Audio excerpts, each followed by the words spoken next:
Check, check, yeah. And if everybody will just hit that button, if you'll hit the button Test. and check it. Test. Yep, I'm good. Now say check, Can you hear check. me? No, keep the button down while you're talking. No, as long as the green light's on. Okay, as long as. Oh, I look Check. the other way. No, You're hot mic all the time. your green light. Check. Yeah. Yeah, there it is. Yep. Yeah. Yeah. Check. Just like that. And then the other.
Okay, Tony, ready when you are.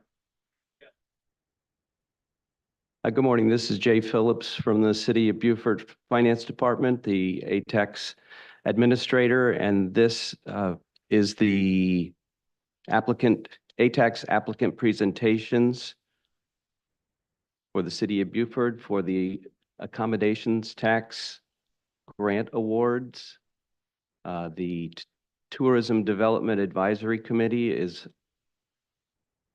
at the front of the room. It will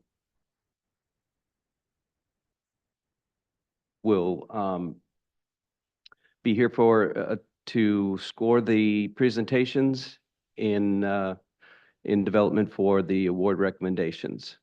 There is a schedule for the presentations. First up is the Greater Beaufort Port Royal Convention Visitors Bureau by Rob Wells. He will start us off this morning. Thank you, Rob. Well, good morning. Rob, before you go, Yep, go ahead. were we live when the election took place, or are we going live now? We're live now. We're live now.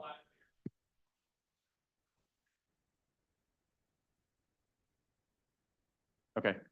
I guess it's 9:10. TDAC committee is officially in session. First item on the agenda is the election of a chairperson for fiscal year 25, 26, Fiscal year 2026. 2026. Okay.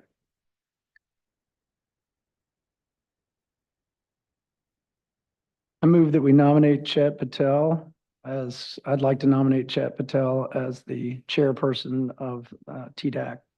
All those in favor, please. Need a second, actually, sorry. Randy, would you like to second that? I second that. All those in favor, please say aye, raise your hand. Aye. It would appear that we have 4 ayes, therefore we have elected Chet Patel as the chairman of TDAC.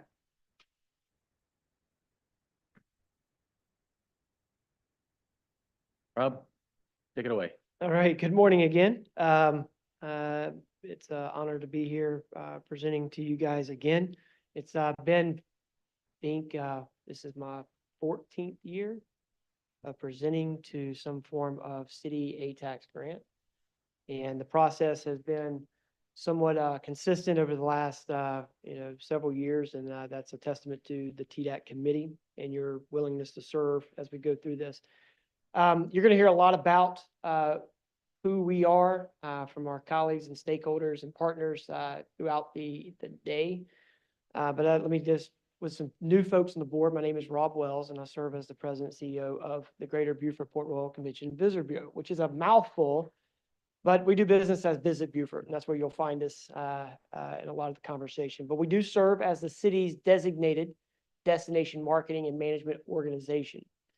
And with that, we are tasked with setting the ground floor and in many cases being the strategic advertising, promotion, sales organization for the city of Beaufort and their tourism efforts.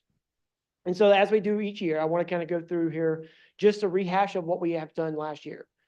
So I will be speaking on the 2 grants that the DMO is actually asking for, and I'm going to merge them together to make time easier for you, but it is 2 separate grants that we did right. One is for the actual marketing and promotion portion, and then the other one's our sales initiative, which is something that we've done as a separate entity from marketing. And while not to confuse the two, they do work hand in hand. Last year, I want to focus two green dots on the annual report that I want to focus on, okay? And I want to bring it to you because you're going to hear me talk about the promotion side of the house and the content and the tourism marketing side and the sales side, seeing strong support. And that may not correlate with some of the actual occupancy and revenue numbers that are overnight lodging establishments. And we do adhere to the fact that we, as the DMO, are challenged or tasked with making sure that the promotion and marketing campaigns are strategically placed and are working as they are designed to do. This past year, we saw a 24% increase in partner referrals. And that is a significant piece because that is a complete change in our tactic from just 6 years ago. But partner referrals is where people come and they visit, say, BeaufortSC.org, and instead of us isolating them there and trying to shake everything we can out of them, we're passing them to our stakeholders so that the actual transaction takes place there. And how does that work? Well, if you're a hotel, you already are experiencing commission evaporation through other booking engines who take a commission. Our job is to go commission free and send them directly to the hotel site or the attraction or the restaurant for reservations. And our job is not to be in the middle of the transaction. We want to make sure that does. So partner referral becomes very important to who we are as an organization, but also to our strategy. And then the second thing is that we saw a 44% increase in page views.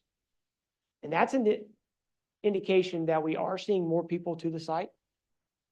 Did not translate completely to people in the market, but it is usually a correlating factor.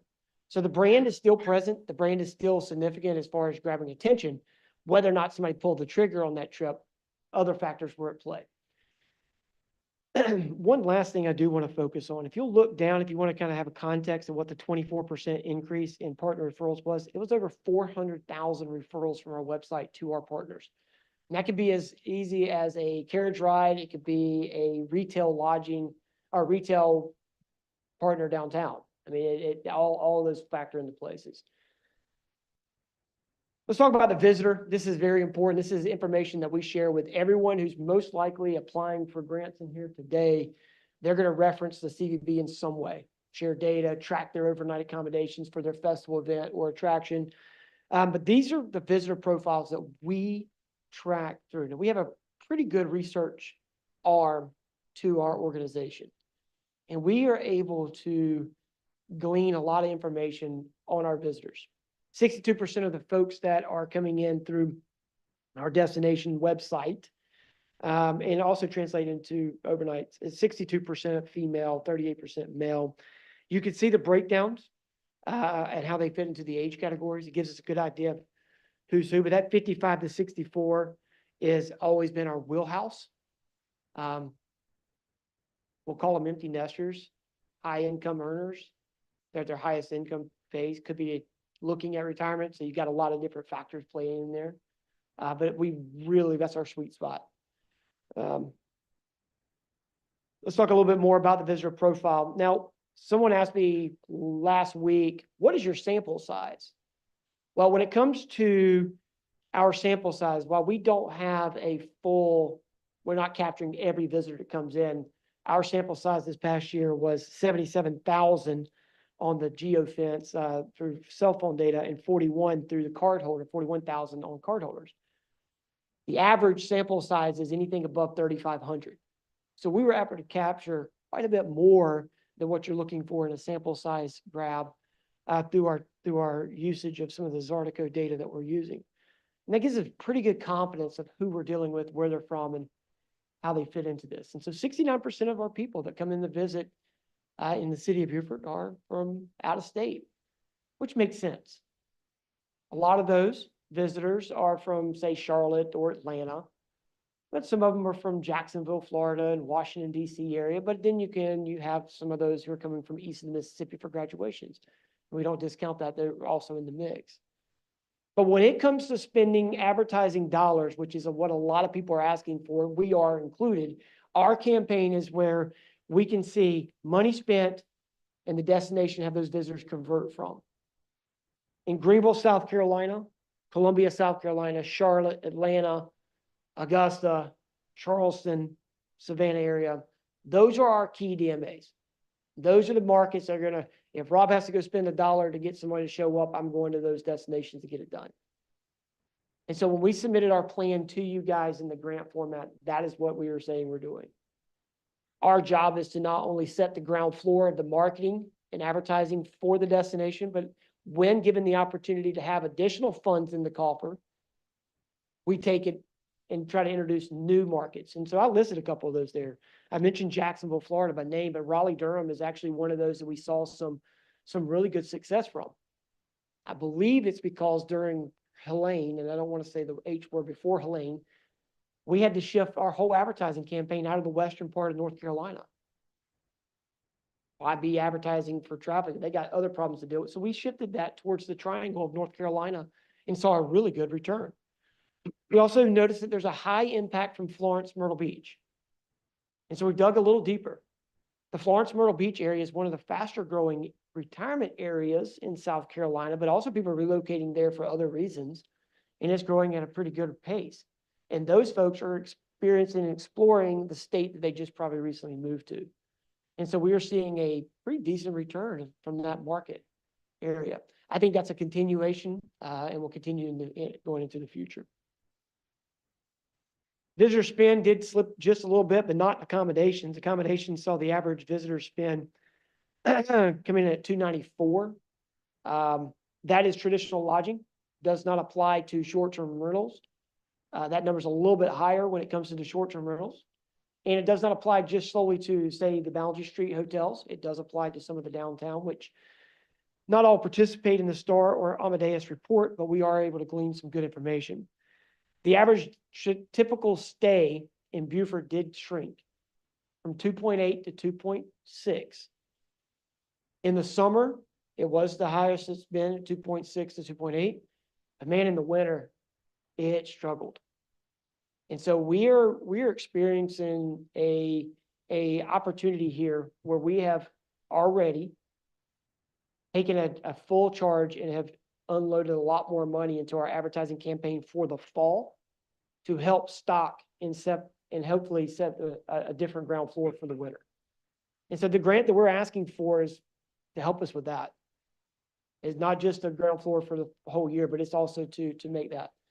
And if available, if a set of funds are available above and beyond the leftover monies, we'd hope that you would say, okay, you know what, the DMO's got a spring coming up. We'd love to put some more money towards their advertising campaign in the spring through this grant.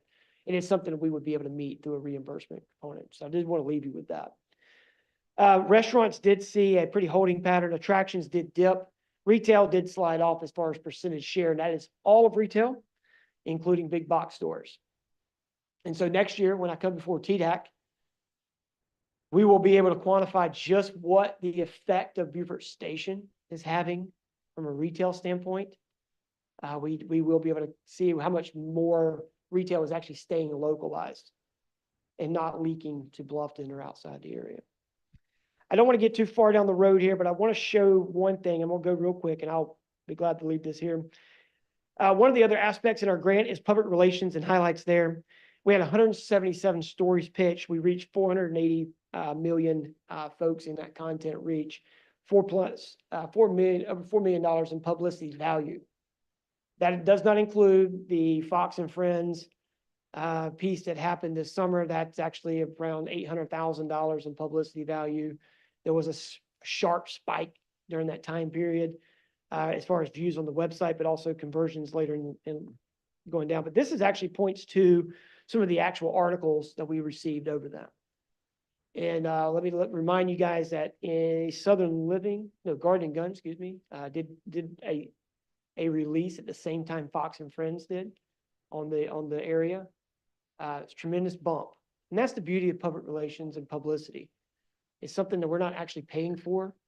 We're working with the writers to tell the story for us. And we have a lot of great partners with great stories to help us magnify that. And so we're able to capture that. This is a success of the whole destination, not just one organization going out and doing it. And then last but not least, I am going to pass along and go down to the sales side because I don't want to miss on that. This past year, we accounted for 3,600 room nights through our sales program. 14 trade shows, 11 site visits, and 477 leads directly sent out from our sales initiatives. While not the most active year we've ever had, this is going to be setting the stage for a very active year as far as conversions. Our motor coach counts alone are returned back to their positive net levels that we've seen prior to COVID. If you guys remember, in 2017, we lost 150 motor coach tours in one trip. Like one company stopped their trips because of a relationship fallout that we just didn't have anymore. We had outsourced this to a private sector group and it just wasn't working. And so during that time, the CVB made a shift. And we brought on Linda Jeffries, who's our director of sales, and with the sole focus of reestablishing the tour commitment from these tour operators. And I can gladly say now that we're sending out more bus permits and more bus leads and bus updates to our area than we have anytime prior. And that's a testament to Linda Jeffries and Daquan Mickens and their on the road work. You don't see a lot of what they do. They're at trade shows. They're meeting with these tour operators or meeting planners, or in some cases, school groups. And this last month, or is it August? All right. So at the end of August, we had the luxury of partnering with a lot of attractions, including the Port Royal Sound Foundation, Penn Center, the downtown corridor area, to bring in the Student Youth Travel Association FAM Tour. Now that trade show was in Savannah, and we had a FAM tour that brought right around 20 tour planners out from all over. It was really cool. Since then, we've already have had 2 bookings. Is that correct? I don't want multiple bookings from that group, and actually are hosting an independent FAM tour of teachers out of Columbia, South Carolina, a core market for what we're looking for. This is the diversifying the visitor base that we continue to talk about. We want to bring in more folks in a different variety of ways. So we have a target ahead of us. Heading forward, we got to do a better job of making sure we get the visitors who are willing to spend money when they come to town, not just the ones who want to come and browse. And so in order to do that, our strategy has shifted just a little bit. We are bumping up our household income to target a little higher household income. Because what we're finding is that consumer confidence in that $150,000 range is shaky right now. And so we are having to move that up because we need some more disposable income in the marketplace. Second, festivals and events are targeting and doing their darndest to bring in people from outside the 50-mile radius, and they're having some success, but a lot of their visitors are those what we are calling local visitors from places that are just outside the 50-mile radius and maybe day tripping in. And so what we're working with them is to make sure that we are making availability for the overnight accommodations so that we can adhere to what the city's TDAC group wants them to do. But I think there should be a conversation about what we can maybe change some of those things going forward and have a real deep dialogue. What's the most effective way to help the festivals? Because they are helping us out a tremendous amount by creating events, cultural events in some cases. In other cases, just a celebration of who we are. And they do a fantastic job. I would love to take any questions before I move on to the third one, Jay. Is that all right if I do the sports council? Okay. Certainly. I know I talked a ton and I want to answer any questions you have. There's some new faces here, may have some questions.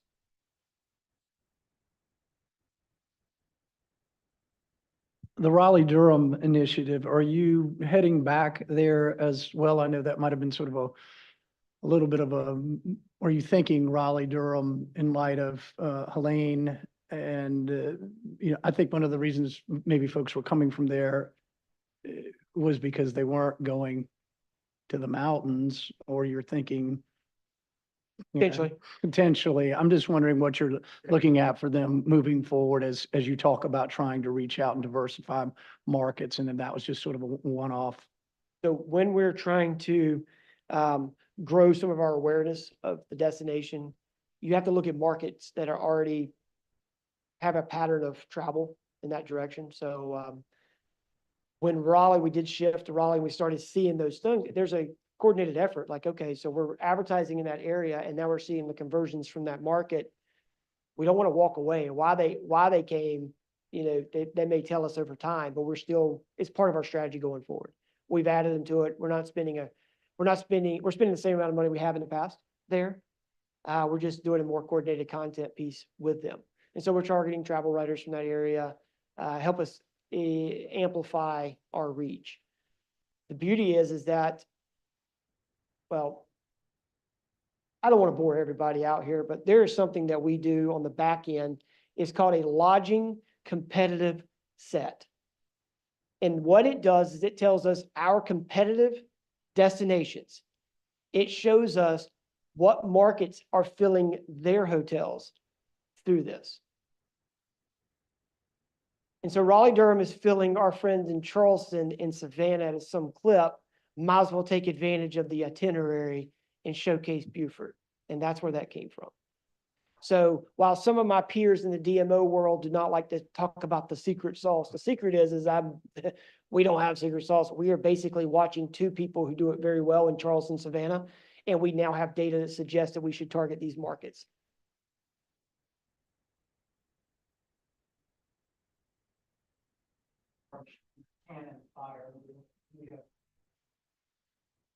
Right.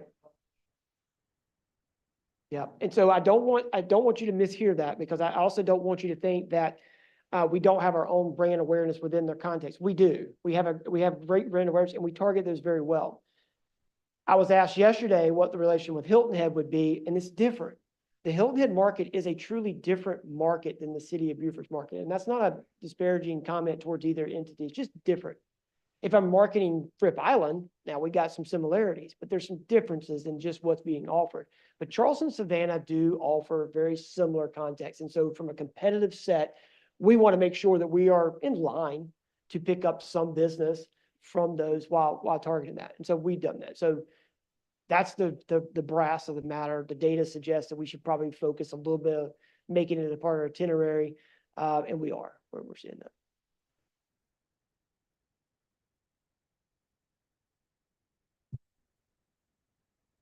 As with anything, if you guys have questions throughout the day, you're more than likely you can text me. I can pull it up, whatever questions you may have. But a lot of the partners that are coming up behind me have already been in my office asking the questions, and we have good relationships with the vast majority of those that are coming up here and do help them in tracking. If I could, since I'm already up here with the sports tourism, I mentioned diversifying the visitor base, and the Beaufort Area Sports Council is looking to ask for a funding request for a facilities assessment implementation study for Beaufort County, Northern Beaufort County primarily, but for the opportunity to bring in not only sporting events or travel sports, but also other cultural events that could be relevant. That comes from the study. And so the idea behind this is not to duplicate efforts that have been done at the city and the county level, saying what kind of parks do we need. This is more a line of, given the infrastructure we have, what should we be targeting more efficiently in doing so? So a good independent of that is in 24-25, our sports council was able to put together a lot of good leads, but we hosted several events too. A lot of it's golf related. And so we recognize that, but do not be, confused. We also had several fishing tournaments, and that fits right in our wheelhouse, right? You have tournaments that draw from outside. You have golf that draws from outside, but we've also had travel softball, travel baseball, sporting events. And so this assessment plan will take the facilities that are already in place, how they could best be utilized, and what our target reach would be, what our competitive set is as well, and then what availability of those events coming to our market. That's the intended goal. Why? If we know kind of what the target is, and we know what those opportunities, those targets are, it's a lot easier for us to go to do that. To use a fishing analogy, if I'm fishing in a hole that doesn't have fish, I'm wasting my time. And so this will help us identify great places to go fishing and how to make sure that we have a successful trip each time out. And that's what this study does. There's some other coordinated efforts in here. There's also an economic impact plan on what sporting events will do for the area. I know for those who have lodging and restaurants, they already see the impact when a group is already in town. They can feel it. Our destination is set up perfectly to handle the infrastructure of the overnight through our hotels and restaurants. But we might need to make some adjustment on some of our facilities or how the facilities are utilized, or at least make the base case. And so that's what this plan will hopefully be able to do. We are partnering with Beaufort County, the Beaufort Area Sports Council, and the CDB is partnering in this plan. So it's not all being funded by the city ATAX grant, but we are asking for $10,000 for it is a larger ask. Any questions?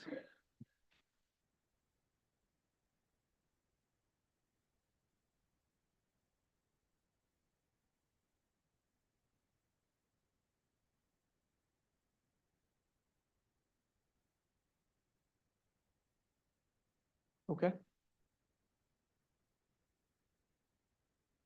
Kevin, any questions for me? I actually I don't have any questions.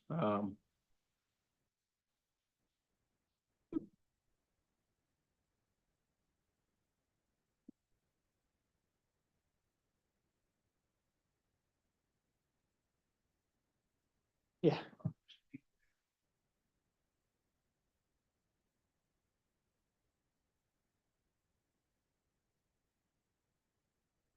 Right. So the concept would be to take a look at how we stack up. First part would be how we stack up in the sports landscape, but also cultural events as well. They do follow. We think there's some duplicit efforts there. What we're geared for, what we could target, who our competitive set is in that regard. We're not going to compete with certain facilities, but there are facilities that are in places that we would never consider competition that are eating our lunch when it comes to sports tourism. And the first one that comes to mind is Florence, South Carolina, which is not the same as Beaufort, South Carolina, as far as what we're offering, but from sports components, their soccer rectangle field offerings, they outpace anything we can offer. And so some of that is, okay, what are we better suited for? And instead of just flying blindly in some of these things, we know what we do well as far as sporting and trade thing. There are other things that we should be doing a little bit more efficiently. So esports is something that we're working with the digital corridor on currently. I mean, they're better suited to handle that, and we can facilitate the conversation, but finding locations and sites for that. Judo and jiu-jitsu and grappling matches, there's the request in town for that currently. Where's the best place to suit that? How do we recruit these in, and where we target that from? We don't want to spin our wheels a whole lot to make it effective. We know that it's low-hanging fruit. I don't like using that terminology, but sports tourism is a low-hanging fruit for a place that kind of already fits two of the three holes that you're looking for. Can you offer something other to do than just a sporting event? Absolutely. I think our leisure activities are, just as equal as anyone else. Do you have the infrastructure, hotel, restaurants, attractions to support that next? Yes, absolutely. Do you have the facilities and willingness to use those facilities for sporting events? Now this is where this is coming in. Listen, we don't want to be in an echo chamber. I can talk about how beautiful Beaufort is, and I'm Beaufort's hype man in a lot of cases, right? So I like to think we're better than we are in some cases. We need somebody to come outside the echo chamber and give us a little bit better assessment of what's going on. That's what we're asking for.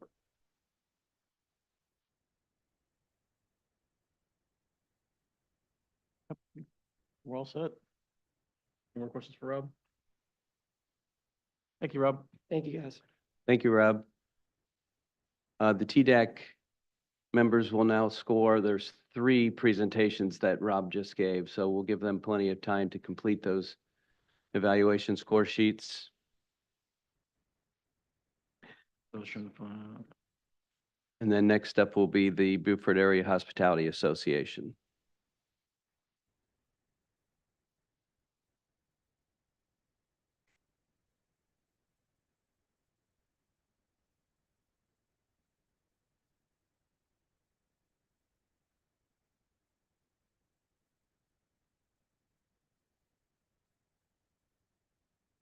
So there's, I only got 2. No, if you keep going, I bet you'll find it. Keep Northern Sports in that stack over there. Oh. Back, starting the back, it's more like mid, maybe.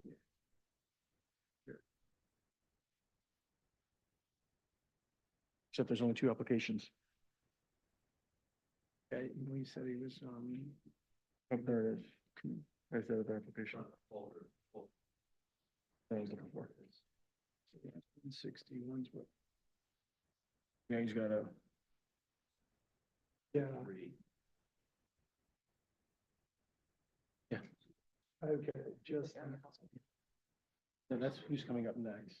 So Rob is with, he's gonna be doing the Northern Beaufort County Sports Council, and then the Greater Beaufort Sales and Marketing.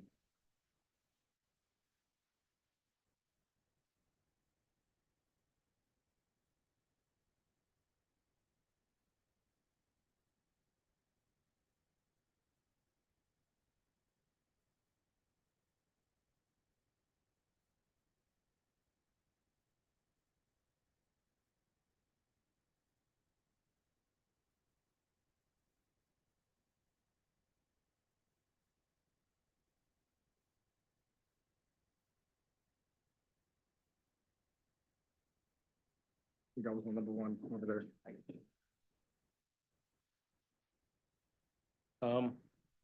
No.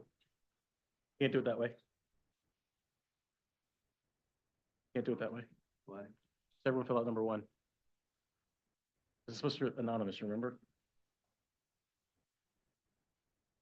There's no, It's supposed to be anonymous. it is. it is, as long as you don't write the name on, if you don't write your name on the top of it, nobody will know because it doesn't say it on the sheet itself. Really? He wants me to fill out number 1. I know, He wants but, people to fill out number 6. yeah, but when you turn it in, But I have But there's to, paperwork that's associated with it, so it doesn't become anonymous anymore. no, there, well, just the folder. it's just the folder. If Okay. I It's not a, it's hand not this a, in and he doesn't say anything to anybody other than, this is just instructional.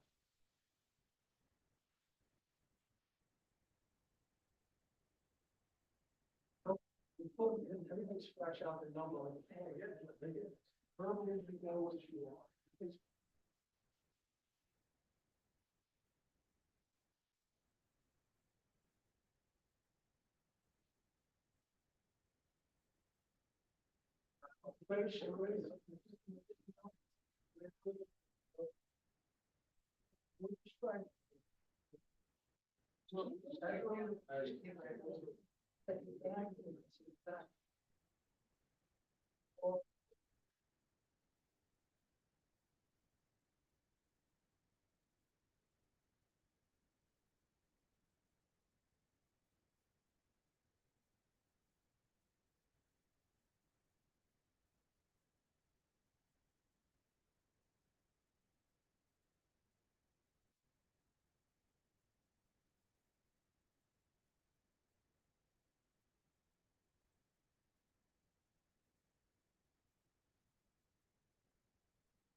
Rob?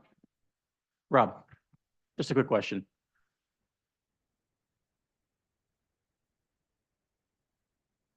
Did you bring the golf tournament in? Which one? I just had a bunch of golfers stay at my hotel. Southern, the SGA, the one at Dalton? Yeah, I think so. It was So like we over, facilitated rooms. huh? We facilitated the RFP for rooms. Okay, it was like a junior golf The tournament. golf association. Yeah. That was a Dalton hosted them. Okay. Yeah, they were the host compliant, the Yeah. host site, and we It was 2 we weeks ago. handled the RFP. Yeah, it was 2 weeks ago. That particular golf tournament was completely independent of us. We do have their listing for it, but that was not us. Our junior tournament was at Dalton. It was in April. June, I believe, is the one that we did. And then Fripp had the golf tournaments, the collegiate tournaments in April. So, I had some guys, I had a couple of kids for the Yeah. AJG. so the AJGA situation was out at Fripp, Hurricane Junior Golf Association. American Junior, yeah. The Hurricane Junior Golf Not- Association. Okay. We did not participate in room send outs for them. But as far as the one at Dalton, the one at Fripp, the two collegiates that were at Dalton and Fripp simultaneously, we did work with Okay. them. Yeah, that, Reach out to them. but the Hurricane one, no, we did not work with rooms on them. Okay. Okay.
Okay, next up, we have the Beaufort Area Hospitality Association for the Beaufort Oyster Festival.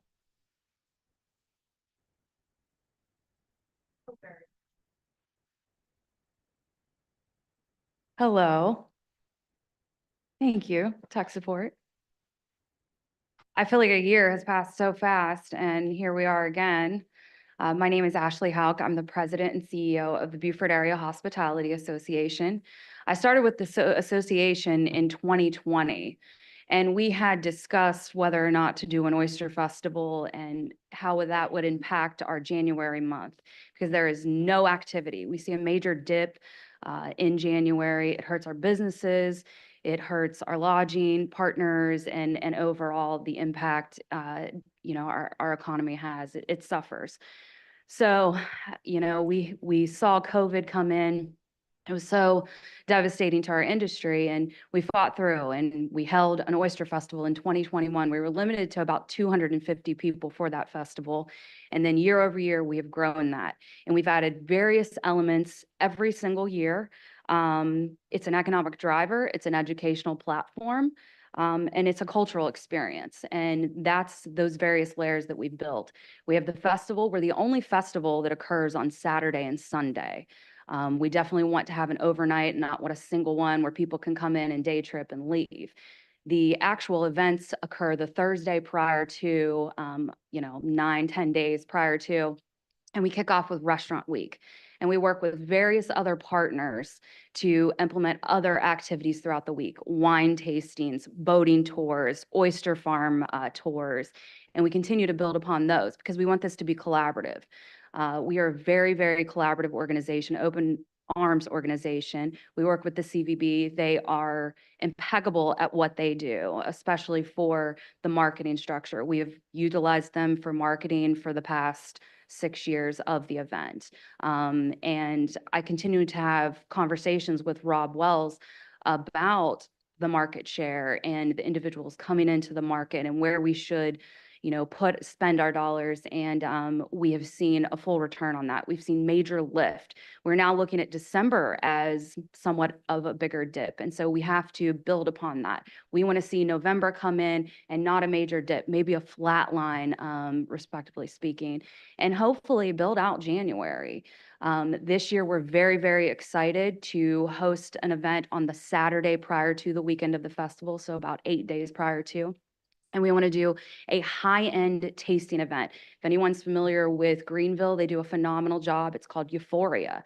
Charleston Food and Wine Festival. We have these very, very high-end food and wine festivals throughout the state of South Carolina, and we need to start leveraging that and hold things like that here. So if we compare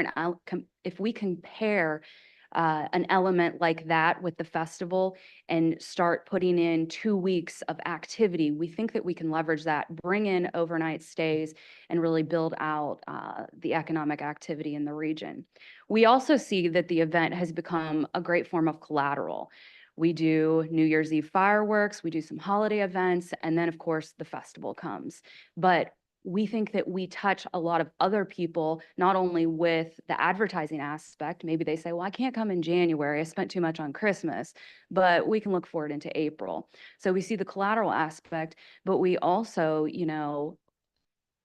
we also see thereafter people that come, they post pictures, they're here eating oysters. Those are our ambassadors. Facebook, social media has become a ambassador tool because I know certainly that people love to take pictures of their oysters, their experience. They're out on a boat seeing dolphins, the beaches, the waterways, the marshes, all those various elements. So we love what the festival does for us in a marketing aspect and advertising aspect as well. But I'm very proud of what we've built with this event. I want to continue building it. I appreciate the support that this committee has given us the last few years. And I'm gearing up for a major 10-year celebration here in 4 years. I hope I'll still be here. I hope the festival will still be here.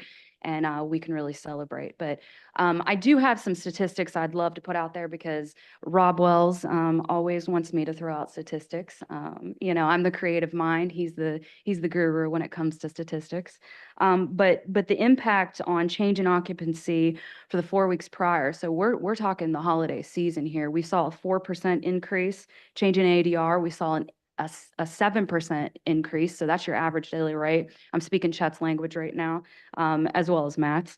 And then change in demand was 4%, and then overall revenue 11%. So people are coming here. The overall visitor spend, they're shopping. And I'll say also, our festival focuses on the oyster. We do not bring in any type of craft vendors, markets. We want people to go out. We want them to go to the local shops.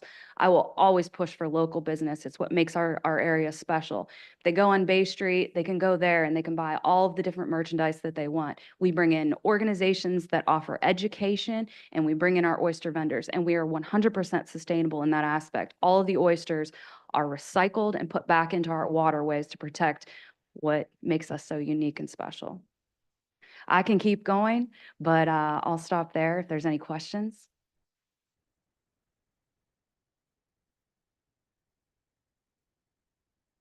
Don't have any questions, but for the record, I'm going to be recusing myself from scoring or talking about anything Baja related. Chet is the vice chair of my organization.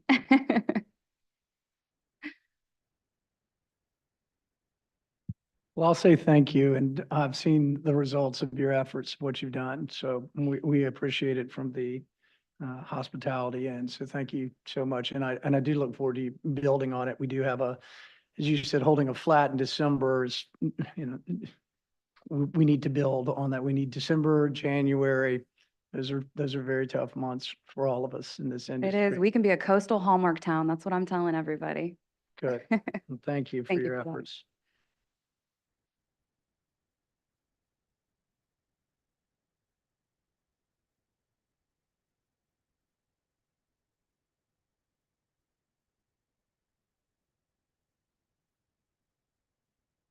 That would be definitely a Rob Wells question, as the closure goes. Yeah, I'm not able to answer that. And he's back there chit chatting.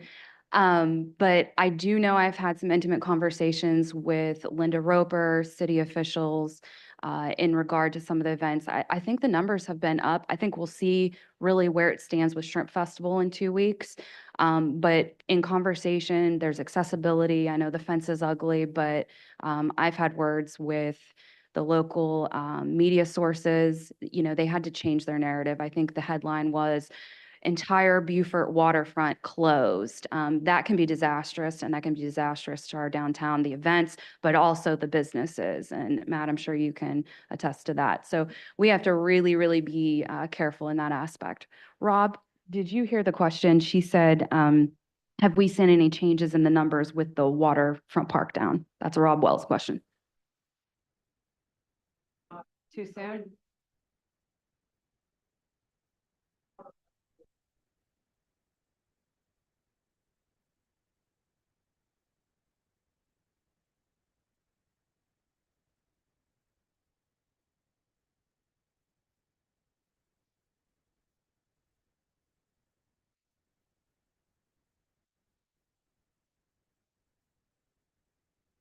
Hey, I think that's what I said. I've been listening to him. If we have good weather, weather is always a factor as well, because, you know, if we have a good weekend and shrimp is packed, that'll be a good thing. So, yeah. So that will be held at Tabby Place. I believe that they can hold 300 in there. I'm not sure if we'll do that many. You know, it'll be more of a cocktail affair, so we could probably push it to that. But that's what we anticipate. Yeah.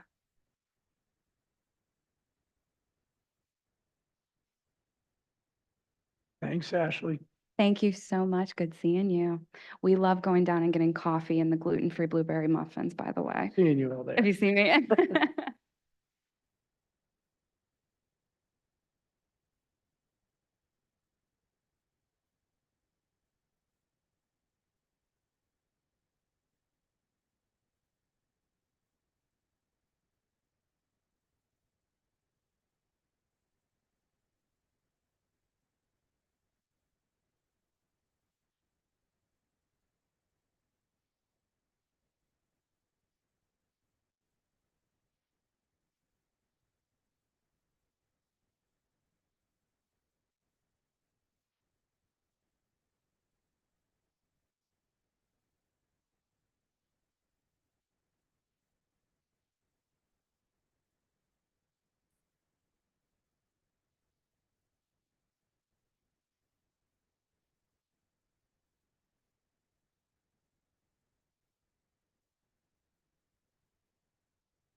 As Bob Barker would say, Spanish Mouse Trail, come on down.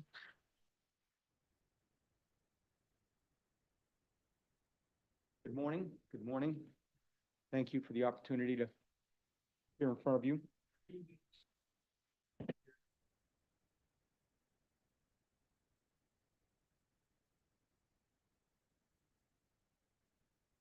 Green light is on. All right. My name is Dean Moss, and I'm the Executive Director of the Friends of the Spanish Moss Trail.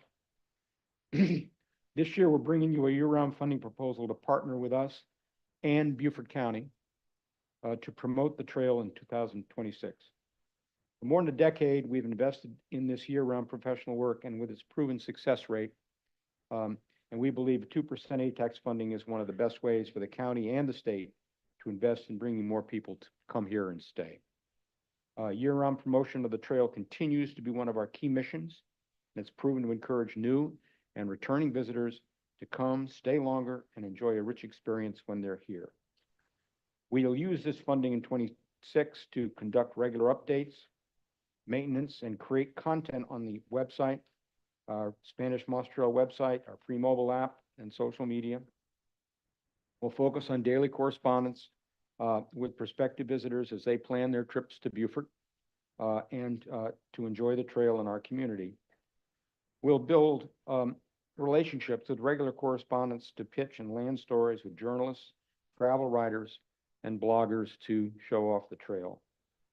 And we'll provide visitors takeaway materials like rack cards and ensure their placement and replenishment at the CVB identified visitor centers across the Southeast. And we'll push the sales of the Rails to Trails Conservancy Guidebook for the Southeast, which we appeared on the cover of. Today, I'm here to ask for some more funding for this work. We've given you a bunch of data points for you to see and its value and success rate, but several points I'd like to highlight are, after many years of our work, the CVB has shared that nearly a quarter of the 100,000 trail users are visitors to the area. And we have two ways of determining that. One is essentially the CVP's work. We also have on our website, and we're able to track people on their cell phones where they are and when they're here. So we know that they're coming and they're going on the trail. A significant majority are coming from outside South Carolina, which I think is important. A lot of big market in Raleigh-Durham area. Broader tourism research consistently shows that visitors that engage in outdoor recreation like trails tend to spend more money during their trips. Because they often stay longer, they purchase equipment rentals and pair their experiences with dining, lodging, and other things. Lastly, they note that outdoor recreation is a diverse spending group, spread all across all age ranges and skewing toward higher household incomes.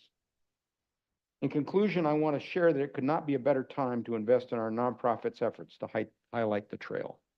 There are two new segments that are under construction or about to go under construction. The section going into Port Royal is now under construction. And if you drive down Rebo and you look, you'll see that they've already edged it. They're ready to pour a significant portion of it right now next to Pender Brothers. We expect that project to be complete by January. Secondly, the project to connect the Depot Road trailhead up to Rebo Road has been, the contractor has been selected, approved by county council, and the details are being worked out on when, we don't know when construction will start exactly, but I'm going to suggest it'll be probably November. And that'll take a while too. So that'll probably be next spring by the time that's done. I want to point out that some of the dollars that you gave us last year, particularly for the signage along Boundary Street, signs are being built right now. They will be up probably in the next 30 days, if not quicker. They will direct people up to the shopping center, Paul Trask Shopping Center, and then through the shopping center to the trail head, not official trailhead, but the trail access point, which will have drinking mountain, seats, trash cans, bike rack, etc., right there at the Publix. So we're getting a lot more use in that area. The parking at Publix is appealing to an awful lot of people, so they can move in there, and you've got Publix. So we're getting people coming up the trail and shopping at Publix and riding back down the trail.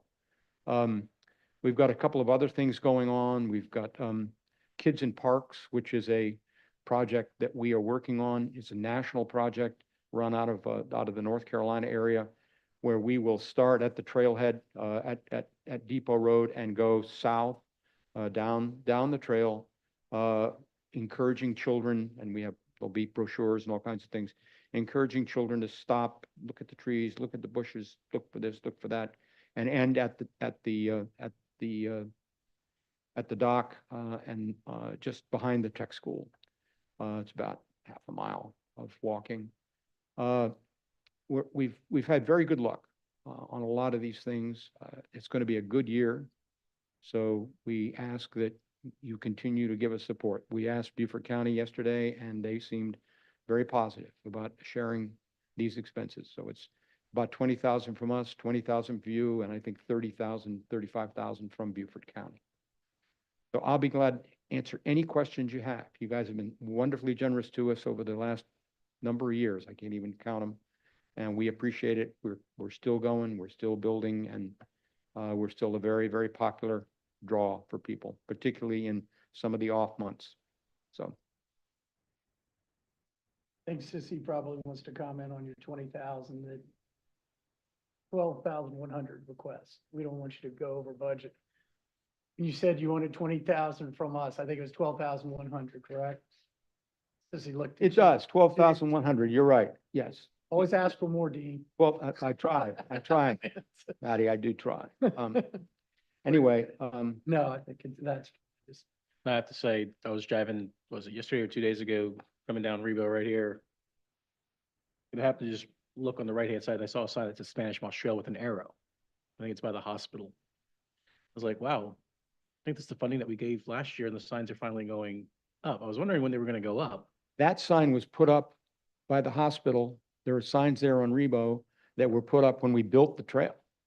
Those signs have been there for 10 years. I must have missed it. Right there. All these years. Those are. I saw it, I was like, wow, these are, it's But- blue, it's a blue and white sign, that's why. One of the issues with the signs on Boundary was how, where we could put them. And we met with Public Works out there. We've walked the whole thing with them a couple of times.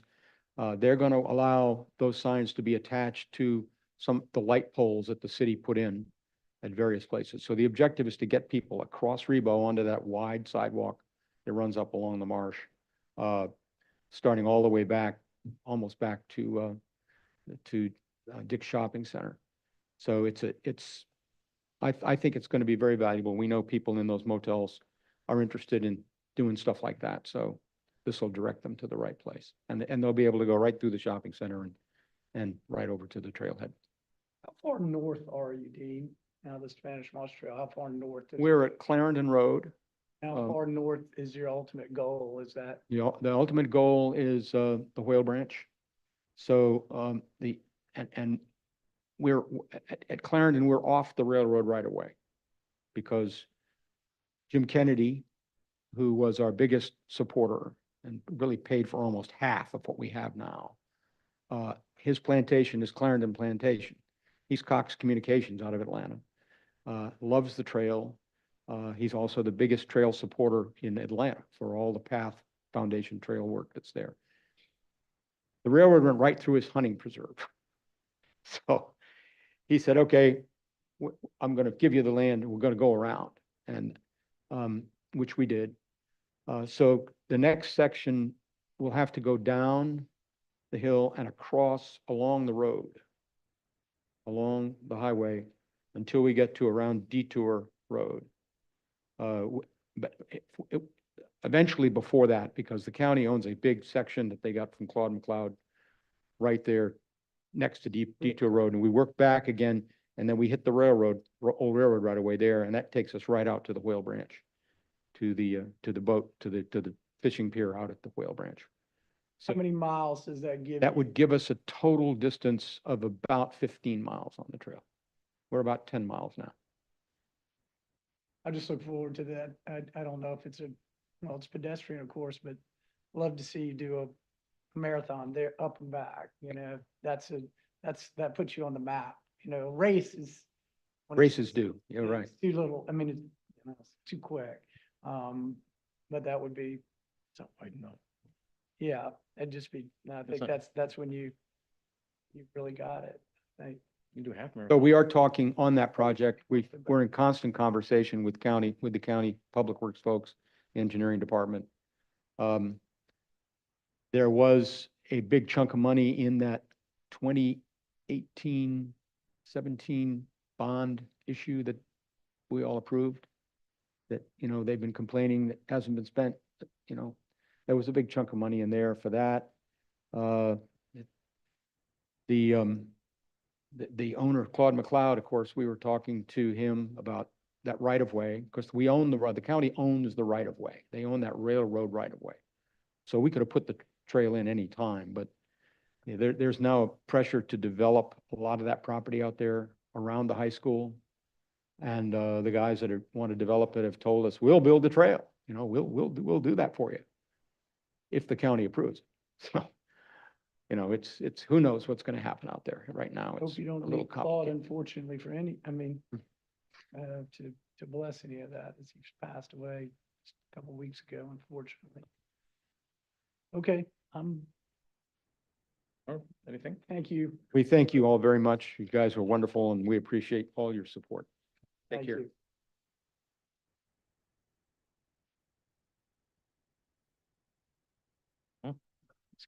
Mhm.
It's up to our discretion. Well, Most of yeah. the time it's gonna- Most of the time, yeah. Most of the time that ask. gets Well, used. he said 20,000, Yeah, that's- and that's why I said, I just was Yeah. joking, but the actual ask was Not 12,1. If that should reduce a lot.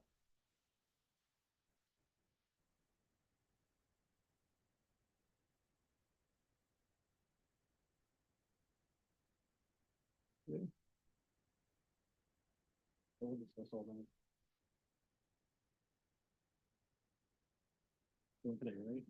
Guys? We're not voting on recommendations tonight? No. Okay, When are we gonna do that? because it's gonna be a long day if we have to vote on recommendations. Yeah. Gonna schedule, it's scheduled for next week. We just didn't decide upon a time. 30th What day? day. I'm gonna set it for, Could we do it like a Zoom? Zoom in. We can We do a can- Teams. We can do two things. We can have whoever wants to be here in person, we can be, whoever wants to Zoom in, and that way. All right, well, cool. That'll It'll make life easier for us. certainly.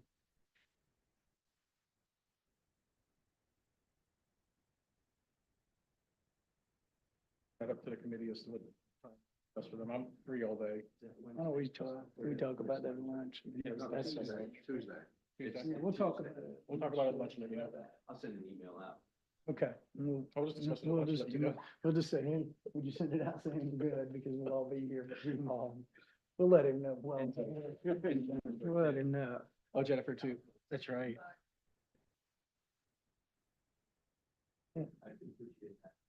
Yeah, okay, great. Is All right. Actually, is Jennifer online watching? She could be, we'll reach out to her. Okay. Um,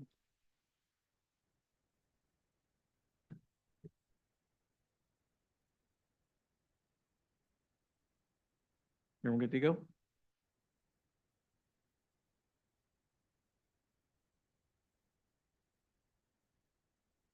Are we ready? Friends of Hunting Island.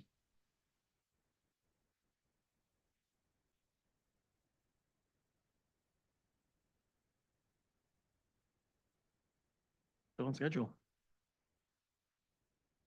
We're still on schedule. That's amazing, to be Yes. honest. Yeah, good for you guys. Okay, Jay, I may need help if I, don't get this in properly. You mind? Okay.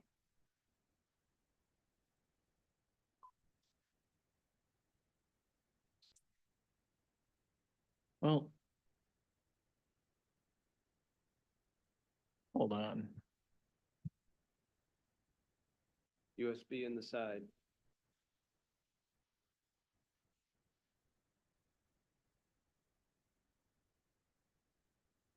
Yeah, it just, let me, Sure. real quick.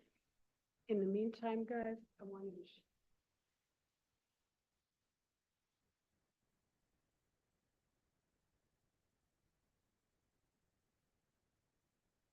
Awesome, looks great. Want to see, there's one thing on there. Oh, it's on there. Yep, it's on there. With the QR code. Yep. Yeah. Hi. Okay. Probably, Is it? Is it already, it's ready to go? Probably. If it was, next week would have been great. Next week would have been great with shrimp. If it's empty, is the trailer empty right now? Or it's wrapped and everything? Okay, that's what the wrap's gonna be.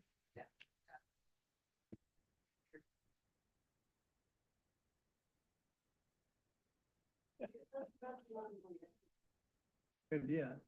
Payback. I don't know how to. I got, oh, we're good. Oh. And guess what? I lost this section of my glasses, so we're having a bad day. I hope I don't need them. Anyway, all right, we can see, can I go? I was gonna make one recommendation, but if this is the final print, that's the final print. That's it. We're done. You can keep it. Okay. Add it to your file if you like. I'll send you the email. But back to this project, which we can see a light at the end of the tunnel or at the top of the lighthouse. Right here, what we're doing is, gosh almighty, between COVID and which shut down most of it, and then since 2022, the lighthouse has been under restoration. This poor community is really anxious to get back out there and get back up and climb. So with the amount of money that you all gave us for 2024, which was, I believe, 15,000 for the exhibit building. And I know that when we pitched that 2 years ago, we were talking about a wood enclosed building. Well, we've morphed into something completely different, and we really think you're going to love it. And this is an example. This is coming from Bennett Preservation Engineering up in Charleston. They've been working on the lighthouse restoration, and they've agreed to work with us now for the exhibit space design, and they've put together the blueprints. We just received these. So it will be a facsimile of the light at the top of the lighthouse, and it will be an all-glass enclosure. So we've already scoped out the property. They've already broken ground. It will be next to the lighthouse on the complex. There was a lot of preliminary work that had to go with the archaeology, out of FCPRT to come down, make sure if we broke ground on something, we weren't stumbling over some artifacts, et cetera. In any event, that is going to be the housing, and what we're going to do, I'm going to show you, this is a Nantucket, the Great Point Light. I was up there, I guess about 6 months ago, and there it is. I mean, boom, that's where the idea evolved. And also from Bodie Lighthouse at Cape Hatteras that Ted has been working closely with. So that you can see that's an exterior piece to their museum. And then inside is the Fresnel lens. So that's how the display is going to look. So what that really does is not only does it give us in Beaufort County the opening of a brand new lighthouse and refurbished 167 steps for the climb, we are going to have a completely separate exhibit space, which is going to add to the visitation and to the excitement and the encouragement. It'll be another selling feature for sure. So the grand opening will be hopefully in early 2026. It could even be 25. So we're getting really close to it. The lens itself has been already disassembled. The frame has been restored by Pender Brothers, all of which is what was part of our 24 project. And that is the original lens or the lens as it was in the original base of the lighthouse. So what our project now, and this was when Dan Spinella came out and did all the measurements and so forth before they took it apart, what we're hoping to obtain for this particular project and why we're asking $10,000 is to do a lens enhancement. So for what we mean by that is the lens itself, you can see the prisms that were intact and they are the original prisms. That's all that was there. The rest of it we're missing. And since 1875, we have some guy doing some work on it. He's doing his PhD and he wants to find out where they went. So we said, have at it, go for it. So what we want to do, our goal really is to now complete one full section. So when the lens is in the glass exhibit, you just don't see this. What you'll see is a hopeful, the photo on your right, complete right, is what will be a restored Fresnel lens that includes acrylic prisms. So that's the process that they are going to go through. And our ask from you guys is 10,000. Yesterday I presented at county and our ask there is 20,000. So again, the visitation certainly will increase. As I said about the fact that the exhibit, this will be a whole different exhibit, will be another add-on feature. And the budget now, as we stand, we've paid close to $500,000 on this project, on the exhibit space and also on the lens restoration. So Friends of Hunting Island has funded, the project itself between ATAX funding, grant money, and Friends of Hunting Island was about $150,000, a lot more than we expected. But fortunately, we had some very good donations in the last 2 years, and our membership has been very strong. So that's where the funding came from FOHI. So on this particular piece of the project, we expect that this will be no more than about 50,000. So we've got the budget for it, and that's why we're asking for the assistance of 10,000 and 20,000. And that will complete the project, and it will be done, done, done. And if we can get into, future, we're talking future goals, we could potentially do other CAD or CAT prisms and put them in there over time and do a complete full replication of that Fresnel lens, but that would be over time, many years. Any questions? I know it's a little confusing, and I'm glad I have a visual, because yesterday they didn't allow visuals, and that was really hard. Is there a slide you want me to go back to?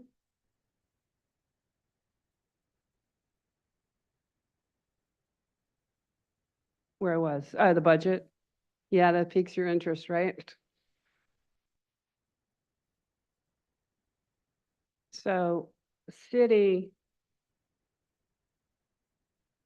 paid for the design frame and the fabrication. And Ted, you might be able to give them some answers to what that entailed. That was through the Dan Spinella and also the Pender brothers. This fellow Dan Spinella has a company down in Florida, Artworks Florida. Specializes in creating Fresnel lenses. He can do them out of glass, and he has done one or two, but they're like unbelievably expensive. But the way to do it is using acrylic that you can cast and lens wouldn't function in a lighthouse like a real lens, but it's not in a lighthouse. It's sitting in a light. It looks exactly like a real lens. And so he made a frame. The frame supports all that heavy glass that's now up in the top, and it will support the rest of the lens. He's already made that. It's has to be reassembled, but it's out in the storage unit out on Ladies Island. What he's going to be making here, really additional. And you have the top, the middle, and the bottom. One now, along in time, once and design is made, it could even have additional sections made.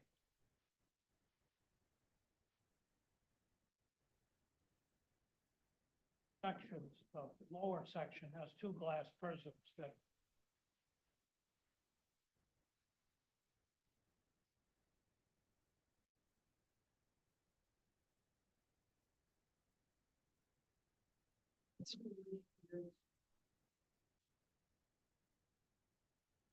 that lens was built in the 1870s. Up in the lighthouse, it was the Charleston light that was on Morris Island, which island doesn't exist anymore. It all washed away. The lighthouse is out in the water. And it was removed from the Charleston light in 1938 when the island had eroded to the point where they could no longer have people living out. Reduce it to an automated light. That went into storage in Charleston, and the Coast Guard took over the lighthouse service property, and then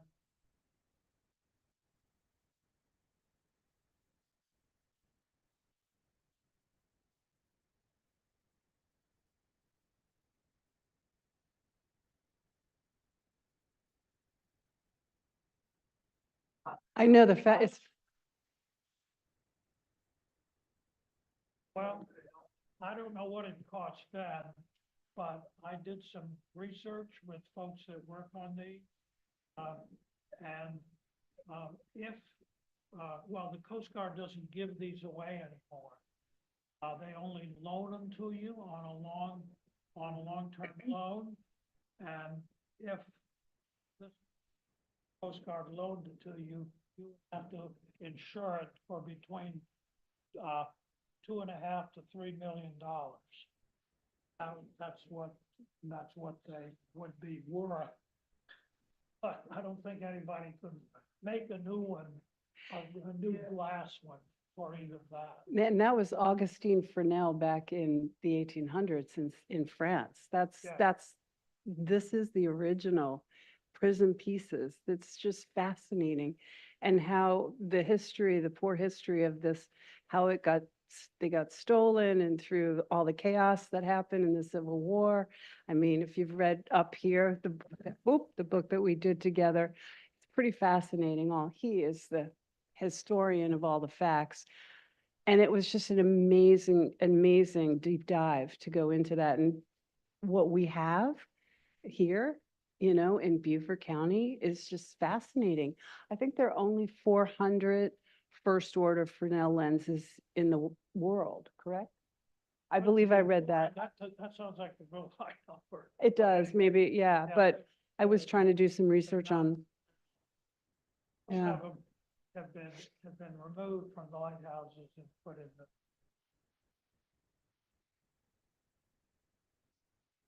And we're going to have way station signs too, all along this exhibit space outside of the complex, or, outside of the exhibit, so that people can read the story as they move along.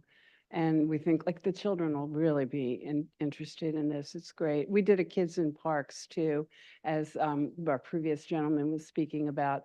And it's a great, great learning curve for children to get in here and kind of understand how a lighthouse works and that type of thing. But as you can see, the deterioration in this slide picture right now, that took a big hit being in that lighthouse, at the base of the lighthouse for all those years, between the weather, et cetera. So this particular exhibit space, Bennett Engineering is amazing. They've just figured it out in terms of condensation and issues and the type of glass that we need. And, you can imagine the weather issues that are under consideration. So actually, when we think about it, $500,000, we got away pretty good. I mean, the park, hit a big chunk of that in there, but we kept saying, do you have any money left over from the multi-million-dollar restoration, please? Because we really, really want to push this building.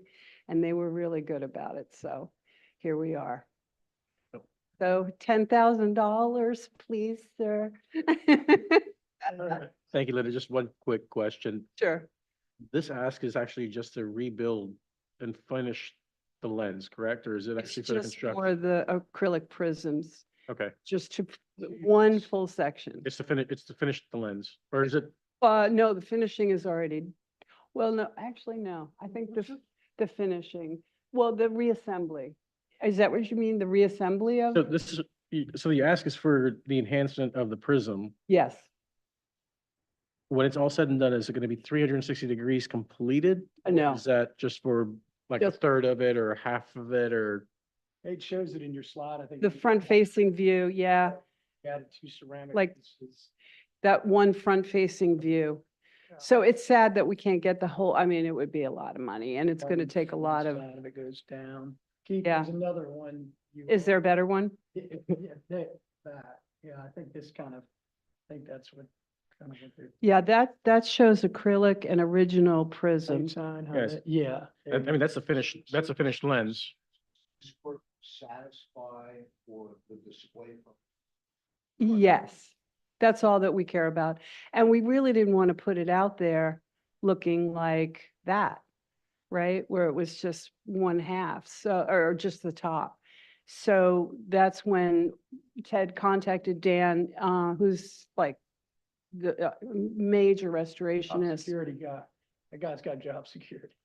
Oh, he has. Vanilla, I mean. Oh, you gotta look, I'll tell you what, if you're ever interested, look up his website. I sat on it for, honestly, 3 hours. It's so informative. And what he does is just such unbelievable detail work, and he's everywhere. He's everywhere. He's doing it all over the place. So we're super, super fortunate to have, that's he and his wife. And we're so fortunate to have his attention.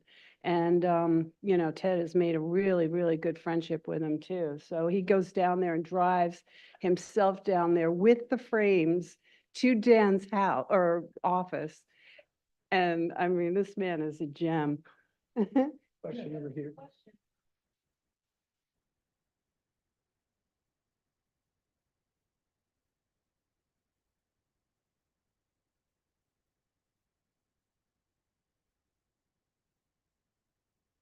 Well, you can, Well, there's two things to that. One is Dan has had a lot of experience. I mean, probably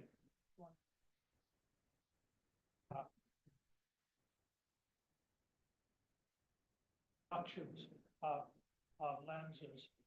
Second thing, one of the things that we're doing now are, that was a problem with having the lens where it was located in the base of the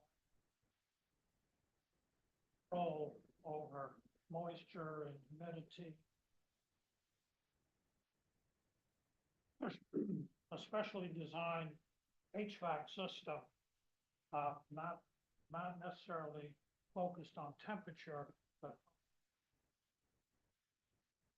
dust and that environment inside that glass enclosure, so it would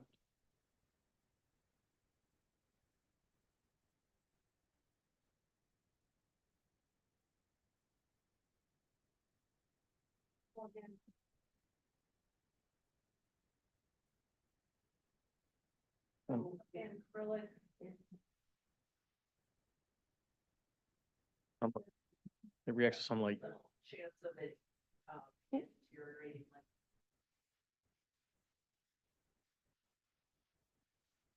as Ted said, this gentleman has been doing these all over the world, and they really have tested just about every environment. We don't know, I'm not an engineer, and so I'm sure that, and Bennett Engineering has been working with them exclusively in terms of what the temperature control should be for the elements at Hunting Island, which is, I know, extreme, to say the least. And they had to, I mean, just even the preservation of what they've gone through, why it took almost 4 years now, is because of the load factor and all of the issues that they have to think about with the wind and, you know, all this money they're putting into it and the stairs, et cetera. So it's been, there's one tidbit I think you might be fascinated by too. 167 steps. Well, with the load factor, because we did the climbs and you'd have people coming up and people coming down, initially there wasn't any real system behind it until recently. And then you would have, typically you could have 10 people on one step, you know, up and down. So Friends of Hunting Island had to manage that and begin managing that. Ted was part of that to ensure that we only had 6 people going in the lighthouse at one time.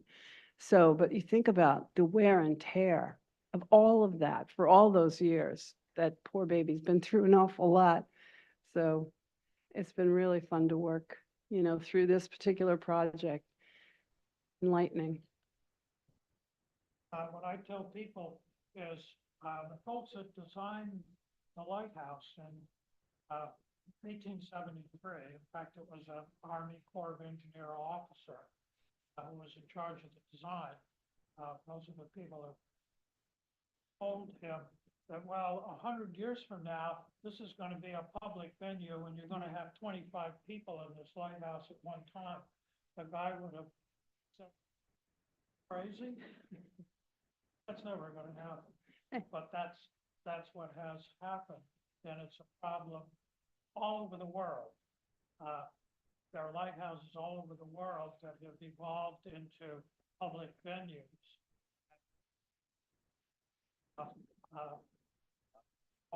There's an international organization of people who work on lighthouses, and they have a special committee that's dealing with this problem all over the world. How do you change lighthouses that just work there, going up and down to now they're public venues with 20 people in there. And as Beaufort keeps growing, we're gonna have that issue.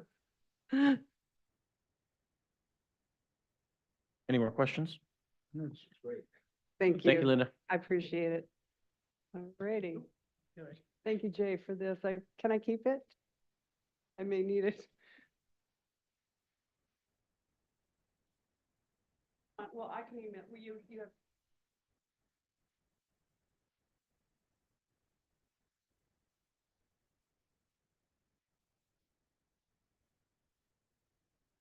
You can keep it. You don't need it? Yeah.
You.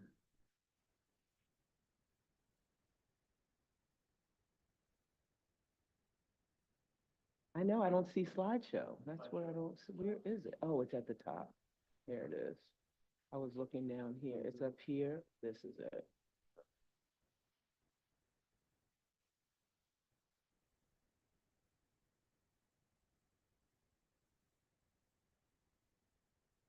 Oh, there we go.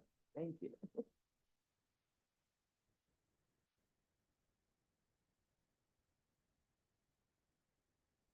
Guys, tell me when.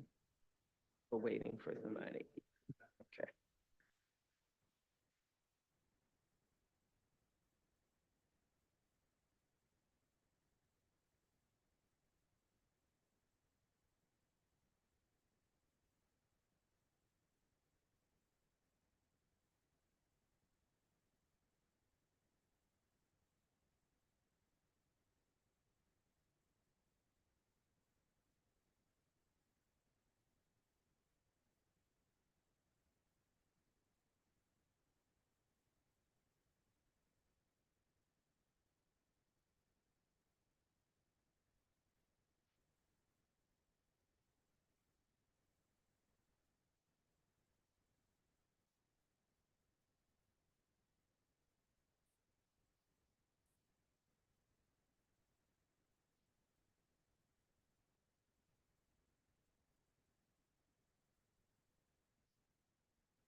Try to teach myself the thing.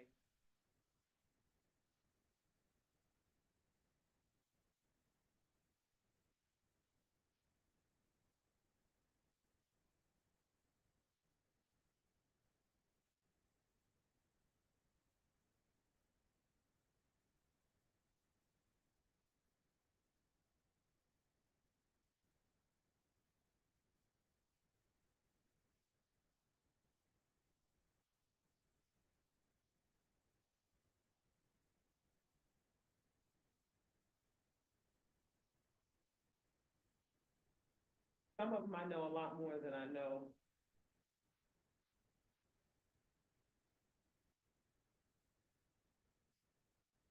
All the answers, but.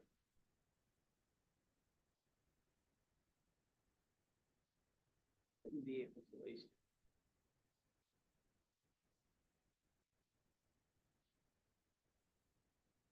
Hope so.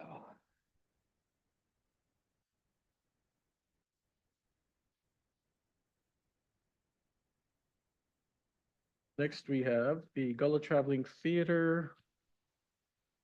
Yes, with Denise presenting for the Gullah Traveling Theater, the original Gullah Festival, Penn Center, and the Penn Center Heritage Days and Penn Center Juneteenth celebration, if I'm not mistaken. Take it away. All righty, starting with the Gullah Traveling Theater, Christmas Wish Freedom. This is an event that you all funded last year, maybe the last 2 years. We've been intentional about splitting our events to the funding sources.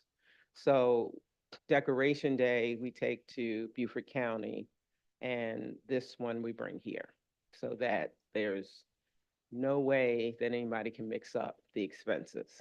I know all the Christmas ones go here, all the Decoration Days go there. So we've been doing that, I think, for the last 3 years, and it's worked out well. I think most of you know a little bit about the Gullah Traveling Theater, but just in case, I do see a couple new faces.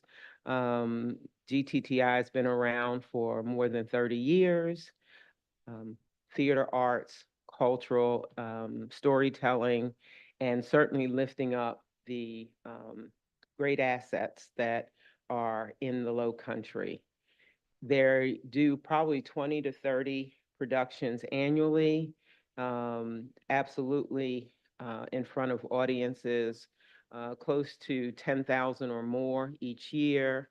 In 2024, they expanded their local reach to Bluffton and Hilton Head with regular shows also ongoing, and they're still growing. Their goal is to, they're a leader in connecting theater arts to South Carolina's #1 industry, tourism. Their vision is to make the Low Country the Broadway of the South, creating a year-round destination for visitors while sustaining a living legacy of Gullah heritage. This organization is deeply tied to its community and recycles all of the resources and assets that it receives back into Beaufort County and the historical Beaufort City. Project goals for 2025 and 2026 continue to expand our audience. We're always looking for new ways to reach and tell our stories to folks who have not encountered it. Refine and strengthen our marketing efforts, which have been going very, very well. Social media and digital have taken the lead, as I'm sure you've seen. Everyone's now doing it. We are the first, now everybody's following. Strengthen this event to 4 days of activities. We continue to look for new ways to engage visitors with our community.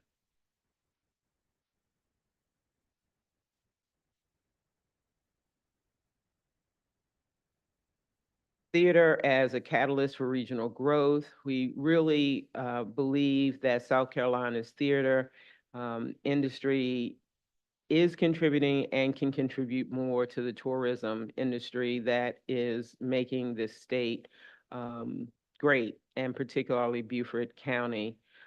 Visions for making the greater Beaufort area the Broadways of the South, and highlighting the living legacy of Gullah resistance and cultural preservation. We've also this year had the wonderful opportunity of working with the South Carolina 250th Commission, which has commissioned a play, an original production to be written by Anita Singleton Prather and produced by the Traveling Theater.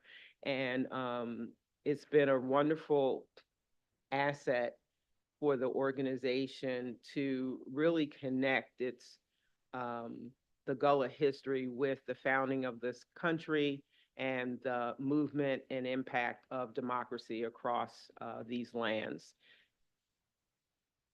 Our impact in 2024, we had just over 2,000 attendees. These are according to Rob Well and the Visit Beaufort folks, and that's up from about 1,200 pre-pandemic. The return on investment for last year is somewhere between 5.8 and 7.5. It could also, and that's what we believe is direct tourism dollars for every dollar that ATAX invested. And we feel pretty good about that. That is computed based on $150 a day, which is a very conservative amount for tourism dollars, direct spending here in this area. So we feel real comfortable with those numbers. And in 2024, much to Rob's surprise, it came in at 77% were out of state visitors who were attending. Top markets were Jacksonville, Charleston, Atlanta, and Washington, D.C. At the rate that we just discussed, direct spending is estimated at close to $200,000. What's being requested for 2026 or 2025?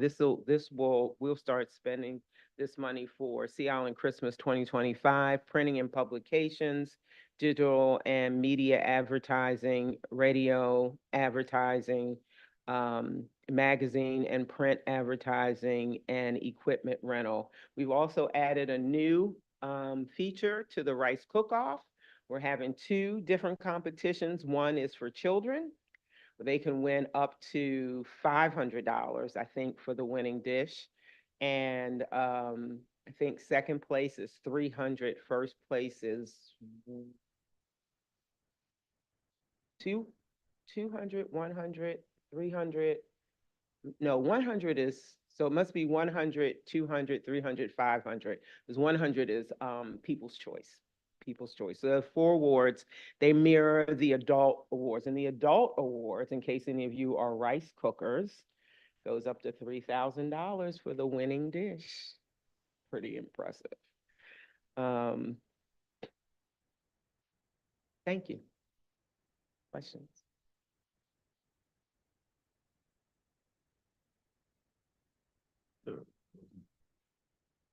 So were you, in 2024, you showed on your slide and you indicated there were 77% of the people were out of town, That's of the visitors. of the visitors. Right. Right, which is So very, visitors came in for, I think visitors were in, and I have to go back to my notes. I think they were like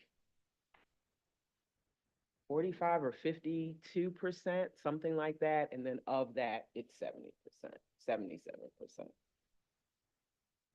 Okay. Right? So 40 to 50% of 2,000 visitors would put you at 1,000, and 77% of 1,000 would be out of town, so 770 visitors. so of this year, you're anticipating Yeah. 42% are tourists, so about 1,500 people, tourists. Okay, that's what I was trying to dig down to. 3,500 is the total attending, 42% tourists, so 14. Question regarding on your budget there, Mhm. go back to the last slide. You had 3,000 for the kids event.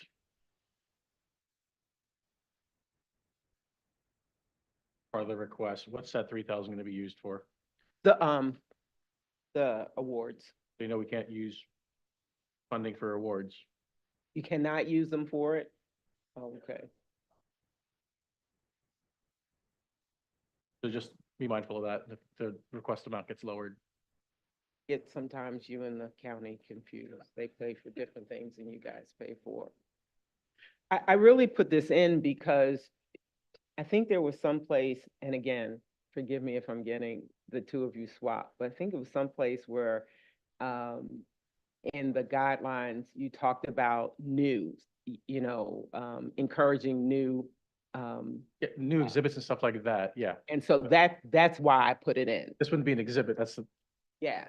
it's actually just, it's a monetary cash award going out to somebody else.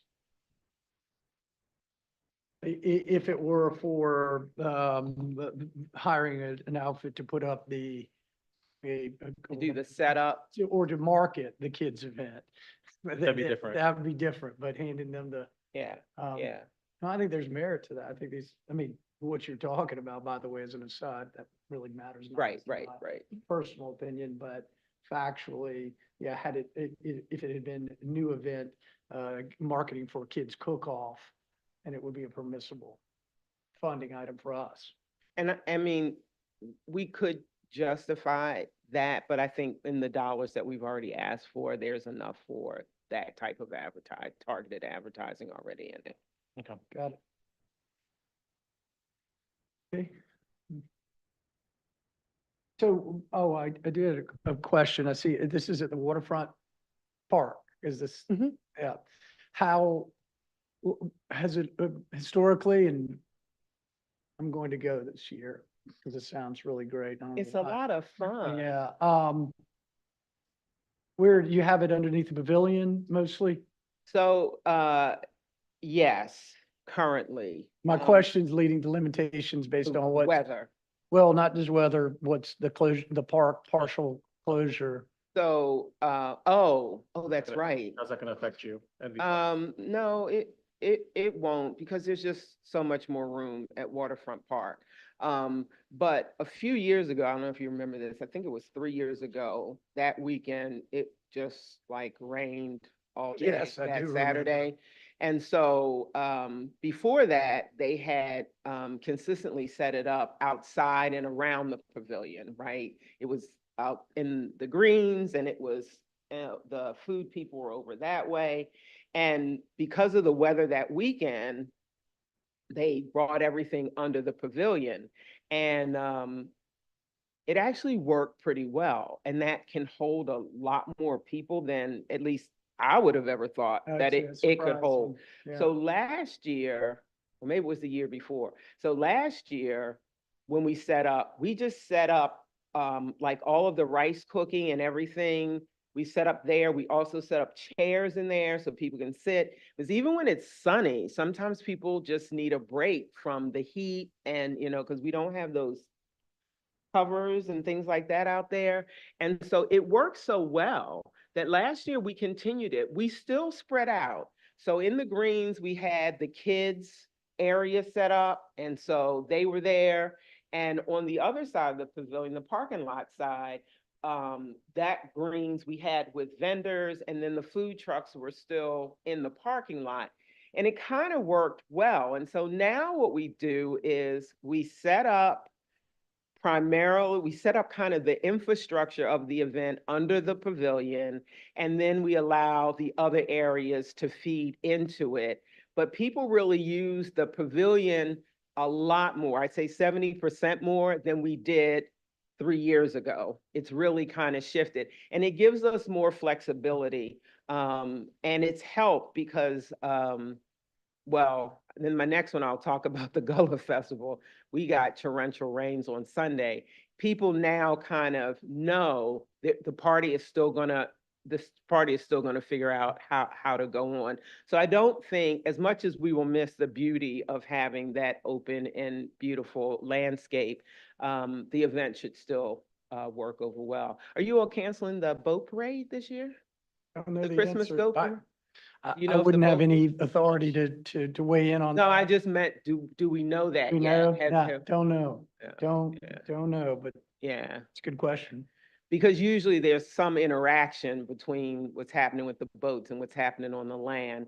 That would probably be the biggest hit. That technically isn't our event, but we do market it as a part of what we tell people they can do that whole weekend. We Yeah. include the tree lighting ceremonies and the parade in town and the boat parade. So I'll check in with Rob before we finalize our advertising. Yeah, good idea. But this is a good event. It's a growing event. We love how popular the rice cook-off is becoming, and we're really working to elevate that as a draw. We have a celebrity chef this year. BJ Janice is coming. I'm working on Cartier Brown from the Food Network. We're trying to get her here.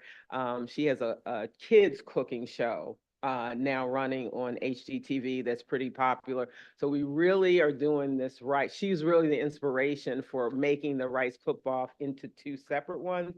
We're hoping to attract her into being a judge in the next couple of years for the children's rice cook-off. So we're really seeing that as a leveraging event to start drawing even more people. In fact, when we invited Chef Dennis to join us and we stopped and went through the rules with him and the prizes, he was like, wait a minute, I really wish I hadn't said yes to hosting. I think I want to be a contestant and try to win that $3,000 because we're not paying him $3,000 to come. So he was like, I could make more money making the pot of rice than coming to judge the competition.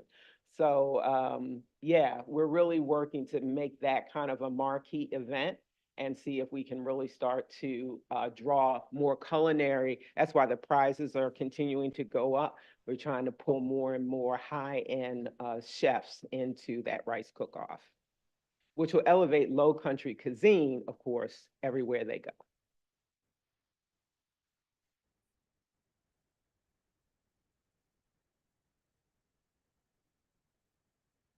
For this year?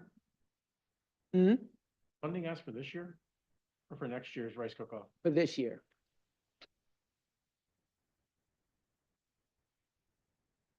I know, it's tight. What did I say? Marketing window. We've been working. We're already on it. We're moving on it because it's gonna happen. The event's gonna happen. So the only reason I ask is you have a $25,000 digital media advertising budget that you have in here, and you've already been spending that?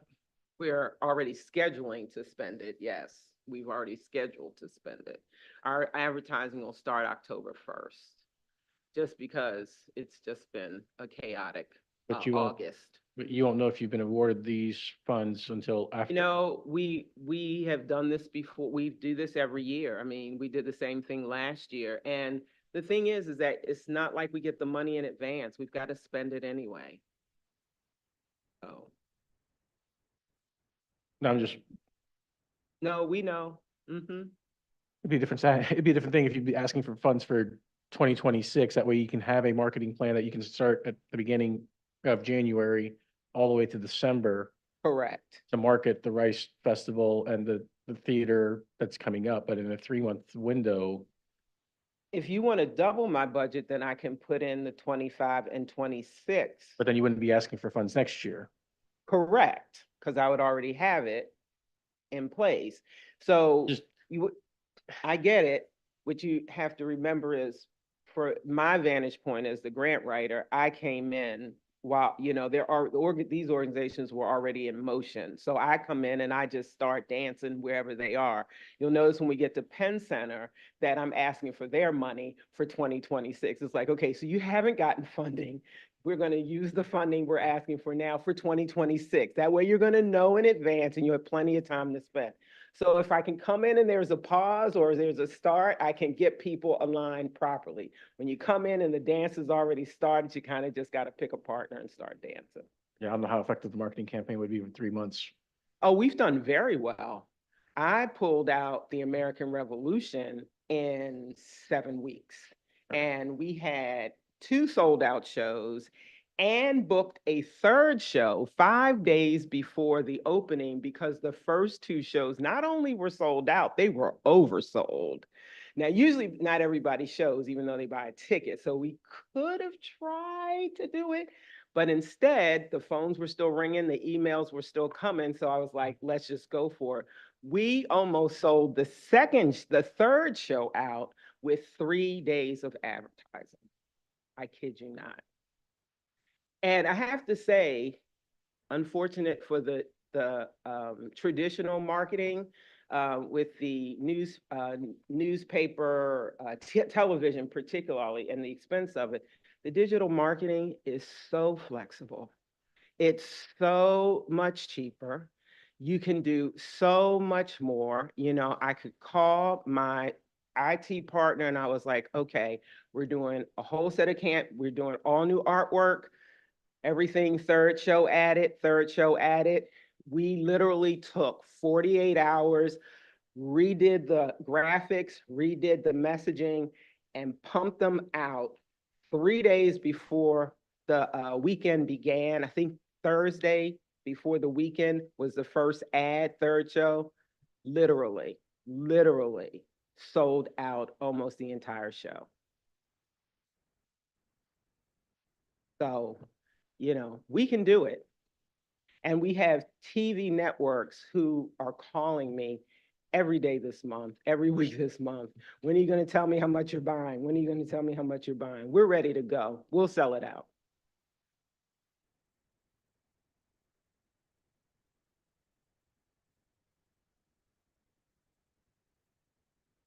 I mean, listen, a year ago, I think we broke out the advertising. I want to say it was 6 weeks before we got heavy duty advertising going. So for me, October 1st is still a win.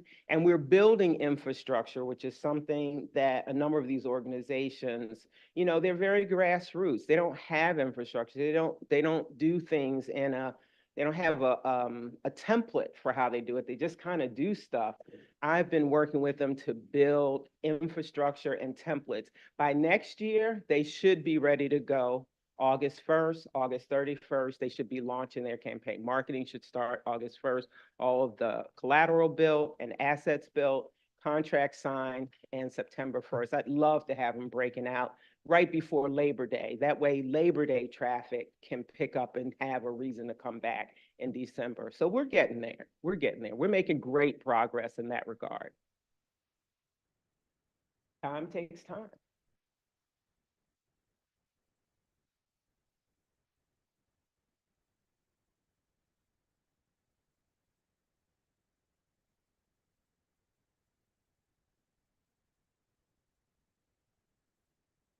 Take your time.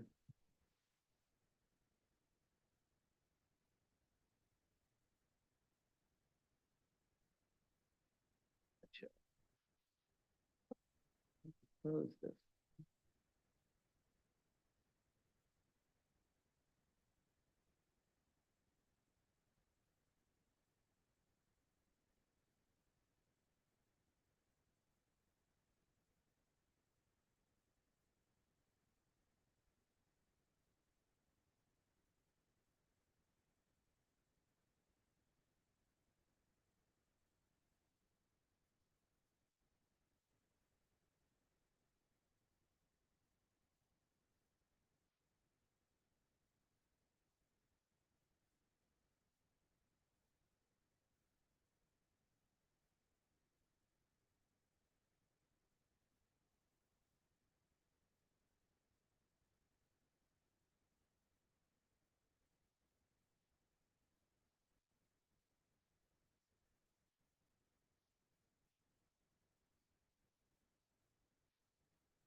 When you're ready. Ready? Okay, you're doing the Gullah. The original Gullah Festival of South Carolina, the 2026 festival. Before you get going. Yes. Well, I guess you can get going and then this is the question I had regarding the budget. Oh, I Um, don't have to do the presentation. You would well, just we, I do the mean, budget. well, I no, mean, it's so you had, going on for 40 years. You probably could, everybody in the room can probably do this. yeah, so your total expenses that you have on here is 289, but on the very first page of your application, you only have 250 written.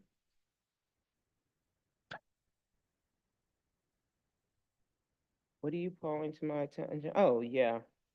That was probably a placeholder for me. And then I got the budget Okay. at the 9th hour, probably 9.75 before it was due to be sent in. I don't know if you want to change it. It before you was get actually going. legitimate. Yeah, I'm happy to change it. I didn't think about changing it. It came in, the budget came in. And I don't, not to throw shade on the bookkeeper, Monica, she had two, her niece and nephew were in a horrible accident the last night to get this in. That's why they tell us don't wait till right? We're always told that, but sometimes we do what we can do. And she didn't get us the budget until like deadline. Okay. And I just threw it in and kept rolling. So my apologies. Jay, did you catch that?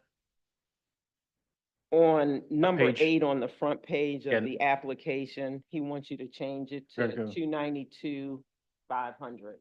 No. 289, 350. That's total expense. Maybe, where are you getting 289? I got you talking about projected revenue, right? The total estimated cost of the proposed Oh, it's the event. cost, it's the cost. Okay. I thought it was revenue. 289, 350. On that front number 8 question. Can you change that for me? Thanks, Jay.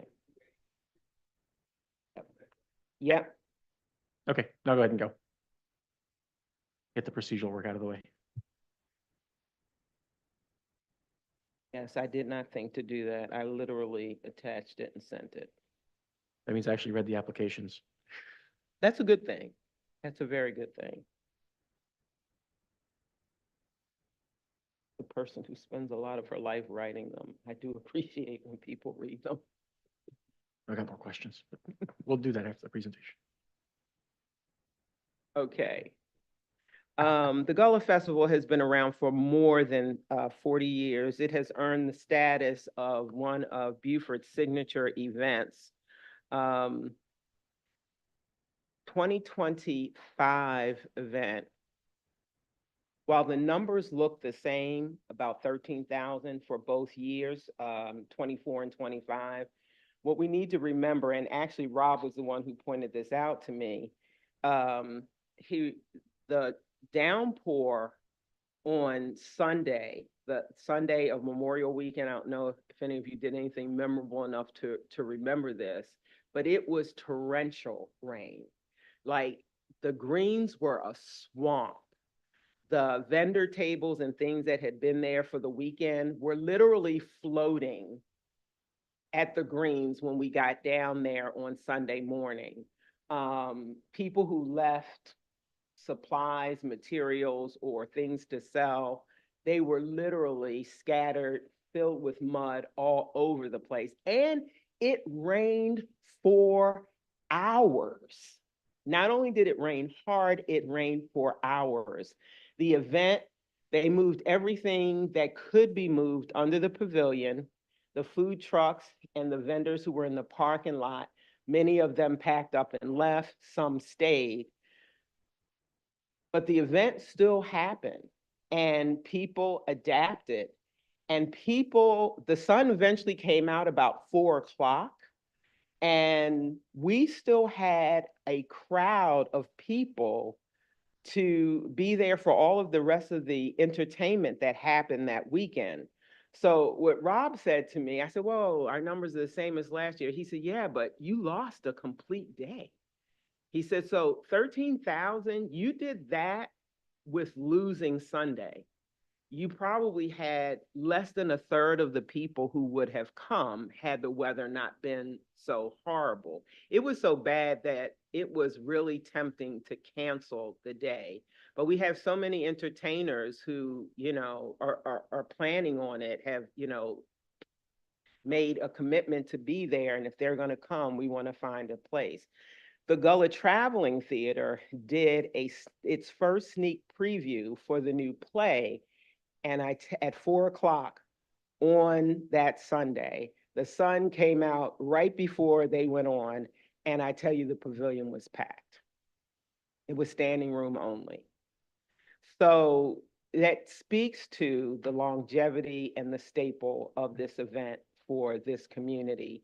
And as always, at least every other person, if not every 8 out of 10 people that you talk to, they're there they've traveled to come and be at the original Gullah Festival.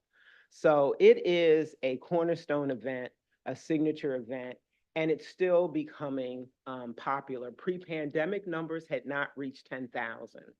Post-pandemic, we've been running over 10,000, regardless of weather. And Rob believes that we will keep going. We will keep going. So that's where this event is. It's 40 years, but it's still getting better.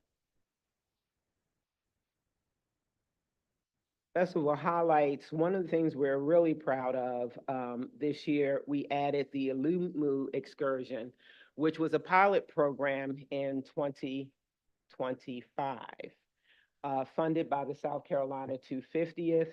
We came up with the idea of introducing a hands-on American Revolution village. And then because we had been working on the Alimu Educators Excursion, Education and Journalists excursion, we decided to use the American Revolution as the theme for that as well. Again, the evaluations of that event were off the chain. 93% gave it 5 stars. There was one solid critique that we got consistently, and the critique was, make it longer. This is too short. There's so much here to learn and involve ourselves in. We'd love to have had more time. Well, we gave them a full day. So that would give us permission to explore having a multi-day event. The organization is not quite ready to do that. We want to stabilize this as a go-to event and continue to move forward.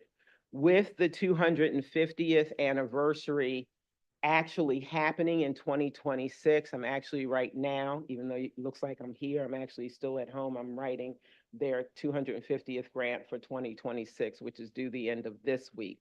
So we're hoping to bring back the Gullah American Village for next year, as well as repeat the Limu excursion with that same theme, because and in honor of the 250th anniversary of the American Revolution. But the Hour of Power worship experience on Sunday morning, that's a picture of it right there. You can see under the pavilion, it's packed. And that's 9 o'clock on Sunday morning after 3 days of intensive festival going already. The Decoration Day play happens during that weekend, as well as arts, information, and culinary vendors. And the entertainment is just continues to get better and better. The Lest We Forget Museum, and of course, the Children's Village. Festival goals: return the Alimu excursion, return the Gullah American Revolution village and theme, and we're continuing to work on stepping up our Sunday programming, which, as I say, worked very, very well this past year, even with all the rain. We just added a stronger slate of entertainment, starting it earlier in the day. And this year, I think we tried last year too, but the weather kiboshed it. We are determined to add a fireworks finale. So that is something that is new this year. updated marketing strategy, regional focus, 75 days in advance, expanding the reach to direct flight, drive-in markets, 120 days out, tracking and refining marketing campaign results for future years. These are the things that I've already mentioned. The Thursday pre-festival event. This was 2025 was the first year we had Thursday as a program day. And so that is coming back. It was more than a successful. 70 people attended. We had a wait list, 5-star event. And one of the most significant things is that we have to remember that the Gullah Festival's mission is not just to deliver this festival. It is to educate and to spread the news about who Gullah people are and all of the attributes that we bring and have contributed to society. The Ilimu excursion gives us a wonderful stage in which to present that. And we send the participants home with a resource packet so they can go back and they can teach, they can integrate it into curriculum. They can talk about Beaufort and the Low Country and the story of the Gullah people, even after they've left here, which can only inspire more and more people to come back.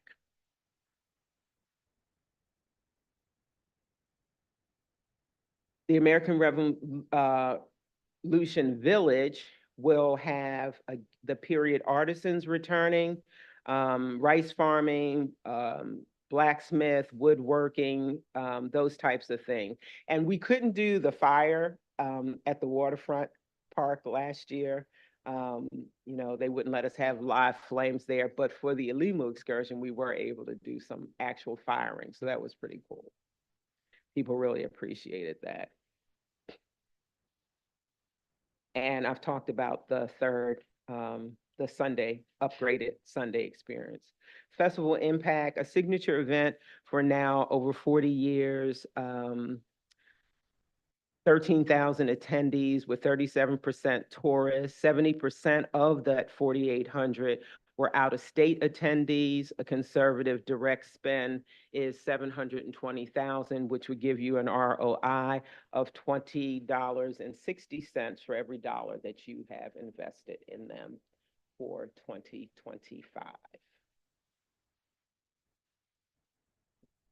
That looks awful small. Is it bigger on your screen? I hope it is. Shuttle service, digital and media marketing, radio, advertising, printed media, billboards, television, and fireworks finale.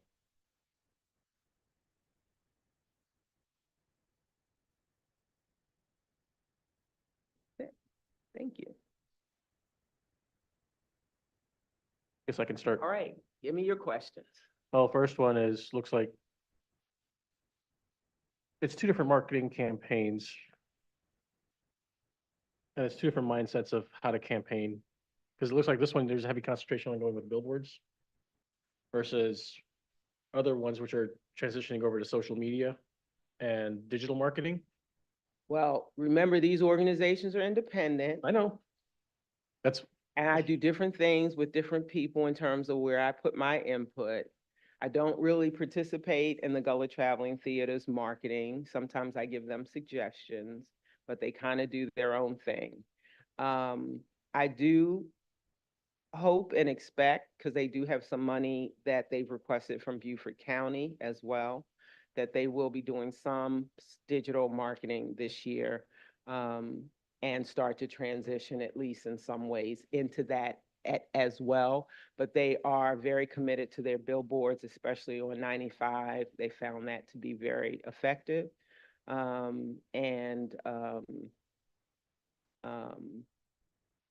done a lot of the things that they think has worked for them, you know, historically. okay.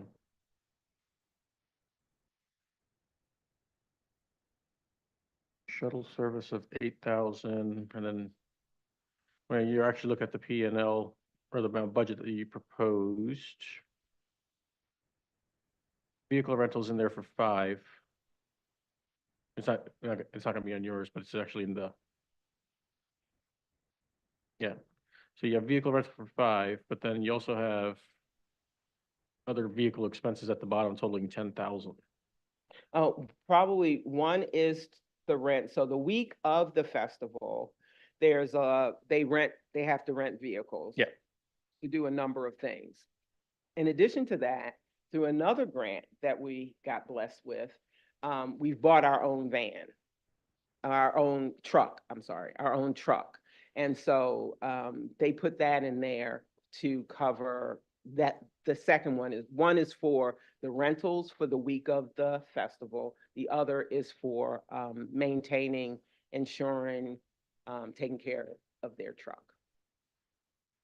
It's almost like a storage unit on wheels. But that's what is in the budget. Remember, a budget is just a spending plan. Mhm. Not necessarily reality. I don't think, in my personal opinion, my guess is that they won't need all 10,000 of that to maintain the vehicle that they just bought. But I do think it was a used vehicle. Is the truck used? Do you know, Pizzana? That's just the insurance on the vehicle, $6,500 Yeah, but for the event. but the insurance, the gas, and even a few oil changes. No, but this is for the event budget. $6,500 would be like the year for the vehicle, not just for a 2-day event. Insurance. Your registration's $1,000, $1,500 for the registration for a 2-day event. I think somebody just plugged in the cost of what the reality is to use the vehicle throughout the year, like 10 grand. Yeah. But maybe I'm wrong, but that'd be a lot. But you're talking about their budget, Yes. right? Yes. That's Well, it's well, just the event it's that- budget that- for the vehicle that- expenses. their budget right there is the budget for the event, not a yearly budget for the organization. So unless they're plugging in, It has to be because they have office expenses in here, $2,500. And that's not for the event. The festival, 12A event budget. Original at the bottom. I do understand that's what you're saying, but I can assure you that they have ordinary expenses in here. Yeah. Their ordinary expenses I don't aren't, disagree with you. I don't, yeah. yeah, their ordinary expenses aren't significant in terms of hundreds of thousands of dollars. Their ordinary expenses probably total somewhere between, I would guess, around $40,000 to $60,000 a year. My guess would be in there, but there's no way that office expense and bank fees, membership and subscriptions, those are definitely could not be a part of the festival budget itself. I do recognize what you are saying, and I can get you an updated budget that takes that out. As I say, that week turned into a little bit of a crunch, and I didn't realize it because the bookkeeper's family tragedy. then quick question, I don't see it on here. Does the event sell tickets?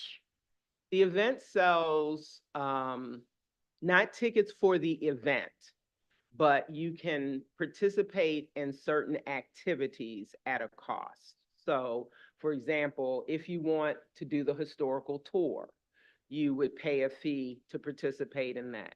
If you want to attend the white party, the opening night white party, I think it's Friday night, you pay for those tickets. So that's where the ticket revenue comes from the specialized things. They have some workshops and interaction with the craftsmen and artisans that are free, but they also have some that you pay to get a basket weaving lesson, or you pay to get a quilting lesson, or things like that. Those types of specialized level kind of 2 activities, those come with a fee. But there's probably 70% of what happens at the festival is free.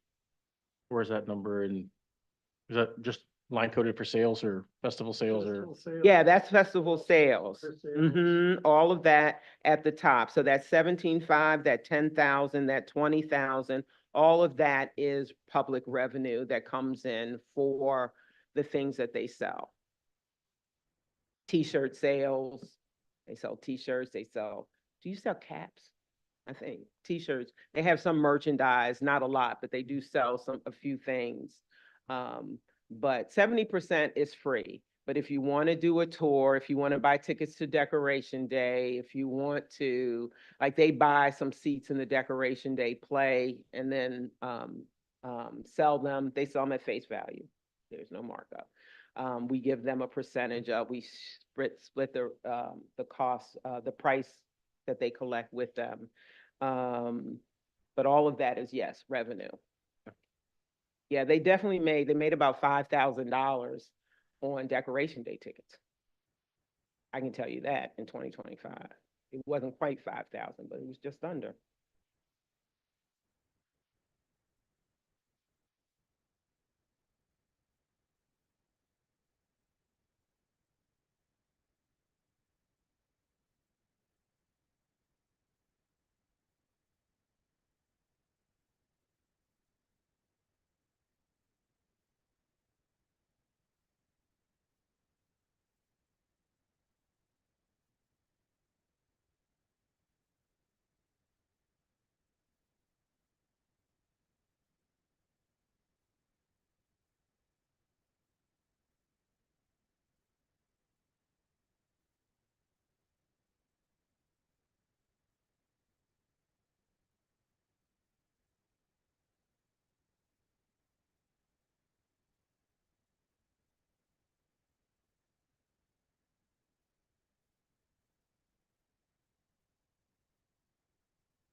Did you notice the $10,000 in hotels fee?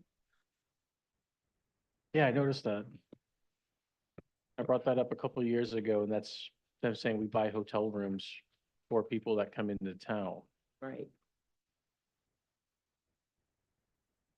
And when I asked which hotels, they wouldn't say. Introduce you. Hmm? I can introduce you.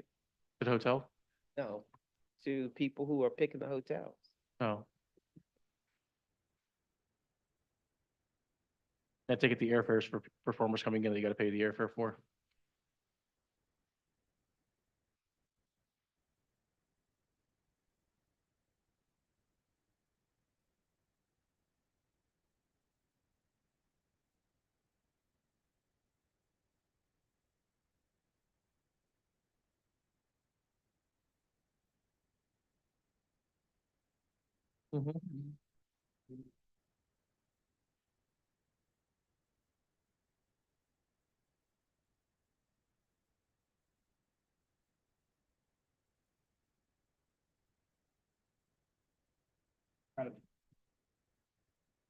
Something new. Something old. Little rhymes, nursery rhymes. Something new, something old.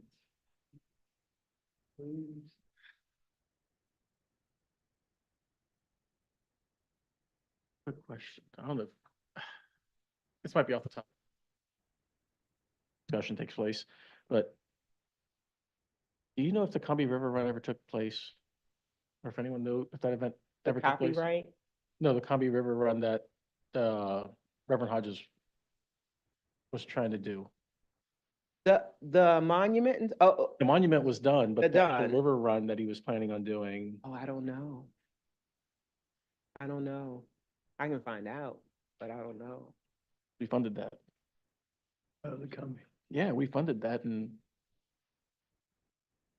We can. Life happens. We can, yeah. Or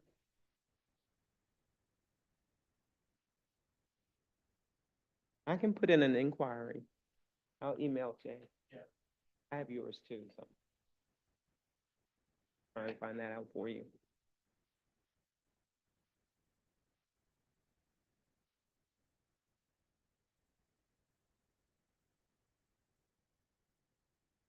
Um, Heritage Days.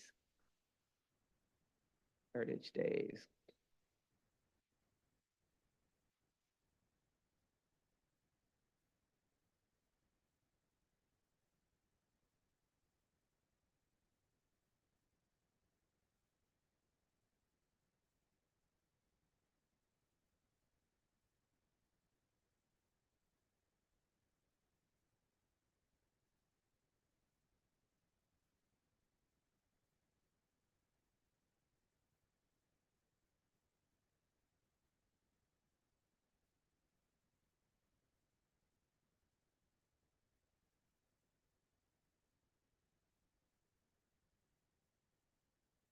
Ready? So we all know Penn Center. And if you know Penn Center, you've probably heard of or experienced their Heritage Days. It also is about a 40-year-old event. It is sort of a homecoming event for the island's diaspora. And so many people who were born and raised and gone away come back home for these Heritage Festival. And you also know Penn Center, so you know that leadership has changed a lot over the last at least 20 years, and they have been working constructively since the pandemic to try and add some sustainability to their organization.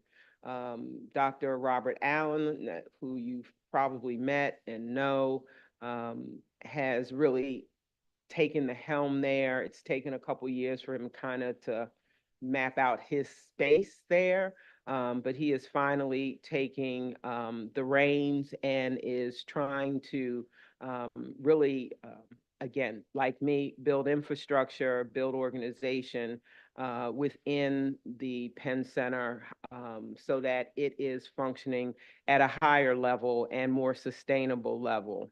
The event days are always the second weekend in November. They have added a Thursday as an official day. They've kind of always marketed Friday and Saturday, but then when the event comes to be, they add things to it. So now they're kind of owning Thursday, really leaning into it beginning in 2025 this year. They have a full day of programming that literally begins first thing Thursday morning and lasts all the way until Saturday night. So while the event days are November 12th through 14th, and I've added that they've been talking 13th and 14th because that's kind of what they've always done is 2 days. Truth of the matter is they have programming for 3 days. So it's the 12th through the 14th. And the impact days are then the 11th through the 15th, because as I say, Thursday is now starting first thing in the morning. It honors the Gullah Geechee cultural legacy of St. Helena and the Penn Center's National Historical Landmark designation, focusing on history, cultural, arts, and community through educational program, music, dance, cuisine. The highlights include the Youth and Family Day, which is on Thursday, the Cultural Connection featuring the museum tours and symposium, a Motown-inspired fish fry, and the Heritage Day step shows and marketplace. They also, they're doing a genealogy day on Thursday afternoon, and they're also doing Thursday night a Low Country supper, which is open and free. They feed the community. They set up tables and tables and tables, and they just fill it with food and people have at it. So it's really a wonderful thing for people who are traveling, because that's one meal you don't have to buy, but it can draw you to come and participate. Historic Beaufort, obviously the traffic goes right through, and with the waterfront and the panoramic views and the Bay Street draw, you know, you can't help, especially for those who are a part of the St. Helena diaspora. Stopping in that area, revisiting those places are very, very important, and people count on their ability to do so. They have not, I don't know, according to Rob, they've ever worked with the DMO. And so this is a new relationship that we're just kicking off, and he is now going to be tracking their information more carefully than he has done in the past. He was really surprised when I called him about Penn Center. He was like, they want to talk to me. So we are now working with Rob and the DMO to, because he's such a wealth of help. It just makes it so much easier when doing the data collection. So he will be working with them beginning in 2025 with the Heritage Days 2025. So we will have more data than I have available at this time. But we do estimate that the attendees have generally been, when it's on the low side, around 800, on the high side, under 2,000. Talked about these things. These are the special draws. And then their ask is money for print and promotional items, digital media advertising, radio advertising, publicity materials, and some equipment rental to setting up the vendors, the stations, and that type of thing. Total request 18.5.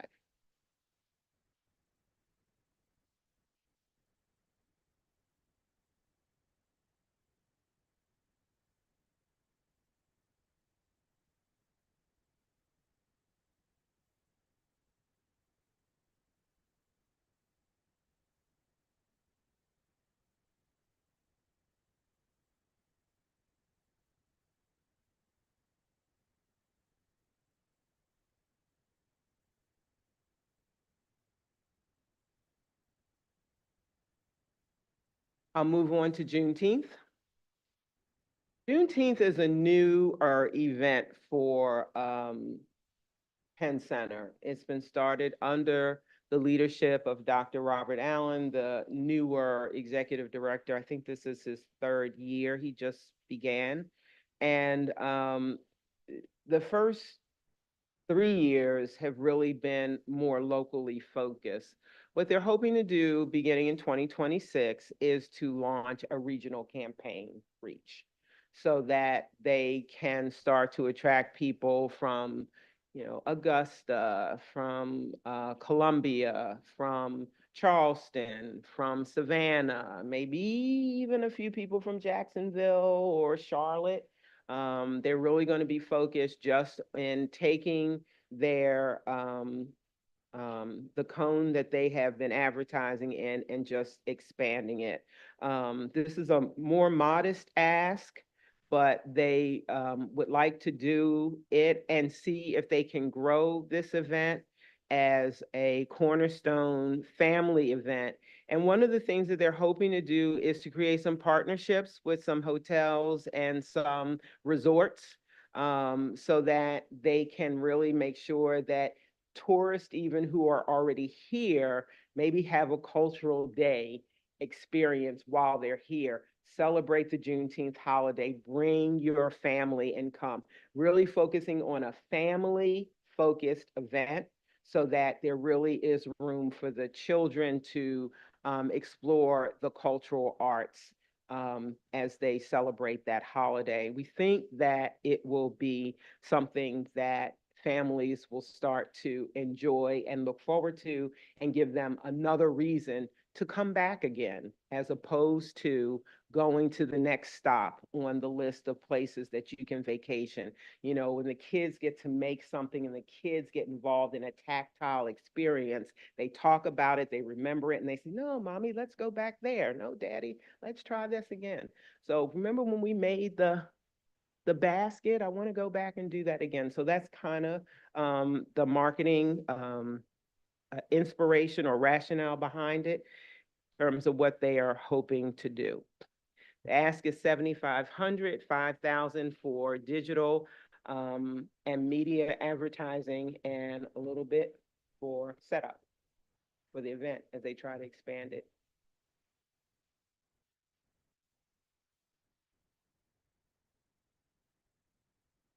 Is the event going to take place at Penn Center? On the grounds. On the grounds of and Penn to Center. Expand it, right.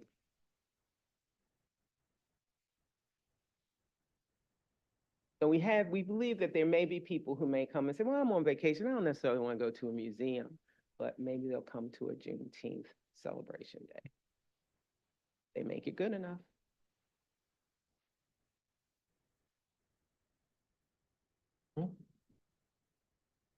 The request?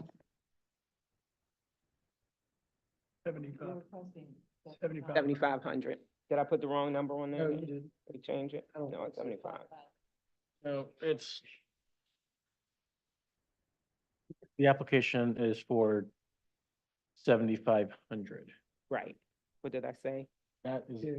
Jay, Have too many zeros somewhere? Yeah, but No, the- no, it's something that. you have it's our you have a internal- typo on this one. We see it, City of Beaufort ATAX request is 7,500. Oh, on the summary report. Yeah, we have a summary report and there's a typo on that one. I'm rubbing off on you, Jay. Yeah, it's the Juneteenth one. He had 5 written on there. It's 7,500 as a request.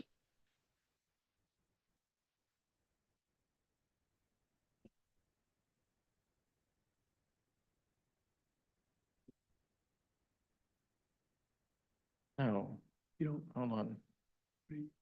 I have 5,000 as well on that one that I did, so unless that application changed.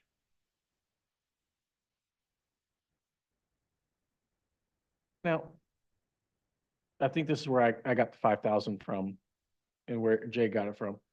Your total project cost is 25,000 on page 1, Mm-hmm. and funding from other sources is 20,000. So the difference would be 5,000, Mm-hmm. but 75. the request is for 7,500.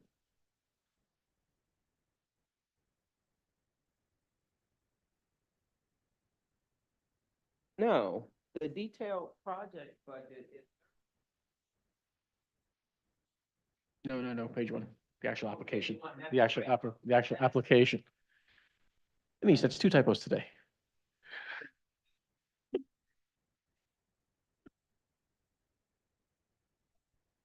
I mean, I think the important. Yeah, One what, request says 75. yeah, That's the most important. yeah. Well, that's a 75 and And the budget says 75. this does 75, so, That's. yeah.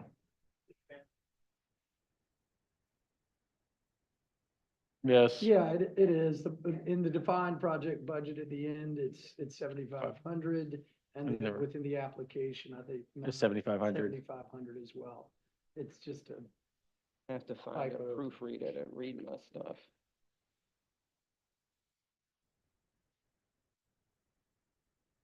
So this is a brand new event for 2026. Well, it started, this is 2025 was the third one. So 2026 is the fourth one, but it's the first one that they're marketing beyond local. So now they're turning it into a larger event that is seeking to draw in people who are beyond just the local. So they're going to be using the advertising dollars to advertise in a much wider radius. They track much of what their return was on the prior years. No. Did you know what was happening? They didn't have any funding in No, past it's fine, years, and they don't have anybody there, at least currently, who would have been able to provide that information. Which is why I introduced or reintroduced them to Rob. Like, you guys really we don't have an excuse. We have Rob here. He can help. So.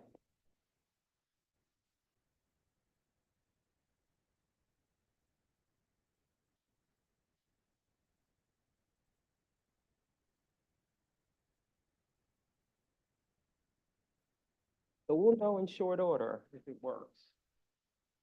Ready.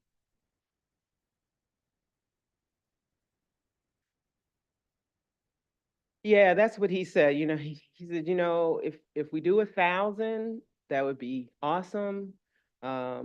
But we really don't have a framework. He said, we really don't have a framework by which to actually say.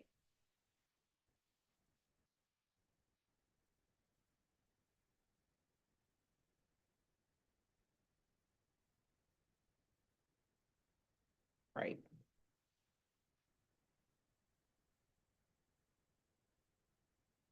That's what his best hope is, watching traffic trends and what we said we want to try and do with marketing. Those are reasonable goals.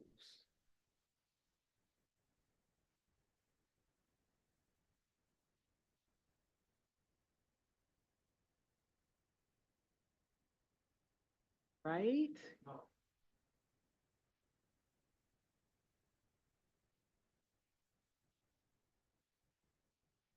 Exactly. I agree. Now you all agree.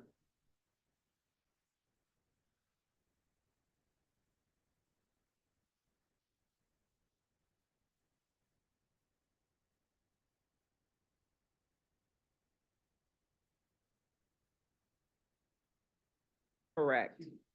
And that accountability. None of us want to waste our time doing things that don't work, and you can't learn anything if you don't evaluate and figure out how to, what people are responding to, what they're not responding to. So we've had these conversations, and I believe them to be ready to go.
Thank you all for your time and attention. Appreciate it.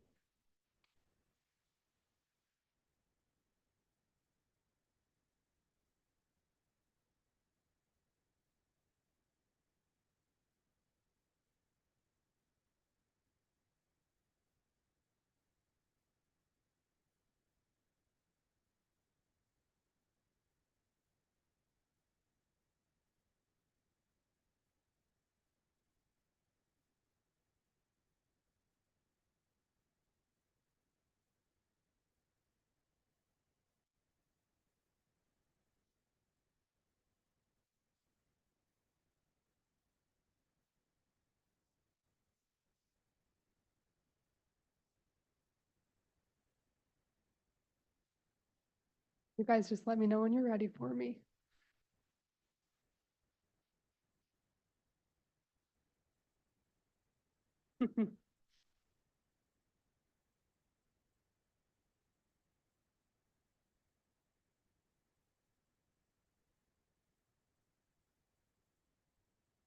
Okay, perfect. I also embedded it in the PowerPoint, so I don't know if that will work, but I can. Oh, okay. Perfect. It'll be towards the end.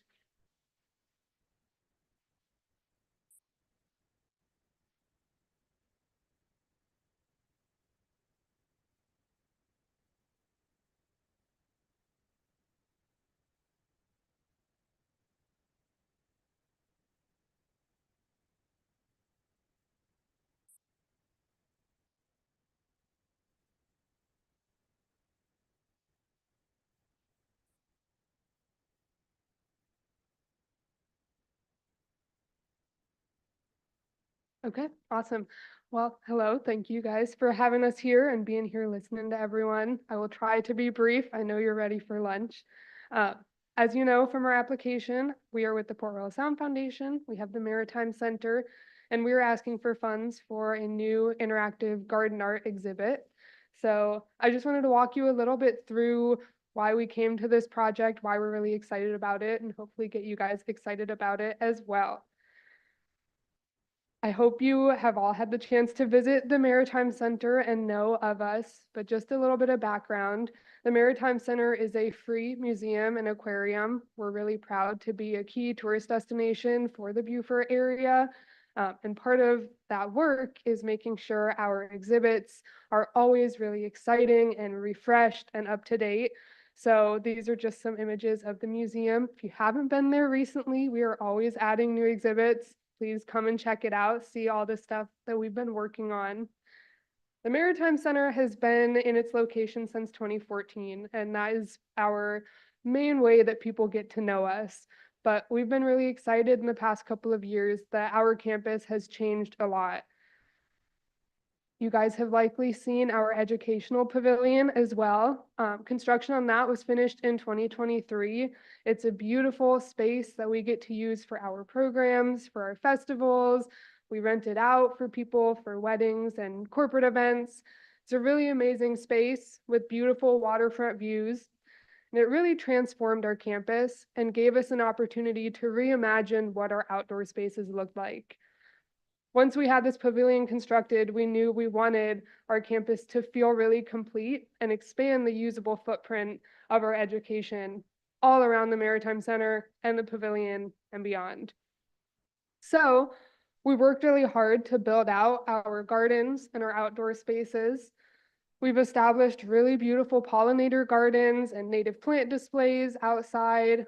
We've gotten some other grants through the Junior Service League of Beaufort and Beaufort County to install educational signage about these plants.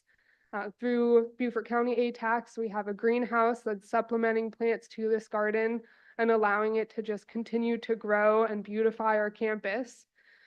And so with all this work that we've put in, we really want to take all the amazing exhibits and displays that we have inside the museum and expand it to the outside to continue to build on this, our reputation as a really family-friendly attraction, a really exciting attraction. And so we have some inspiration for some of these ideas. We're thinking of these light or like larger than life, really colorful, whimsical displays. These are not necessarily the exact statues that we'll have. We'll work with local designers, but it's a good example of what we're thinking, representing native wildlife, these really interactive photo opportunity exhibits that kids can play on, families can explore. So there's some of our inspiration there. We've got some more inspiration pictures here. Again, just these really exciting, eye-catching, displays that will be a great first impression when people come to our campus, whether it's their first time or they're returning, because we want every time that people visit to be a new, exciting experience. So that's an idea of what these displays are and why we're so excited about the opportunity to bring them to our gardens. And it's really important to us to be doing things like this and constantly be adding new, exciting things to our campus, because we know that we can't market ourselves as a top tourist destination if we're not a top tourist destination. And how we do that is constantly refreshing and growing and adding.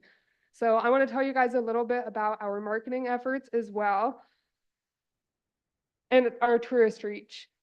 So since opening in 2014, we've seen over 255,000 people reached through our Maritime Center and programs. Right now, we're seeing about 29,000 people a year, which is a number we're really excited about. That includes Maritime Center visitors, program participants, all these people we reach through our work. Approximately 49% of our visitors that sign in come from outside of 50 miles.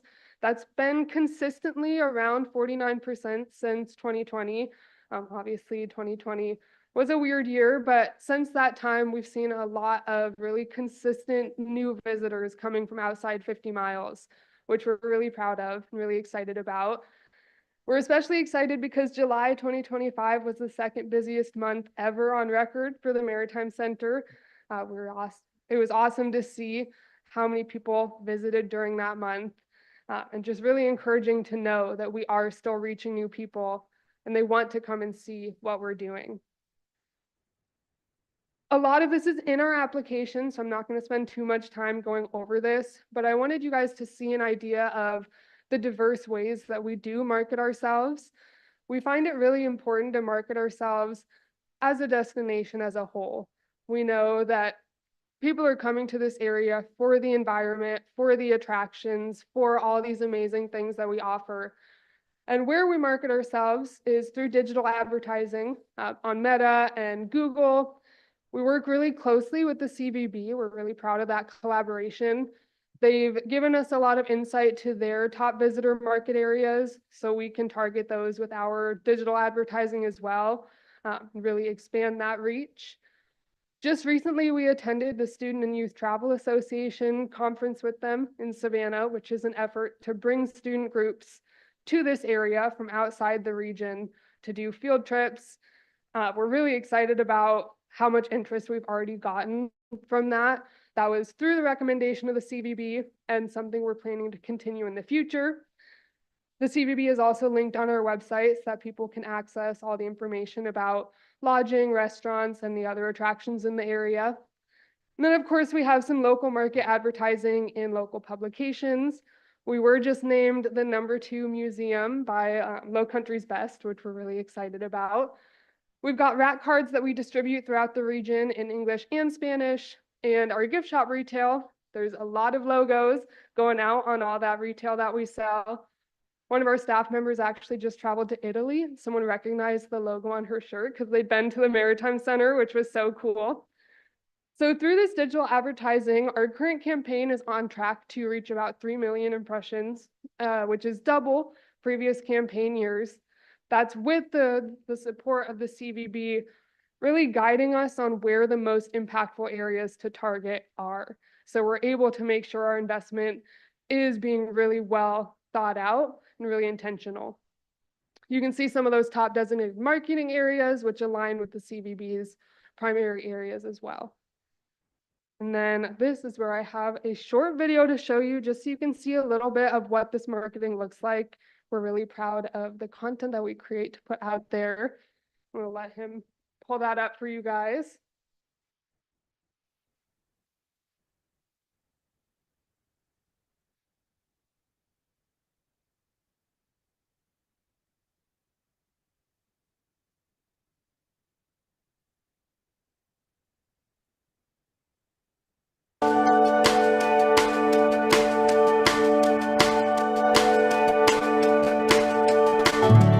Can a place change us?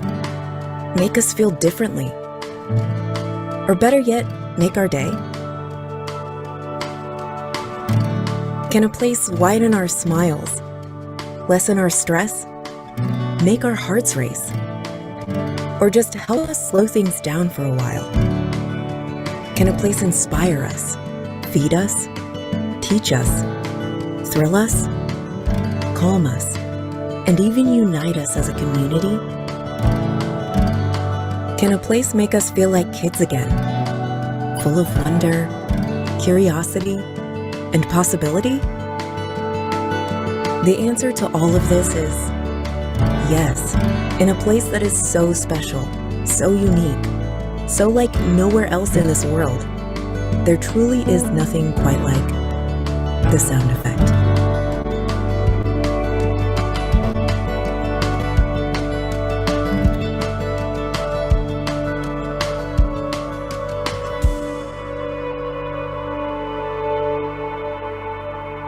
On behalf of the Port Royal Sound Foundation, we thank you for your support. You make our work possible. Thank you. Awesome. See if I can pull up just my last couple slides.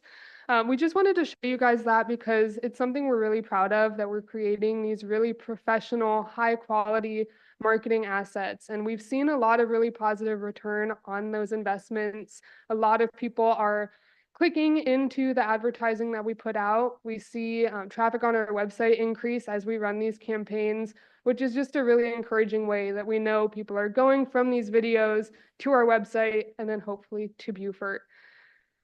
So, see if this pulls up.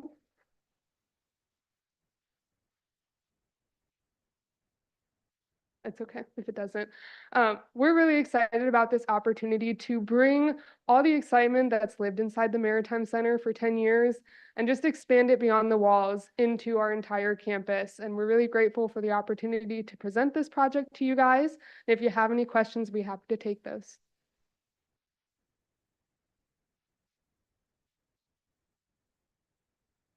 Thank you. Yeah, well done. Thank you. Besides the caterpillars and the butterflies, will you display the local insect around here, the sand gnat? I'll add that to the notes, a suggestion. Yeah, scare them away.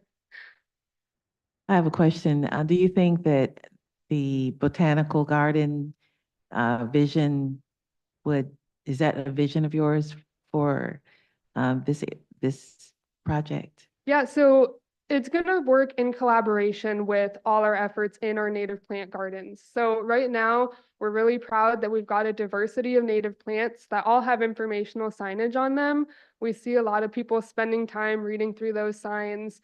We also just did our first native plant sale in April of this year, which complemented all that work and gave people a chance to integrate native plants into their own gardens at home. So this definitely works in collaboration with all our efforts in those gardens.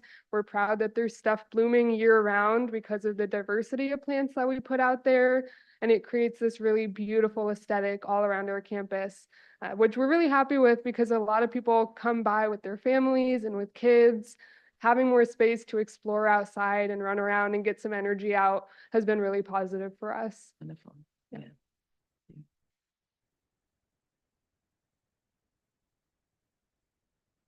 Any other questions?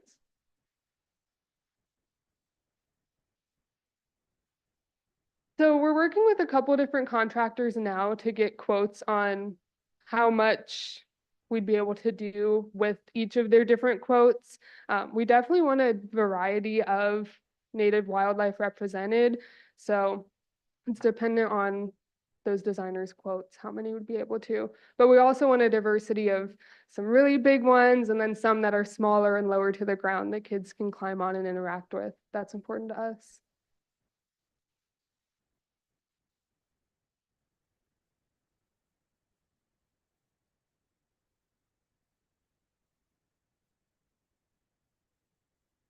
I also want to say we're really excited about our School of Fish exhibit, which was funded by last year's city ATAX.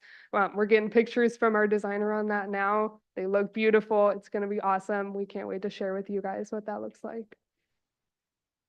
Hopefully before the end of the year, should be on track there.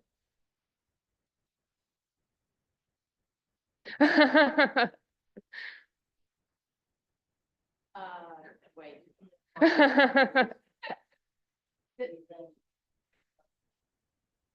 I didn't realize that was, that was going to be at the end.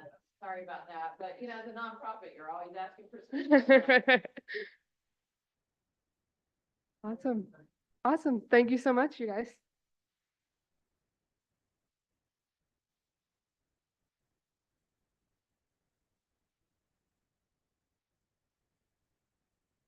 Right, no problem. Okay, got it. Excited to attend or be part of our fishing tournament. Yeah, I know. But we've been working with Rob on that. I really hope that that's going to become eventually a tournament where people are coming to town for it. What are your species? Well, it's an inshore slam, but the really cool part about it is it's when you catch a fish, you log it on a phone app. And so anything that you catch, you log on the app, you take a picture, we get a measurement, we get an identity, and that all becomes data that we upload and share with researchers with DNR so that they can better understand the fishery.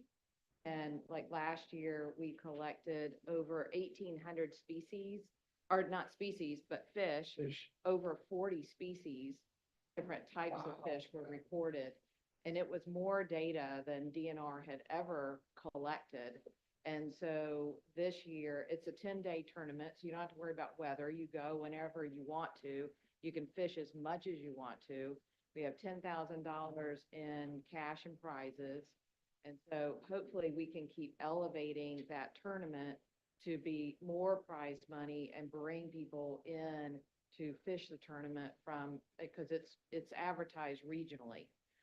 So we are attracting fishermen, anglers from other areas, but we really want to build on that because fishing tournaments can be outrageous.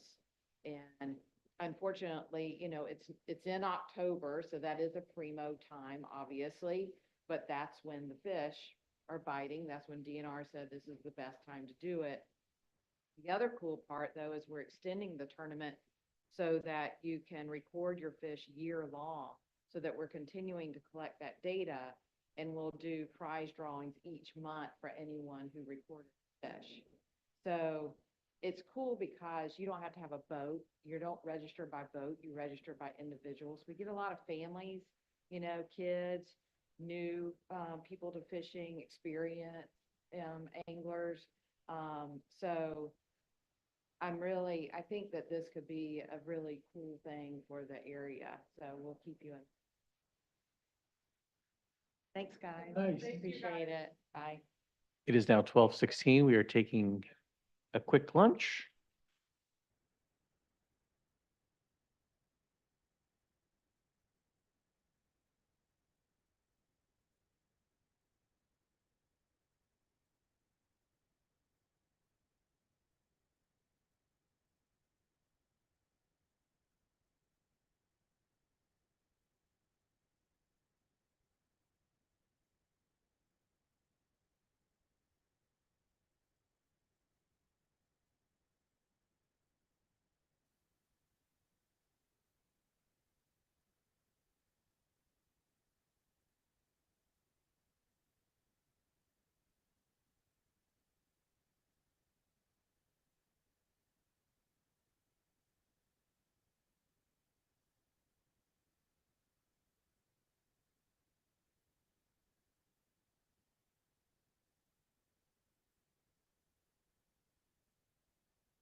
It is now 12:48 and we are back in session. Next up, we have Beaufort Water Search and Rescue with Patrick.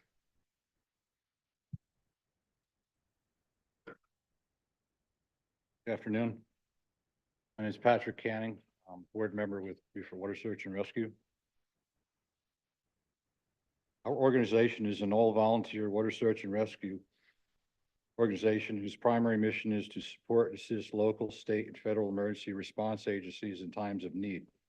It has taken years of commitment and hard work by our squad members, both past and present, to build an unprecedented relationship of trust and professional respect with our partners. Men and women of our organization donate more than just time, but missed moments with family and friends, cold dinners, and long nights. Much of our organization's support and funding depends on the continued recognition by local and state agencies of this high level of commitment, competence, and dedication. We are located here in Port Royal with 30 members and a second location in Bluffton with an additional 10 members jointly serving the greater Beaufort County area. During the previous 12 months, our volunteers have responded to 97 rescue missions in our local waterways, totaling 2,249 man-hours. This represents a 65% increase from the previous year. This year, 2025, represents a milestone of achievement for Beaufort Water Search and Rescue as we celebrate 50 years of service protecting citizens and the safety of our waterways. The past couple of years, with the help of our community who have made huge strides in updating our equipment and rescue capabilities, I'm here today to ask this committee for their support in continuing this effort.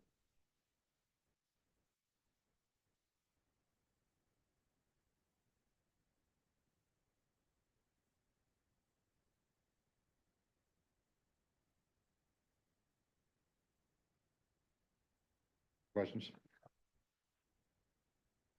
Didn't know if you were done or not. I guess, let me start by saying thank you for doing everything that goes unnoticed behind the scene. Because I don't think a lot of people know what you guys do behind the scenes. Surprisingly, no.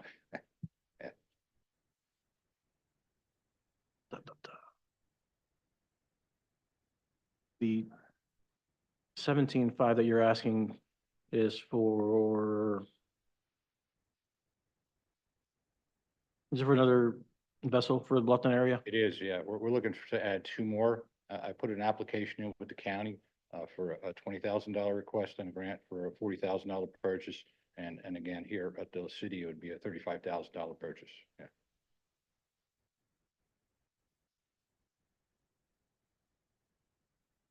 And do the units you guys have in Bluffton come and support? I guess the reason I'm asking this is since this is funding that is generated in the city limits, and we're funding a vessel that's going to be stationed mainly in Bluffton. We're, again, yeah, we have 2 boats down in Bluffton. So the county is the one I'm applying Right. for. So what I'm saying is during the busy times, like during Water Festival and all the busy events that we have that take place here in the Beaufort area, do you transfer those assets that you have in Bluffton over to the Beaufort side? Yeah, we reciprocate back and forth. We were down at Hilton Head. We have 5 boats in the water back for the paddle boat race they had here a couple weeks ago. When we do the river swim, we bring 1 or 2 boats from Bluffton to help assist our group here as well. Yeah. Yeah, the only reason I ask is to make sure that everyone understands that it comes back this way. Yeah, We're just not funding something that's going to absolutely. stay over there. Yeah, yeah.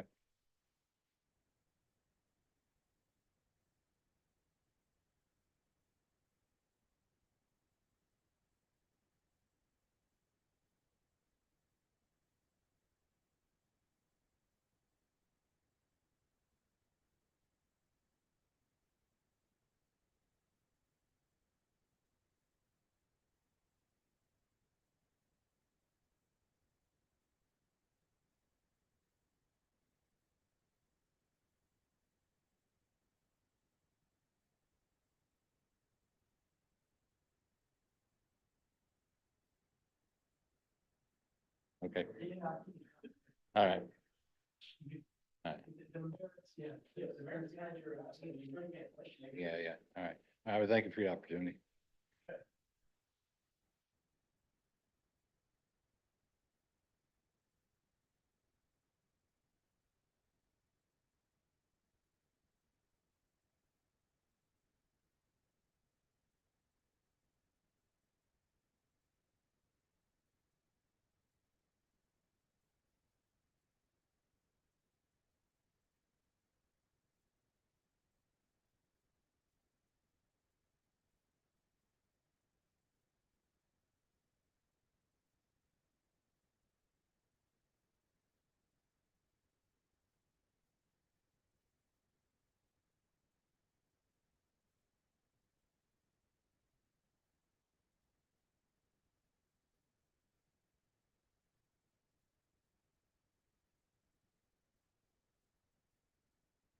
So, yeah, Yeah, exactly. so that's exactly what we're talking about here is we're gonna wait until for the next one, but discussing this and filling out these scorecards, Is it this related- organization doesn't really apply to the things that are on the scorecard because what they do affects general tourism overall in the year, like for the whole year.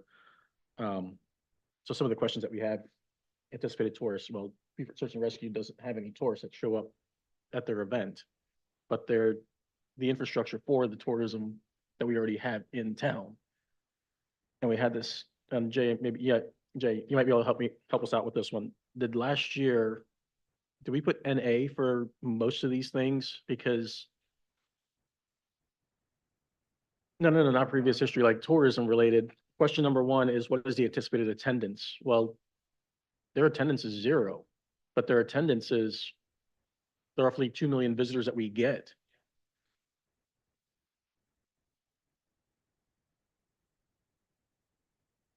Well, and in actuality, they put a number on their anticipated attendance and then what are those tourists, which was, I think, really very low.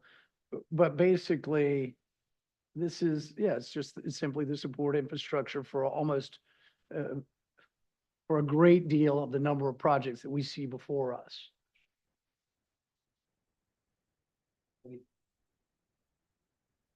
Water. Water usage, period. It can be a recreational boater coming down from Charlotte that's over here for a weekend. And they're not coming for an event, but they're just down here, and if they get in trouble, search and rescue's there for them. All these fishing tournaments, everything. Mm-hmm. Yes. We had this discussion last year. It was the first time Patrick presented, and we had the same questions as to how do we quantify what they do. number of people who will benefit from this. Can't- You can't track it. That's an infinite number. It really is. I mean, and their support, for sure. It's infrastructure support, and that's one of the guidelines that we are allowed to fund is infrastructure support, and that's literally what this is. And for instance, under the coordination and collaboration to leverage impact at C, describe how your marketing plan and events fits into one of the DMO sub-brands for tourism, arts, events, festivals, history, culture, outdoor recreation. It's essentially all of the above at any given time. I don't think anyone is questioning the merits of this organization or their ask. It's simply for us, as it relates to the grant review criteria, it's a little bit difficult for us to score in the areas that the others are scoring and able to be fit into a box. So we'll do the best we can with it, turn it in, and you'll see some NAs and we'll deal with that. Yep.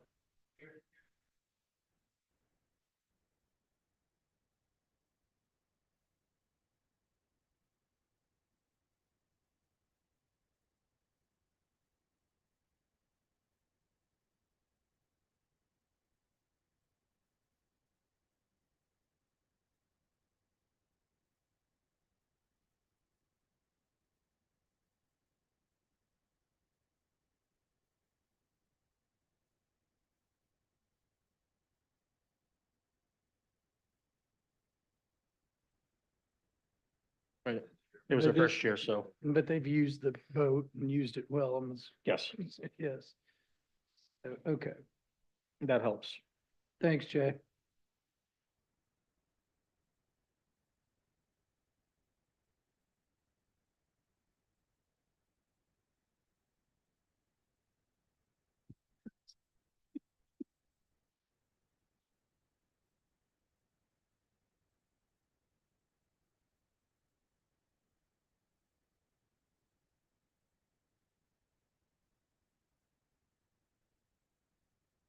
And we're back on schedule.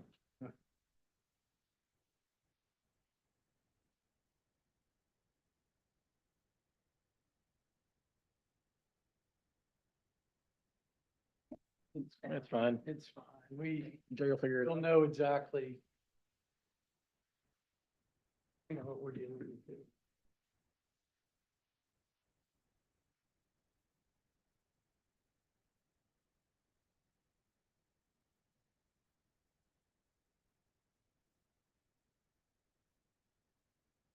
Bruce?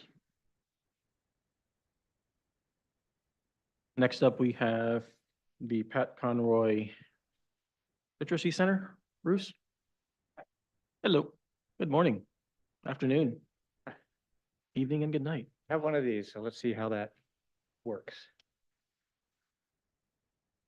Yeah, it's asleep.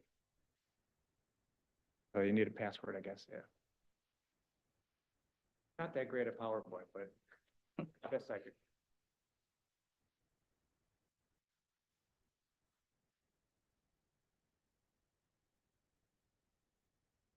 You should be able to just. Patrick and I were talking while y'all are still at lunch. He said, we're gonna get you back on schedule here, so. Right. Looks like it's coming up. Here we go.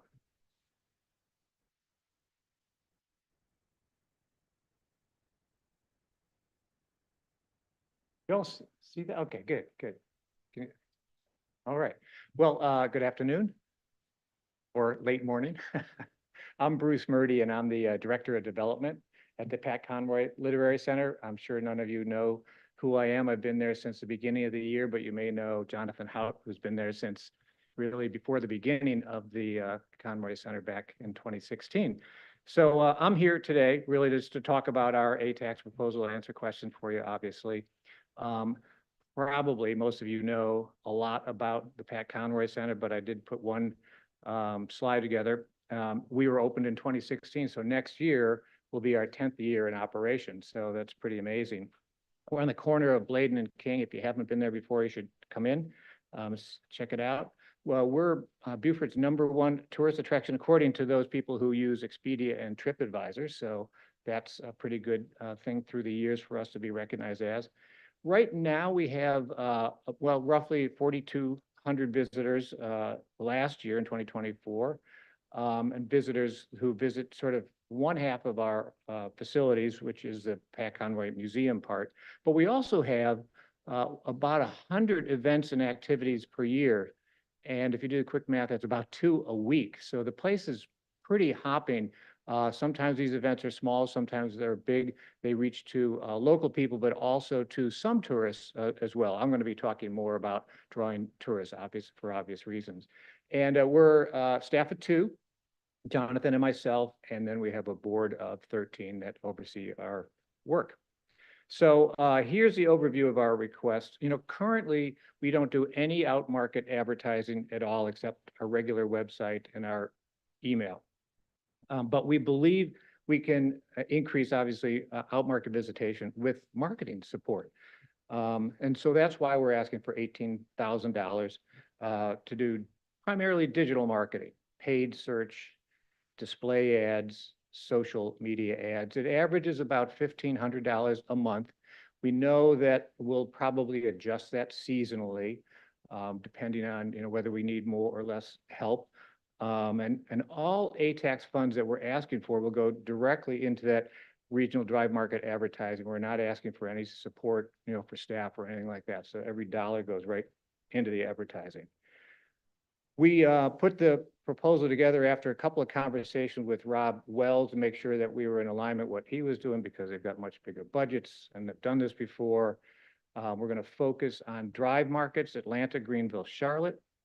The demographics are pretty wide. It's 35 to 75, but highly educated people, interest in literature, writing, not surprisingly, but also history and culture. The psychographics, which is what do these people really like beyond the numbers? They have passion for Southern literature. They love going to cultural events. They really like small group learning and authentic and meaningful experiences when traveling. So as we look to that, we believe that this is strongly in alignment with Beaufort's best visitor profile. These are the kinds of people that I think we want to bring to Beaufort. So we're excited about that. So really, this is about impact. You want to know about return on investment. Are we going to get back more than we put in? Well, in 2024, about 38% of our visitors were overnight visitors, tourists from off somewhere. And we're tracking a little bit ahead of that. Last time we checked, I think was for this proposal was about 40%. So more or less the same, but a little bit ahead. That, in our rudimentary approach says we're bringing in about $349,000 in accommodations revenue, plus whatever spending in restaurant shops and other attractions. And how we did this was to take 38% of the very conservative at 4,000, it's a little bit more than that. That's that 1,555. Just multiplied it by an average of 1.5 nights spending at a hotel at an average daily rate of 150.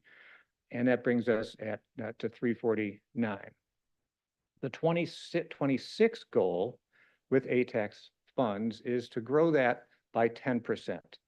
So if we use the same sort of formula, that's another 155 overnight visitors, spending a day and a half or night and a half on average at 150. It brings in 34,800 in accommodations revenue. But what was not in the proposal, which I found out afterwards, and you probably know well, is that according to Discover Beaufort, they indicate a 7-to-1 ROI on tourism spending.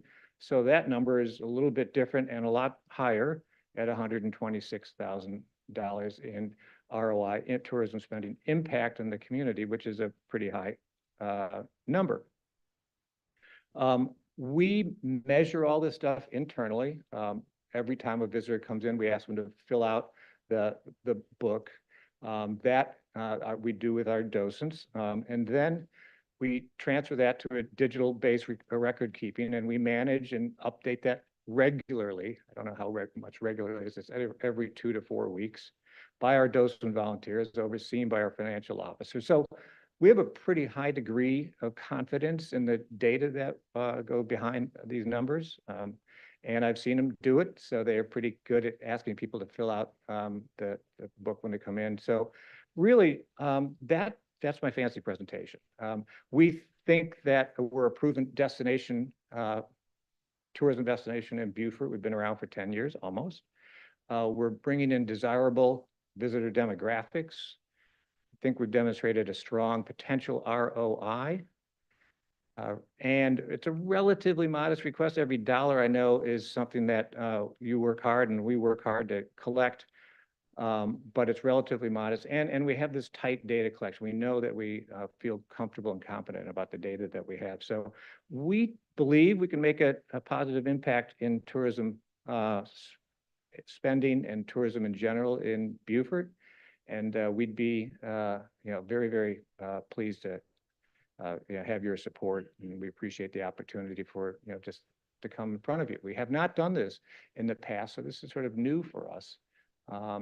My background is marketing. I used to own a marketing firm, so this is something I was like, why aren't we doing that? We could get so much more if we did this. So that's why we're here today. Thank you. That's my fancy presentation. So.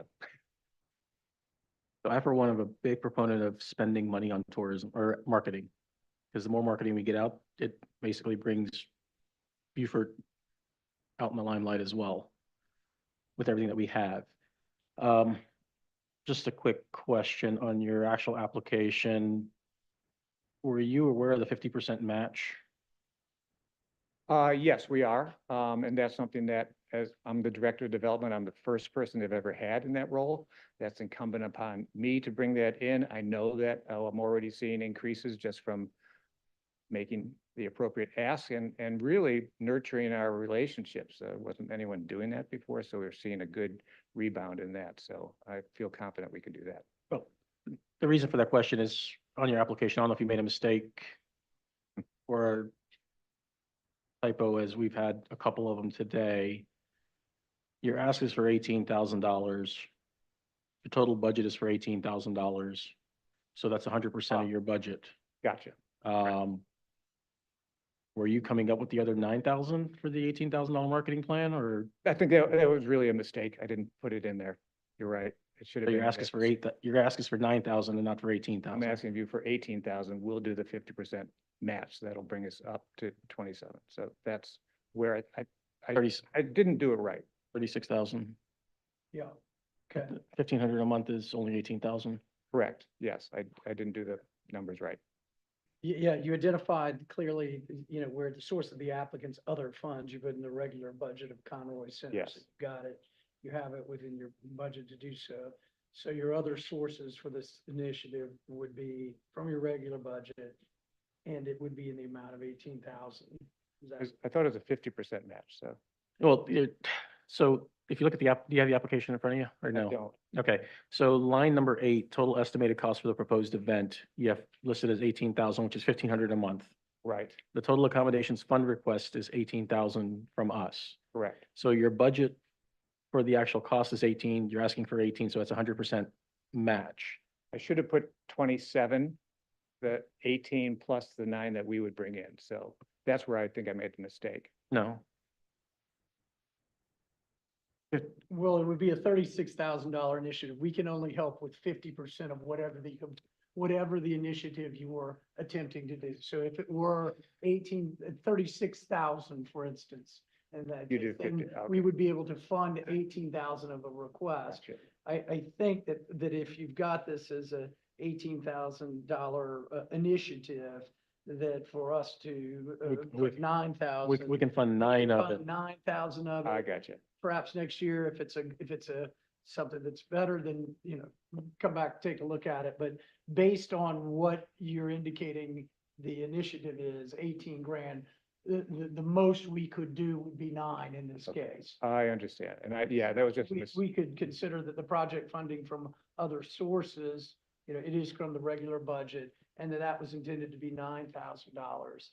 And therefore you're asking us to match it at 9,000. Okay, that was my mistake. So Okay. I understand. All right, well, we can Jay, did you catch all that? digest that.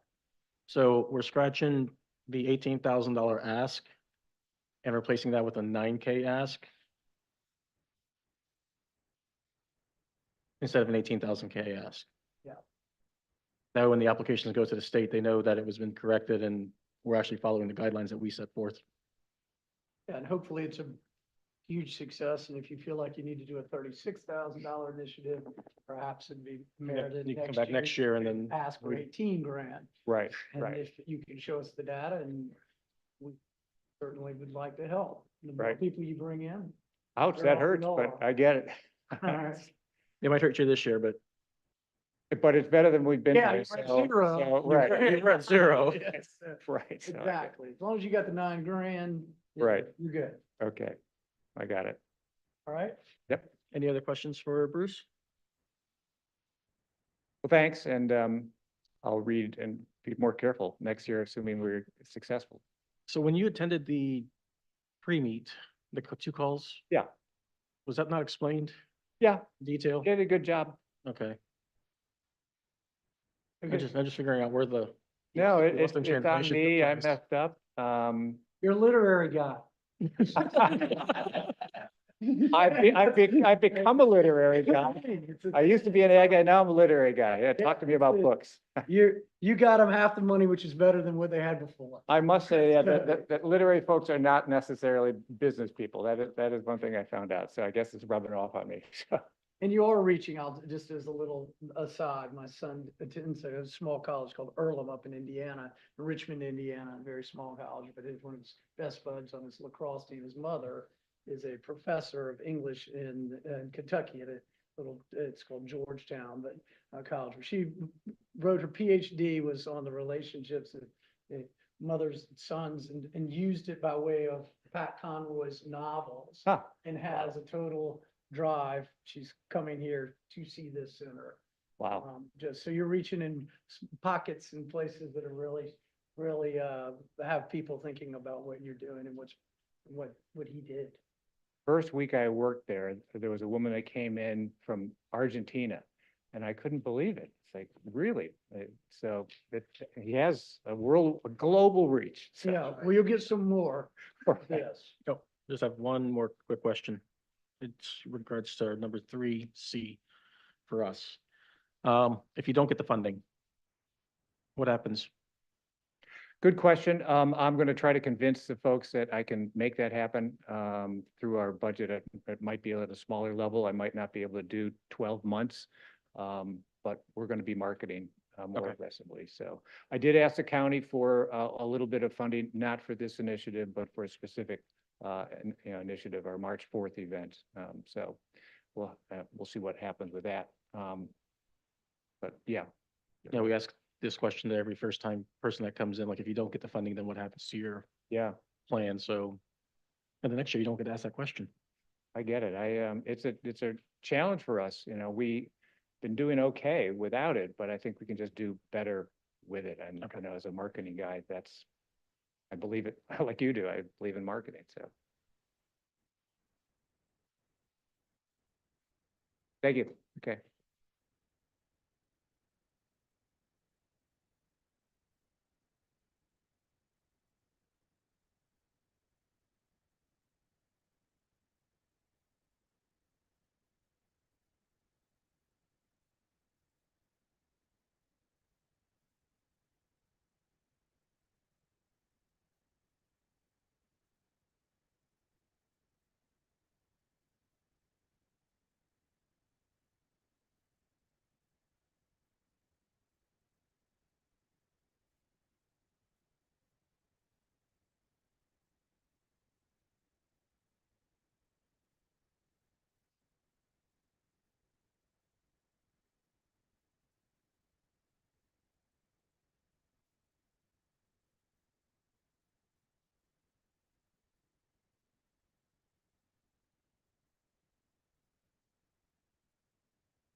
Moving right along, we have Jeb with Habitat for Humanity. I don't We look get like Brenda. Jeb. Oh, we have But- Jeb listed here, so we get Brenda instead. Jeb's Okay. here in case you ask any hard questions. Got it. Great question, guy. Floor is yours. Thank you so much. Appreciate this opportunity to stand here before you all and talk about Habitat. We have a fun event to talk about, but just a little quick overview. Everybody thinks they know everything about Habitat, and we find when we start asking questions, um, not always a good understanding of what we do. So we have been around since the 1990s. We had 2 affiliates up until a couple of years ago in Beaufort County, and we've now merged into 1 Habitat affiliate serving all of Beaufort County and Jasper County.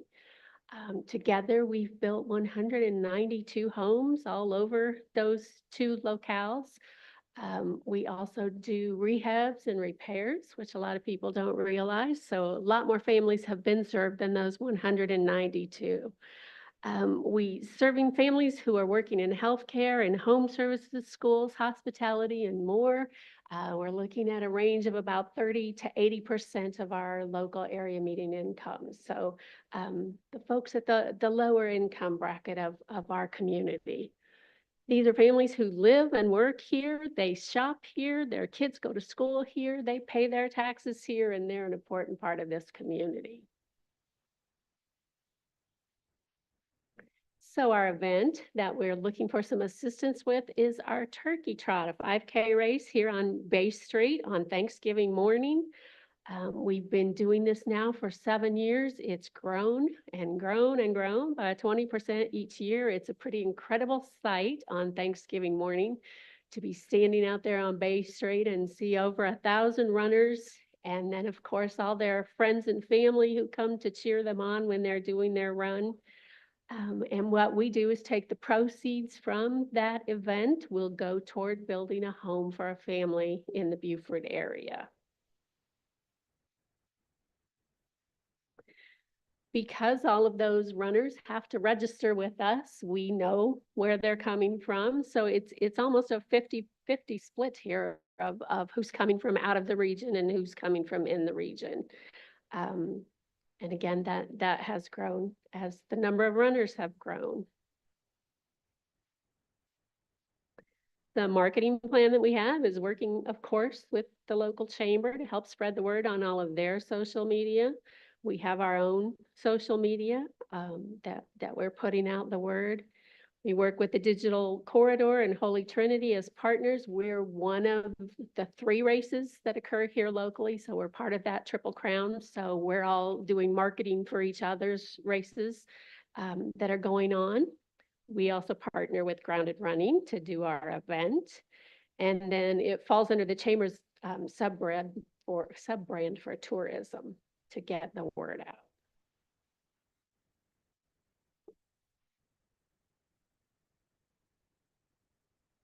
One too many, Jim. Yes. So as mentioned, we're coming up on our 7th year. We also have a golf tournament and some other special events. And we've come to depend on the funding for this will come not just from the runners, but we also get sponsorships. And we're blessed with sponsors who find this a worthwhile event and come back year after year to participate with us.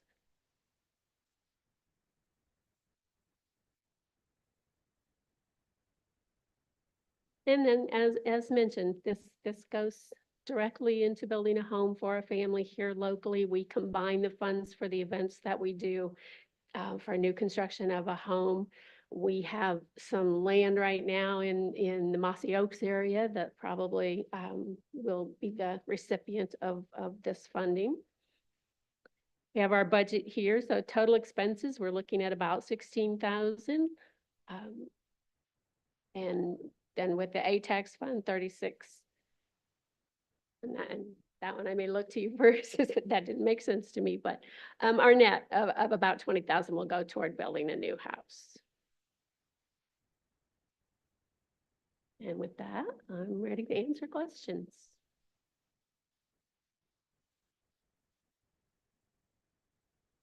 Downtown, that's You can't get downtown that morning.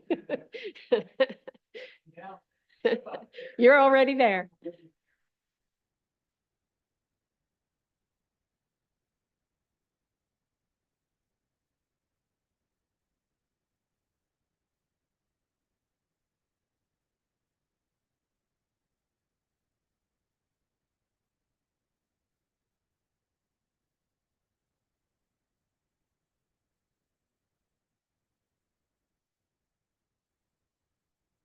It draws attention.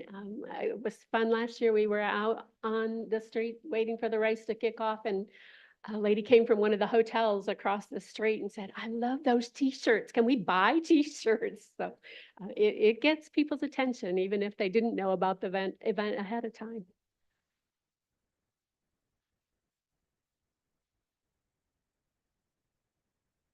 So I'm looking at your expenses, and I'm sure you heard what I said earlier. I'm a big proponent of marketing Beaufort.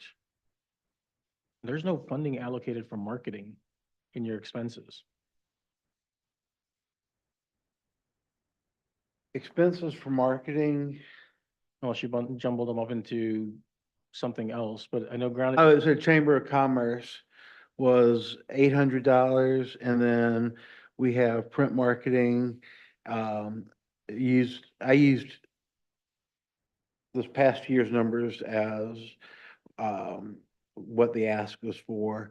616 in print marketing, and then I did miss social media, which we spent about $300 in social media marketing.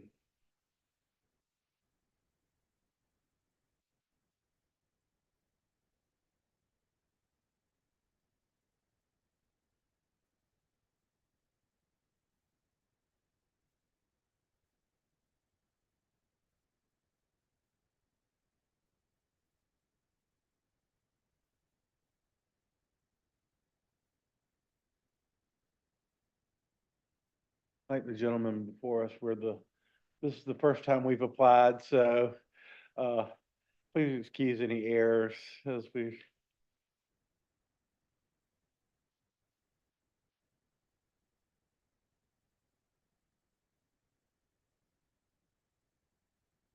Challenge that we're faced with is any funds which we may suggest that be granted, and again, we don't have the final say, we essentially are performing this Q&A and then rating as we see from both what you've submitted and the questions that you answer, and then ultimately the city council determines what happens here. But we're tasked with, well, the event clearly demonstrates that it's bringing in folks from out of town in and of itself. The funds that we are charged with making sure they go out the door have to match a program that says the initiative is these dollars are being used for marketing purposes. And so it becomes a little bit more difficult when you say that, you know, the cost of the shirts and then the ATAX expenditures, you know, being 37% of that, as if this is being used to, you know, print the shirts out, which are being sold. And I get it, that could be used, you know, in a sense as marketing in and of itself, but we're trying to figure out how heads and beds are coming here because of the funds that we're granting, and you're using them specifically for that purpose to draw those folks. During the presentation, the pre-grant presentation, they had talked about donor experience. I mean, not donor, excuse me, I'm in fundraising, so the visitor experience. And so that is the shirts we attributed to the visitor experience, being able to get the shirt and all of the logistical aspects of the race are part of that, making sure that the visitors experience is top notch. And all those shirts go home with all those runners, so. That would be my extension of that's where I was getting ready to head with that. Yeah, that's the bridge you got to cross. Yeah. Well, here's the thing with the shirts. Since it is print material and you have print marketing and you have all the other items, has the shirt design been finalized? No, Okay, well, this will be for the 26 this will be for the 26. race, but One of the requirements that we have in the city in terms of marketing funds is if you are printing the shirt, not only would you have the Habitat Humanity logo on the shirt, like if you go back to a couple slides where the runners were. Where's the trailer? No, well, we don't have that. So you see how you have the turkey with the 5 fingers and the Habitat logo on it? You'd also have to place a Visit Beaufort logo on the shirt.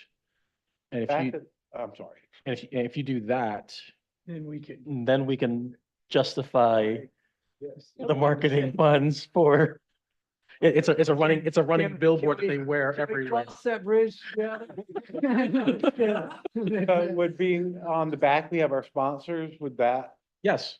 count? Anywhere on that shirt. Anywhere on the shirt. All right, Anywhere on the shirt. let's go ahead and assume that it'll be on this year's shirt prematurely.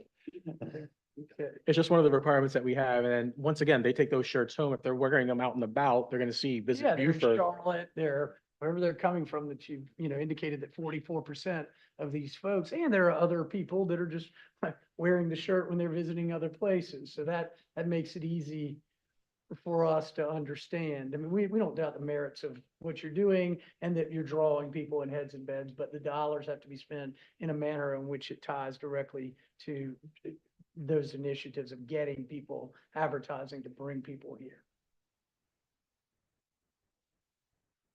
Yes. And you can see they're cute shirts. They get people's attention. So we're not gonna assume, we're gonna say you're gonna put that on the shirt, right? You're gonna put that on the shirt. That's gonna be on those shirts. But what about the guy wearing no shirt? Yeah. You don't have to have everybody in shirts, it's just the ones that you have, that's what it needs. Yeah, the shirts that you print would have to meet the requirement of having the Visit Beaufort logo Right, on there. because your ask is less than the cost of your entire shirts in any way. Yeah. Right, so that, we'd like to help, because that's what we're supposed to do, to help bring heads and beds and events like this, and I think that if you're willing to do that, then that's a means by which that's true advertising and easier to digest. Okay, Good, sounds good. Thank you. thank you.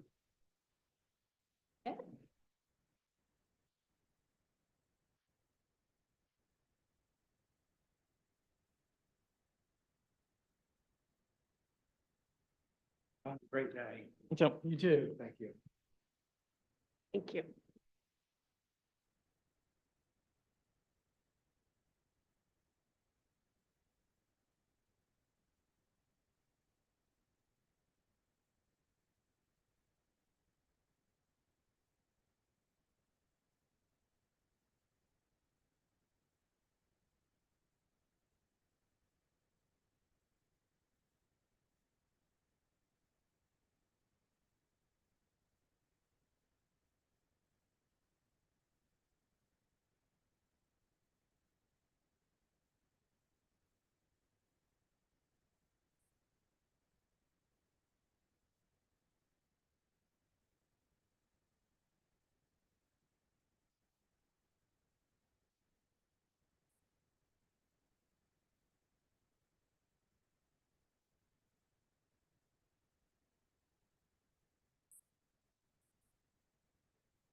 Look at the Lone Ranger.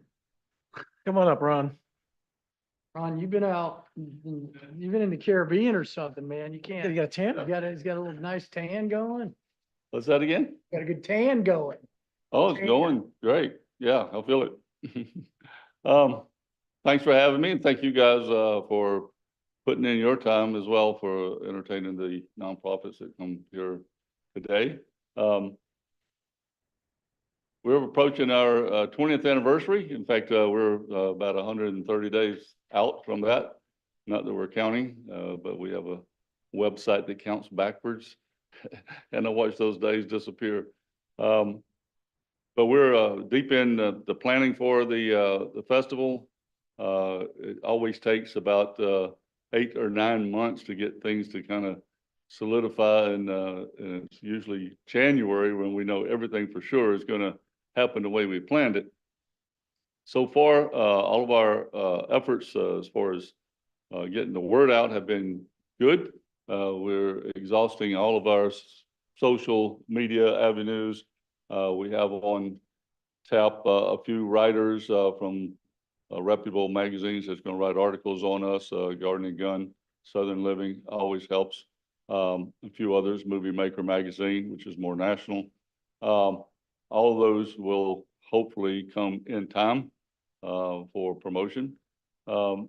Each year we have a lot of word of mouth that comes from the filmmakers. The filmmakers promote it within their departments as far as their filmmaking departments, and they spread the word there and to other festivals. One of our best marketing tools is the filmmakers that come here each year fall in love with Beaufort first, and that's the charm of it all. And then we usually have an opening party, and after that, then they're introduced to the actual festival. So by that time, we hopefully have won them over with the beauty of Beaufort. The last 2 years have been very successful as far as getting people to town. We look at the film festival as a tourism event more than a film event. Even though Beaufort has a proud history of movie making, That's why we started the film festival in the first place, was to get those movies back to Beaufort. And we've been successful in some shapes. Some of the people that have been here in the last 5 years were introduced to Beaufort through the film festival. So that has helped as well. I serve on the CVB board. We work closely with Rob Wells and that group to promote Beaufort through the film festival. And so far that has worked well for us. We are going to continue that relationship along with other nonprofits that we support, and they support us in return. So I don't have a nice PowerPoint like a few others did. I think the package kind of speaks for itself. It shows last year we had people from 40 states and I believe 4 countries. I was asked just yesterday how we track that, and we track that in person. We take the zip code of every person who walks through the door. We have them sign a roster if they are willing to do that. When I say sign a roster, it's a digital roster, and we get their email addresses and we invite them. We've already sent over 3,000 invitations to the festival from past attendees, which we track that through the ticket sales as well. So we've already started full blast in marketing it, and we've already heard from several of the hotels that have received requests for reservations, and so hopefully that will continue. We try to tell them don't wait till the last minute because people are going to come to town for the film festival. So that's kind of where we are. We want to continue what we've done in the last 2 years, which has worked well for us. We've had packed screenings, both years, sold out screenings. In fact, we've last 2 years, we've had multiple sold out screenings, and that's never happened to us in our 20 years. Part of what we planned so far this year is kind of a retrospective look at the film festival over the last 20 years, from how we started to where we are. How we started with film screenings at 7:30 in the morning. We don't do that anymore. Nobody would show up today, but we are continuing what we started way back when, and we have moved to USCB. That venue is the best we have, and it is something that we kind of reinvent every year. Part of what we're requesting is help in that regard, because we bring in our own technicians, our own audio and visual, and we kind of reinvent it for the film festival. That's not the way it always is for shows and things of that sort that they do, but we don't take any chances, and we hire some of our professional team to come in and help us with that. So that's where we are today, is in a request for funds here.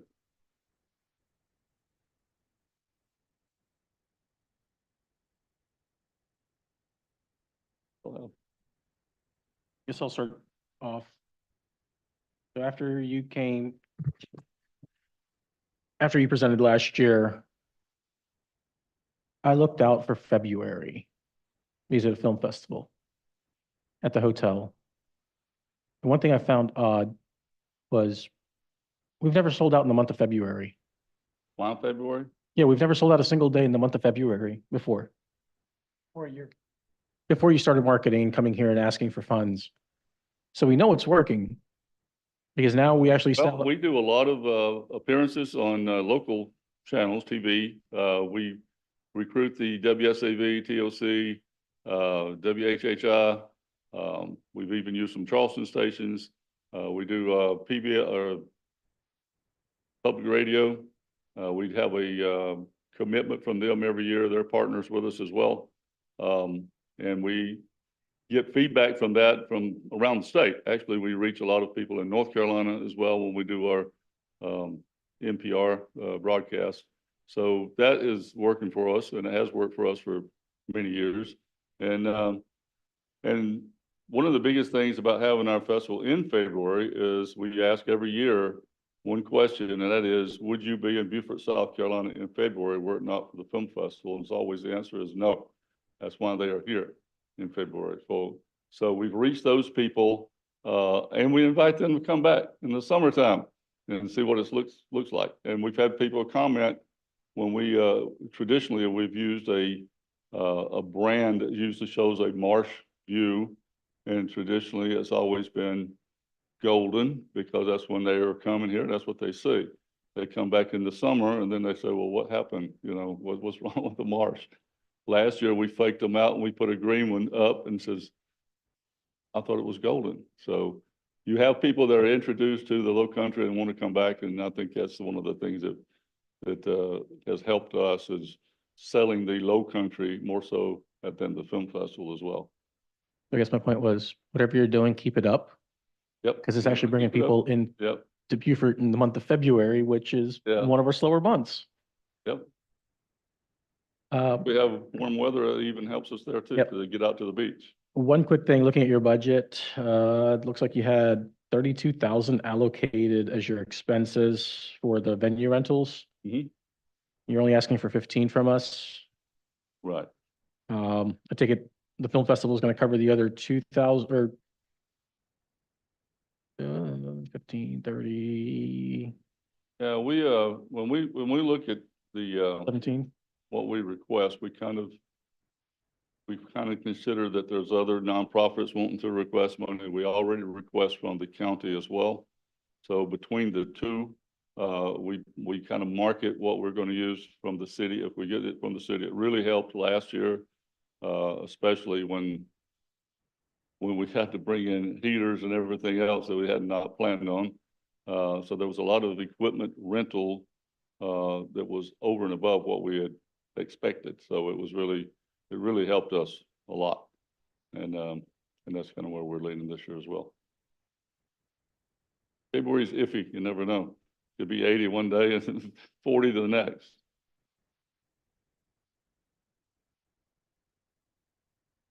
Go ahead.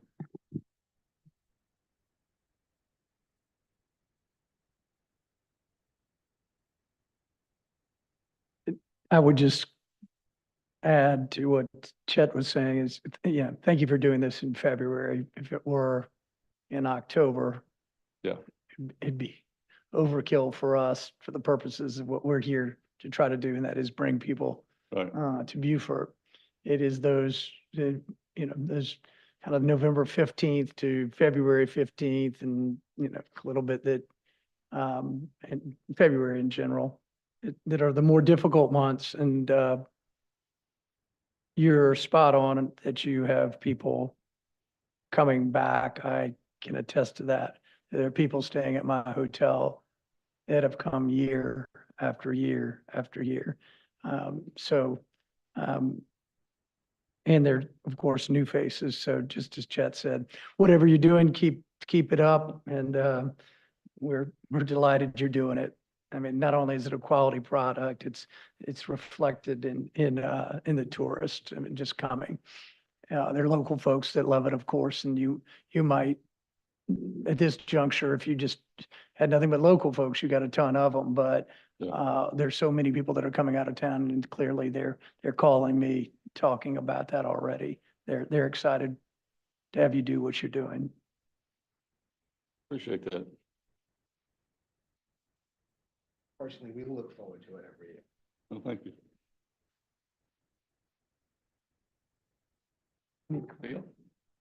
Unless you want us to praise you some more, Ron, you can, you can. When you're having a bad evening, think about this day.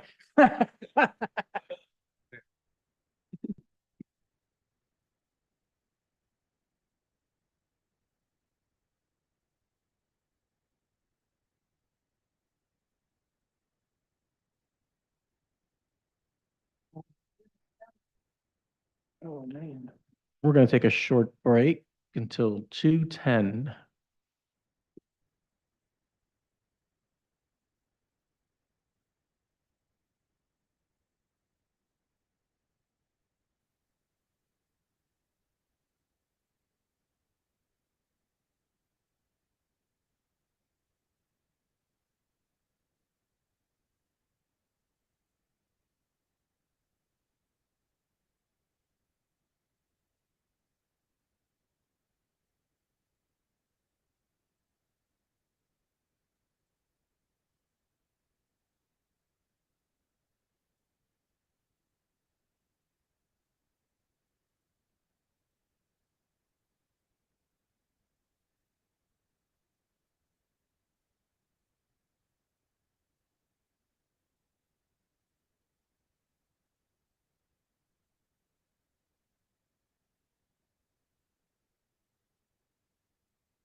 Good afternoon, we're back.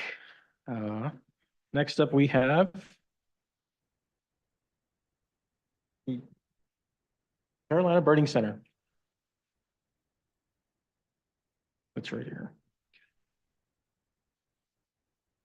Which are you gonna do first? Let's go with the first project. We'll just stay in order, the Osprey poll. Okay. Pop this up. Oh. Jake, we're having issues.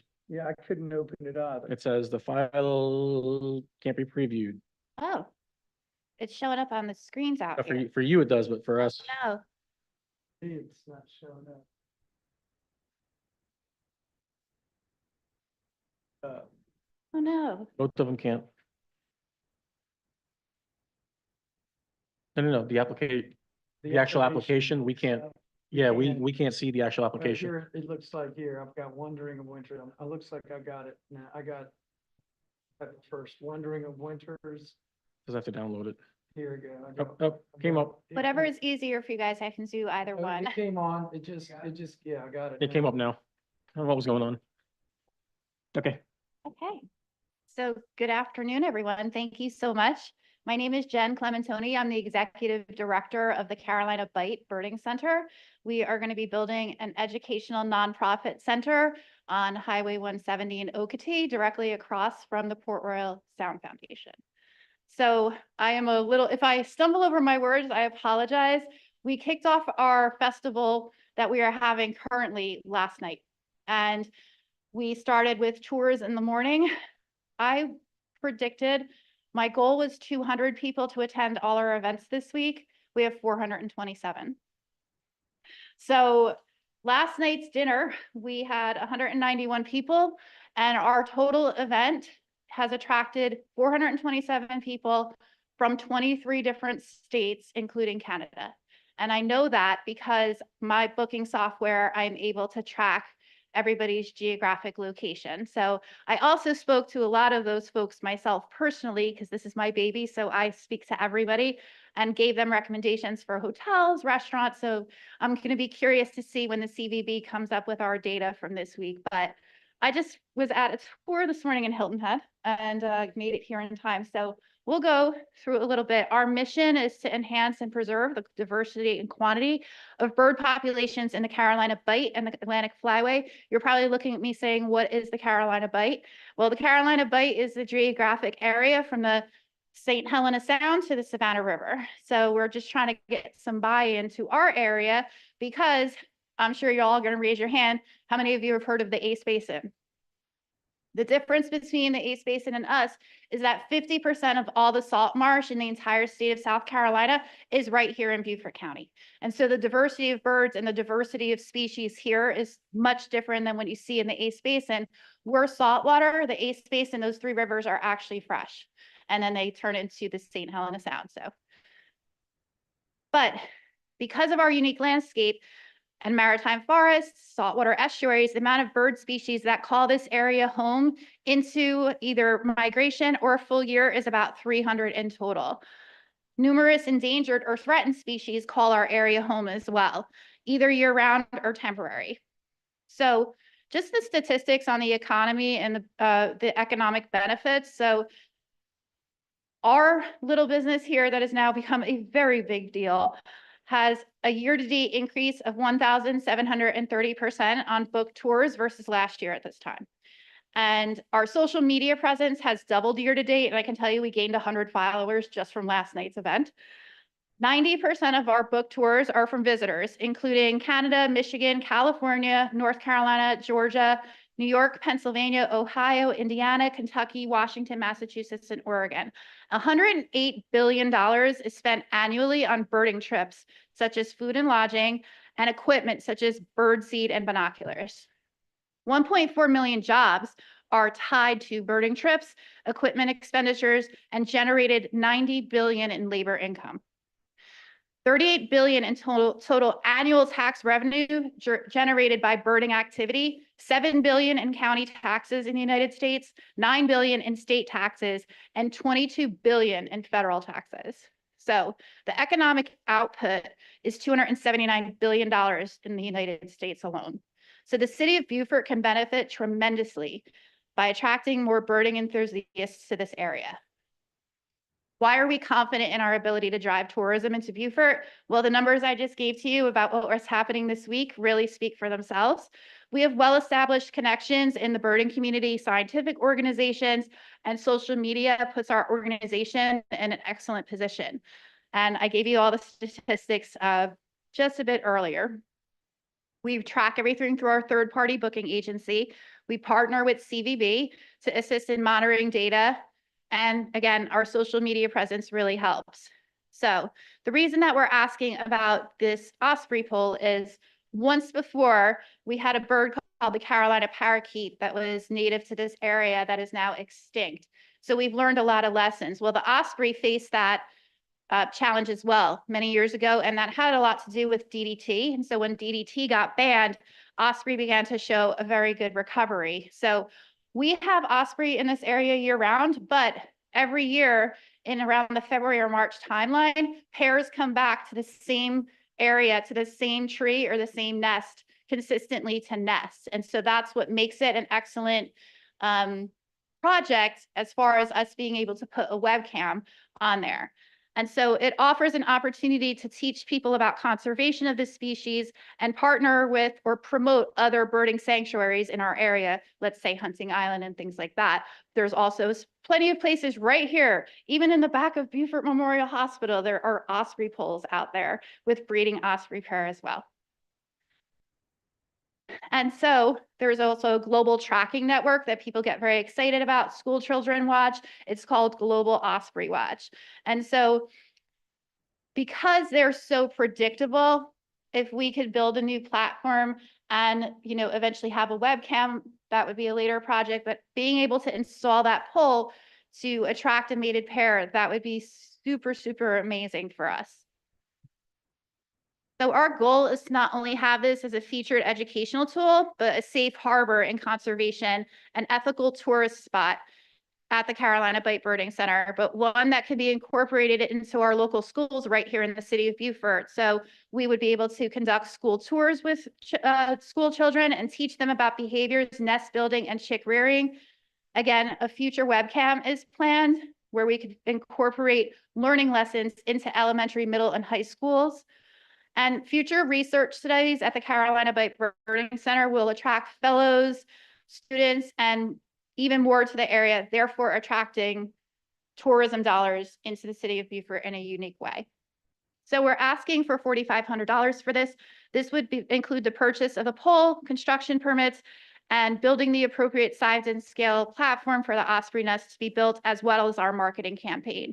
So it would encourage tourism, especially from February through May, year after year, and a project with positive returns for the future that would exceed the initial investment because they would come back to that same pole every year.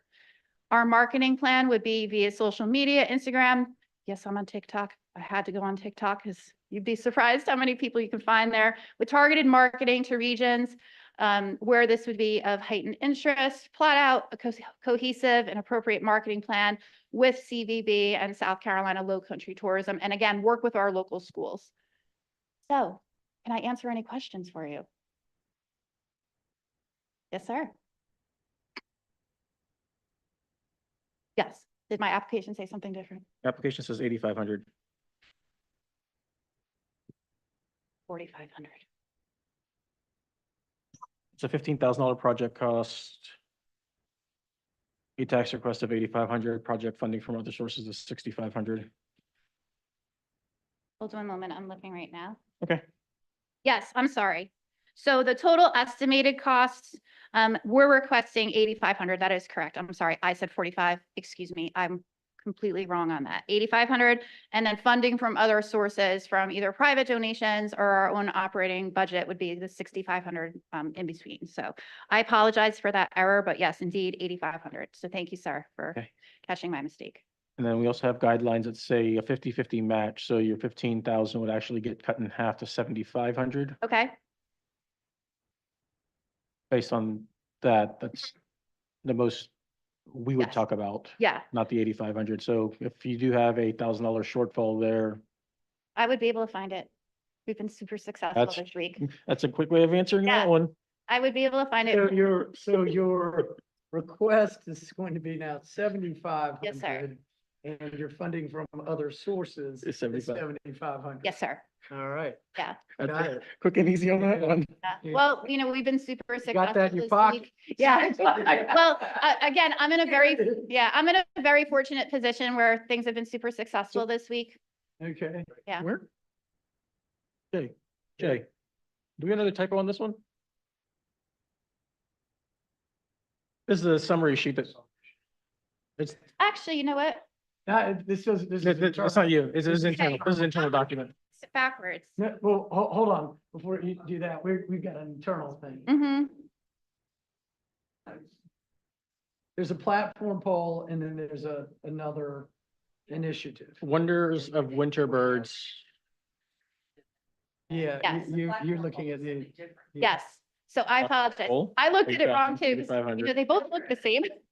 So the actual total cost of the Osprey poll is 8,000, okay? 4G. We were asking for 4,500, and then private donations and funding from our area would come in form of that 3,500. So the total project cost is 8,500. We're requesting from the committee of $4,500, so For the Osprey poll. The second portion is where we'll get into the calculations on asking for too much in this area here. Yeah, could you hold just? Yes, sir. Just a second. Mhm. So the platform poll in one of the applications that we have, Mhm. and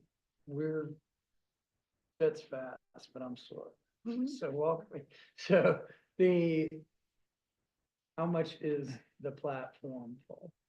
Total project is 8,000. Okay, We're requesting 4,500. okay, And we would then kick in the other portion to make that whole. okay. So the platform poll, so we have. Yeah. Mhm. All right, so the platform poll's $8,000. Now, just so you know, again, we're bound to only be able to fund 50% Yes, sir. of the request. So most we could help with, Mhm. or we could suggest to city council Mhm. that they help with would be 4,000 for the platform Correct. poll. All right, Yes, sir. okay, so let's get that one same, done. same question applies. Same question goes back to the wonders of wintering birds. So that is 15,000, is that correct? That is correct. So wondering winter birds, 15K. And so then the most we would be able to, you have the funds requested 8,500 so we would only be able to suggest rather. Recommend. $7,500. Yep. Yes. Okay, Okay. so then that other 75 would come from us. Okay. Correct. All right. All right, and you're confident you can get from 6,500 to 7,500? Yes, sir. And then the other one, you're already there, I think. Yes. Because the math was, okay. So then I can talk about the second event really quick if y'all want. Go ahead. Because this is a little bit more of a touristy kind of thing. So as you can imagine, there's a lot of people that want to travel to our area in the January timeframe because they want to get out of their weather situation where they're from natively. But we would look to put together at least a Friday evening event, most likely at like the Tabby House or something downtown, featuring presentations from experts and leaders in the birding education and research community. And then on Saturday, we would offer tours in Beaufort itself. I would do some walking tours throughout the city of Beaufort downtown, and also at Hunting Island, offering the best of both worlds when it comes to bird watching and gaining an appreciation for Beaufort itself. And so these dates do not conflict with anything that's currently listed or scheduled as far as events or other festivals that are listed on the Visit Beaufort online calendar. There's nothing there right now. As a former Northerner, it does not conflict with NCAA championship football. I learned that college football is life here in the South, so don't schedule anything around college football. And that's why our festival is ending on Friday. This week, actually. And it also doesn't interfere with the Super Bowl, but it achieves the heads in bed scenario with a 2-day event, encourages shopping in the downtown area and mouths to be fed via our wonderful restaurants. So I outlined the proposed agenda. You could see Friday evening and then 2 different tour options. So people could do both. They could do the walking tour in downtown here in the city, go to do a tour at Hunting Island, and then flip and do each. So they'd have the opportunity to do both. And so Yes, the grant tied to that is changing now, so excuse that number. So it'd be a $15,000 total project, $7,500 requested from the committee. And that would include event space costs, printed ads, social media promotion and marketing campaigns, encourages tourism from birders and nature enthusiasts who do not have those bird species we do in the winter here and also get out of the snow. And the same holds true with how we would do marketing and strategy and how we're able to track everything. And then the coordination and collaboration piece, again, excuse me, I said Peach, but she is one of the people. And we'd also reach out to local Audubon clubs, birding clubs, Friends of Hunting Island, DNR, USCB, because I plan to ask some of those folks to come speak for that evening event as well, and Pearls. So. And we are a new organization. We just started our nonprofit this year, so we do not have financials available yet. We will have those after the first of the year. And so that's it. And all the photos in the presentation were taken by me somewhere in the Beaufort area. So that's another one of the things that I've developed with becoming a birder. What's that? Oh, yay. Yeah. I was just teaching people about Merlin this morning, not to, and it brings such peace to people because you don't realize what's flying, right around you. And just for instance, the past 3 days, the past 3 nights, 3.3 million birds have migrated through or into Beaufort County. Next week, we're going to be in the tens of millions overnight. And so that's what's attracting people to our area right now is they want to see those birds that are taking the Atlantic Flyway and staying here in the Carolina Bight. We've seen some really rare birds already. One I just saw that's usually Texas West, and I found him on Harbor Island. So yeah, that's the thrill of the chase. That's what people want to see and do.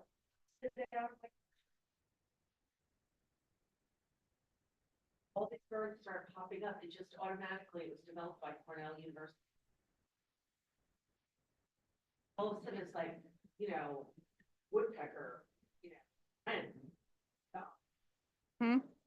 Wow. titmouse. Yeah. I mean, it's just like, I'm just sitting there, like you hear all these songs, you don't know what the birds are.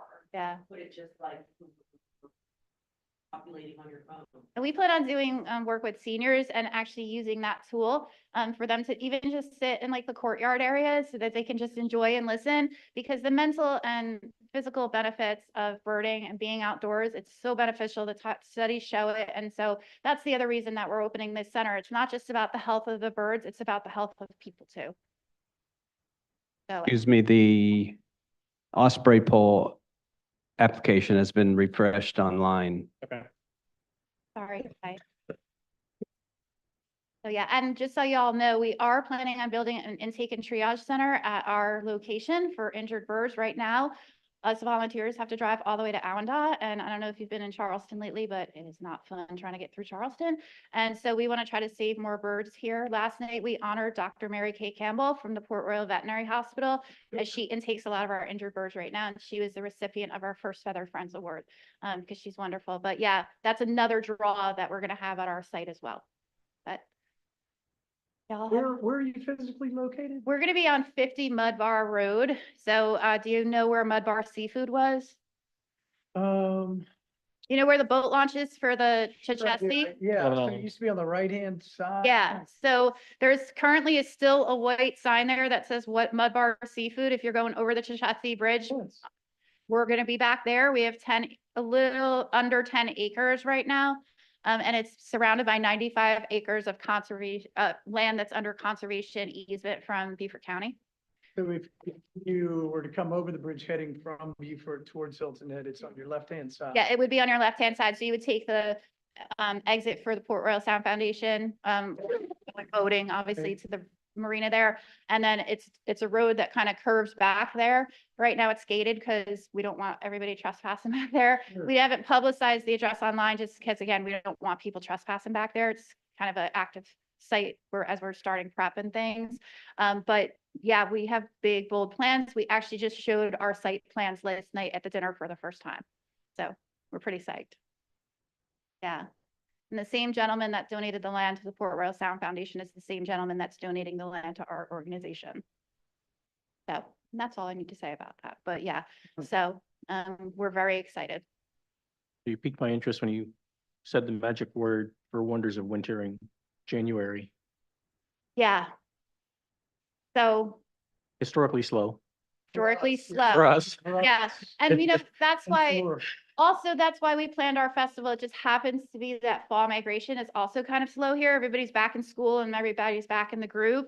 I'm hoping not for snow again. As a former person from New Jersey, I'd love to not see snow again. I know for everybody else that is very exciting, not for me, but yeah, it's generally slow. We try to do those things and it works out for our birding schedule that guess what? They're going to be here anyway. It works. So I might ask that you reach out to Ashley, I was just talking to Ashley yesterday. Yeah. the Hospitality Association. Yeah.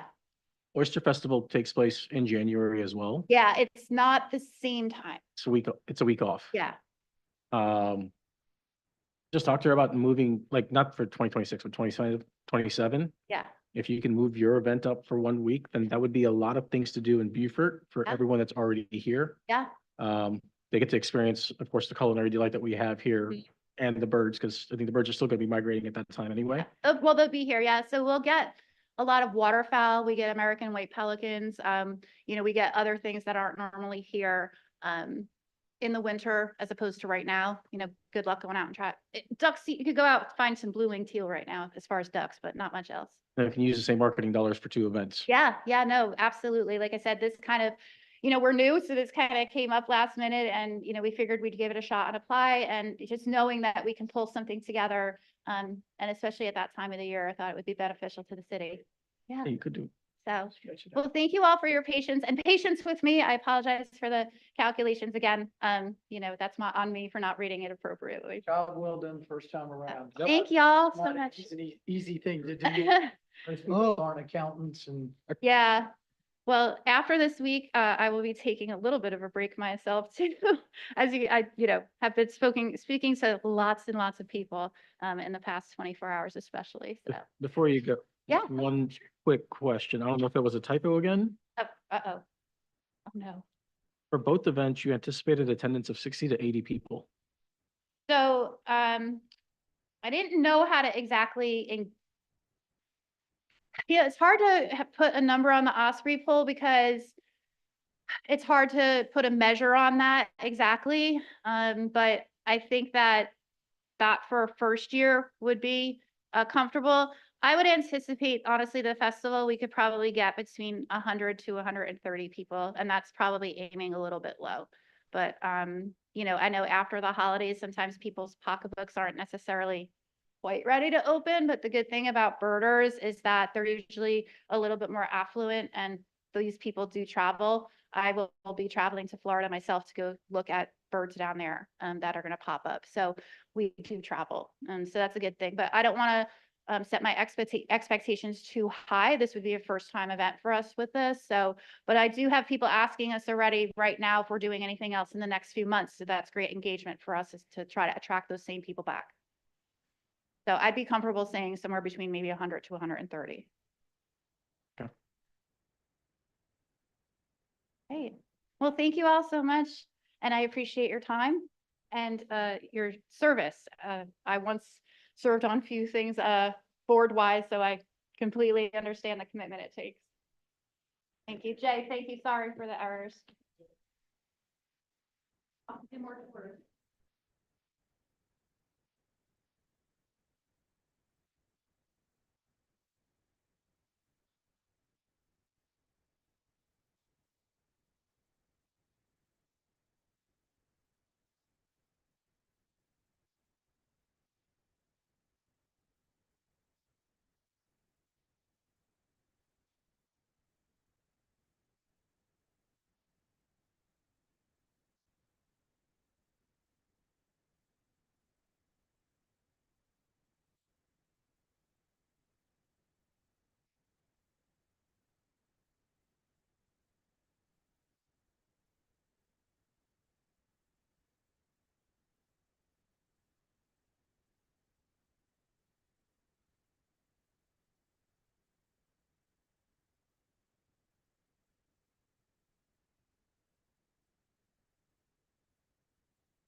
You go, Joanne.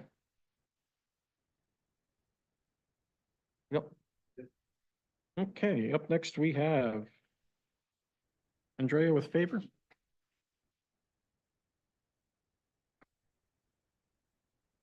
Good afternoon. Good afternoon. Once again, my name is Andrea Murray. I'm with Favor Corp.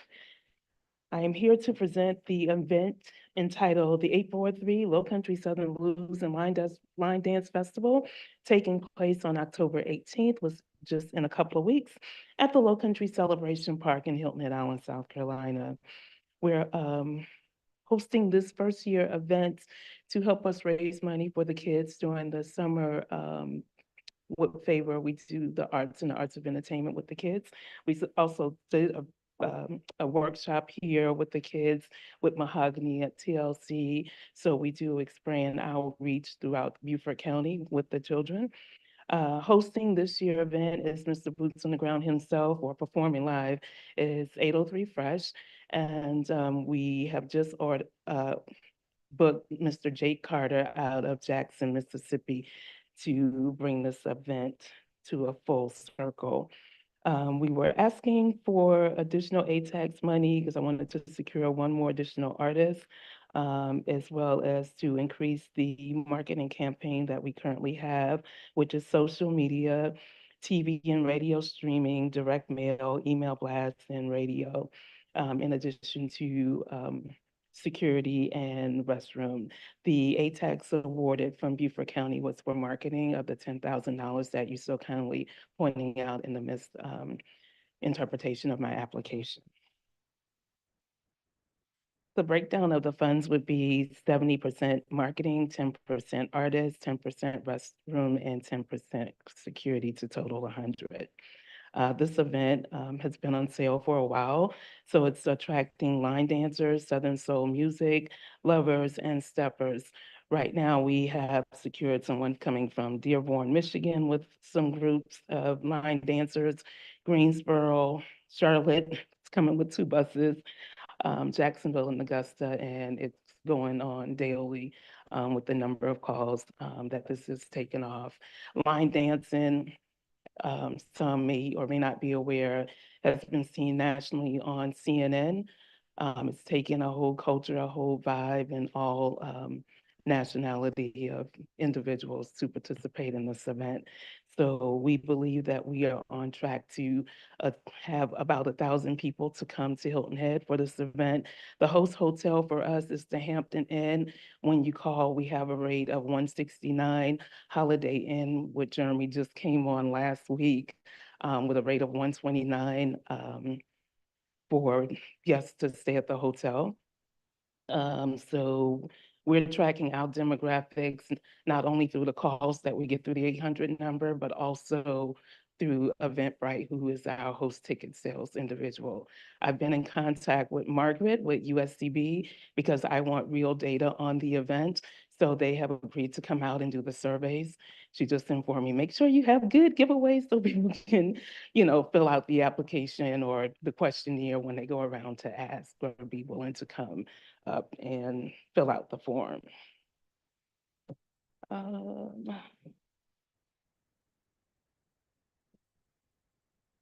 I'm going to jump to the return on investment. Beaufort County has a per person daily spend of about $63 to $127. So we're looking at, on the low end, if it's 50 room nights, taking the average of the Hampton and the Holiday Inn Express is $298, taking the average of $149 gives us our room of 7,450 room nights, and taking the $63 on the low end times the the estimated attendance of 1,000, making that 63,000. So we're looking at an economic impact just on Hilton Head for that one day alone of 70,450. Which gives us our tourism average percentage of 50%. Hopefully, we will have strong on those numbers. We're pretty headed there right now.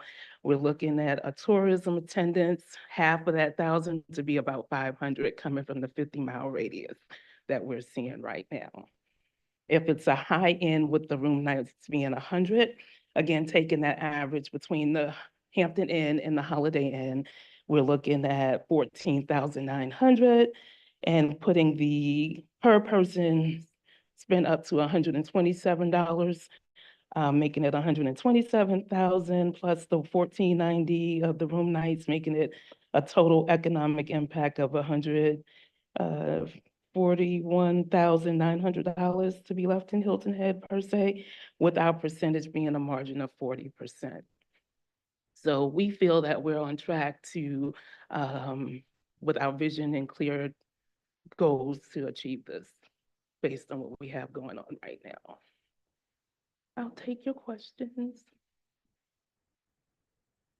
This is my first time, so y'all bear with me.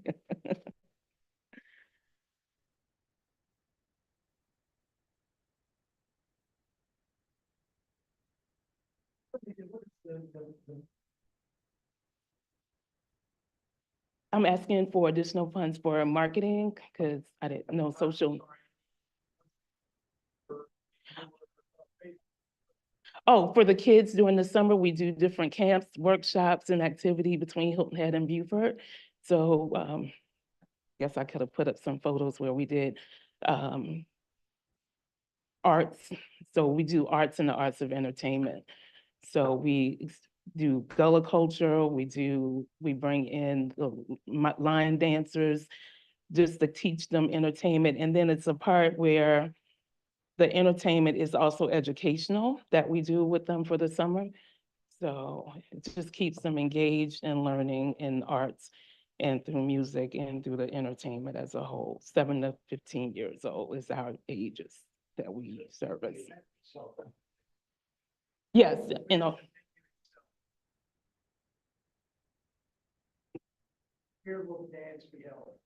Oh, this is at the Low Country Celebration Park. This is coming up October 18th in Hilton Head.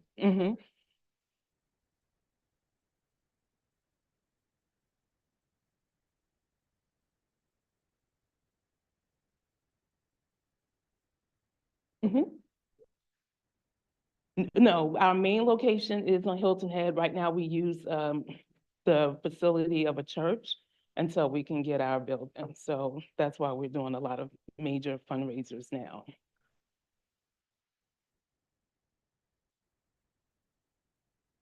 And because of the workforce, people, you know, the turnover, a lot of the people can't stay to work because they don't have any place for the kids to go. So we're trying to provide that for them with favor.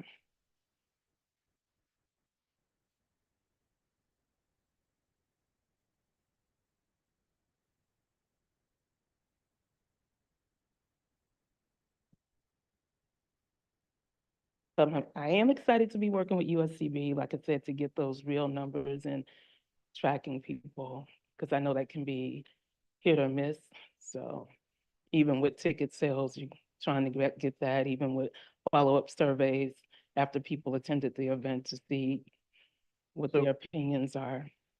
One of the things we look at as this committee is how beneficial is the event to the city of Beaufort, because that's where the funds are being raised. Wow. You said the Hampton and the Hilton, the Hampton and Holiday Inn, Express. and they're both on Hilton Head. So this event's really not putting any heads and beds in to the city of Beaufort. Right. It's not bringing any hospitality revenue spending in terms of restaurants in Beaufort. Right. All of that's going to Hilton Head.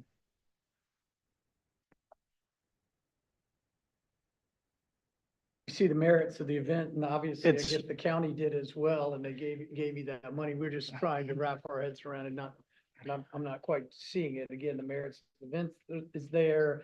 The, sounds like what you're doing with the funds has merit, the initiative itself, but we're tasked with making sure that any funds which we recommend be given to folks like yourself results in heads and beds for the city of Beaufort. Okay.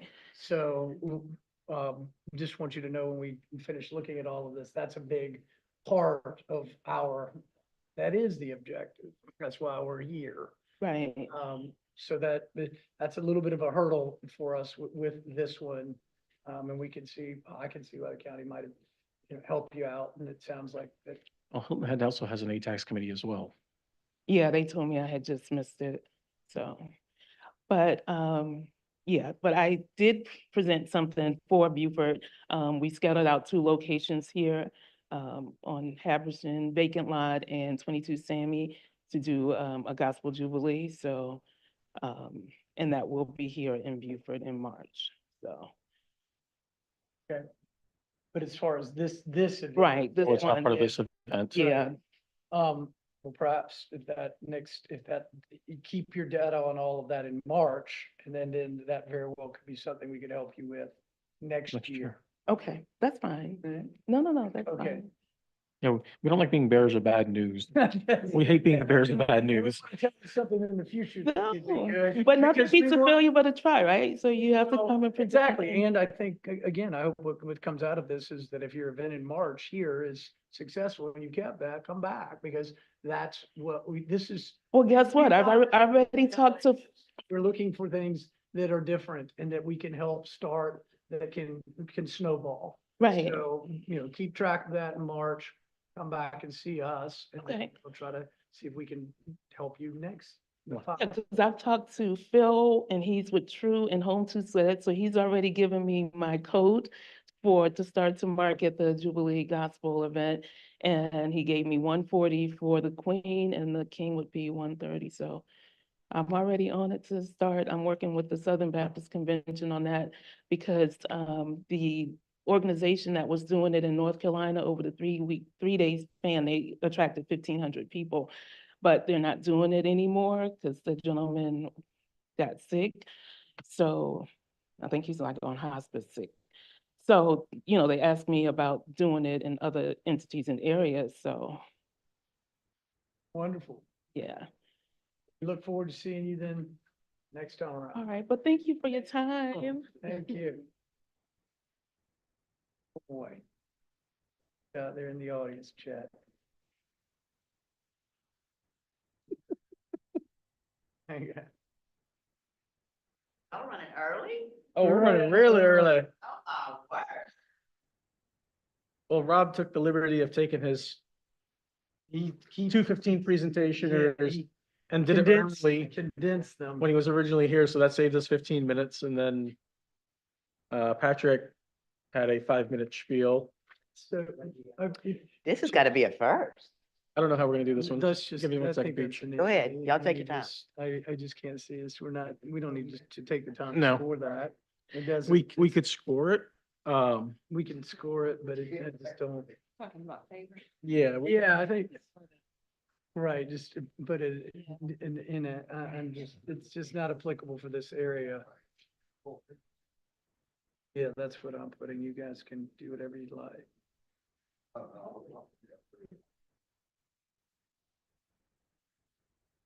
Right. Right. Built. So when I first read that, it was all about Hilton, I was like, it's a great thing, but Yeah, it's different, and that, you see like this Carolina birding. she just missed Hilton Head. Yeah. Yeah, she just missed the Hilton Head. Yeah. Well, then the other thing on that one was, it was also gonna give a $31,000 surplus for their event. If you look at their actual budget, they have a $21,000 surplus with the county funding, and then our additional 10's not listed on there. So that would have been a $31,000 surplus for the whole event.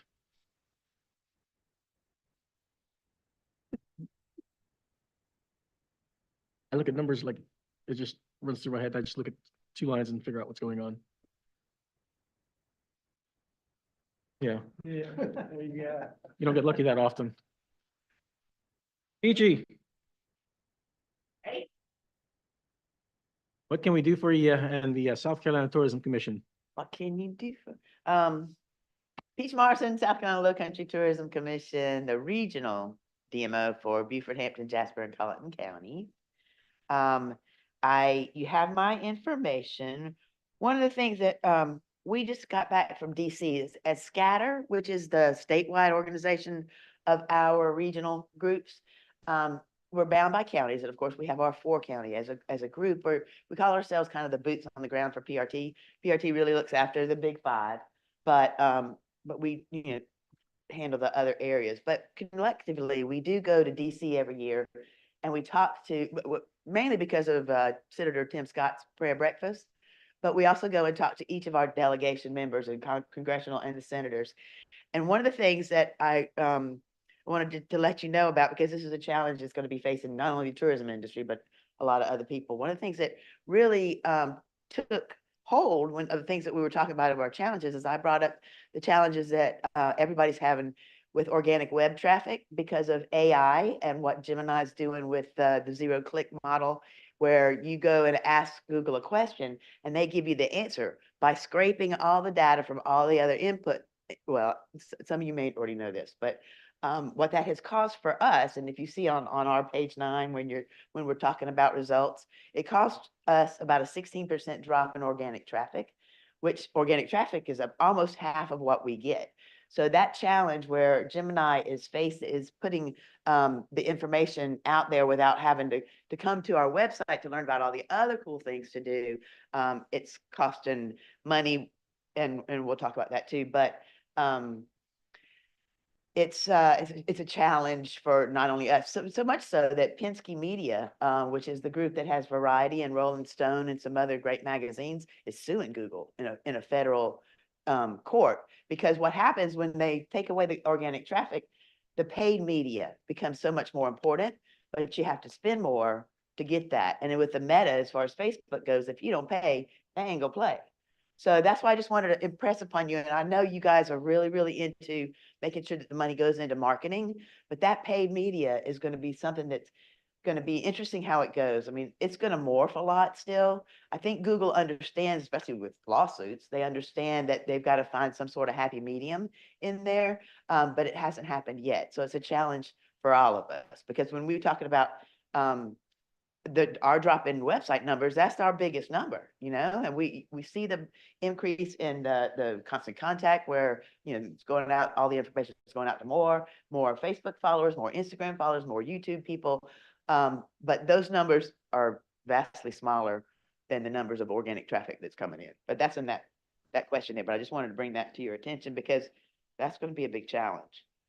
One other thing I wanted to bring to your attention was, of course, Rob Rob and Ariana Pernice from Hilton Head Chamber, and the late Kirby that's with the Hunting Island State Park, our new park manager there, are the 3 Beaufort County commissioners on our board. So I work very closely with Rob, and what Rob does, Rob being the data nerd that he is, which I love, he uses one tool and we use a different tool. So also in that question where it talks about the economic impact, I did it the first time I did it under E on page 8 and 9. We did it the same way we've done it before, as far as putting the numbers against what we distribute and what the information that we put out. Excuse me. And our visitor profile survey, which tells a lot of really cool stuff. But I compared it to what we use, which is the Tourism Economics Symphony dashboard. And I'm going to just show you some of the things we gleaned from that.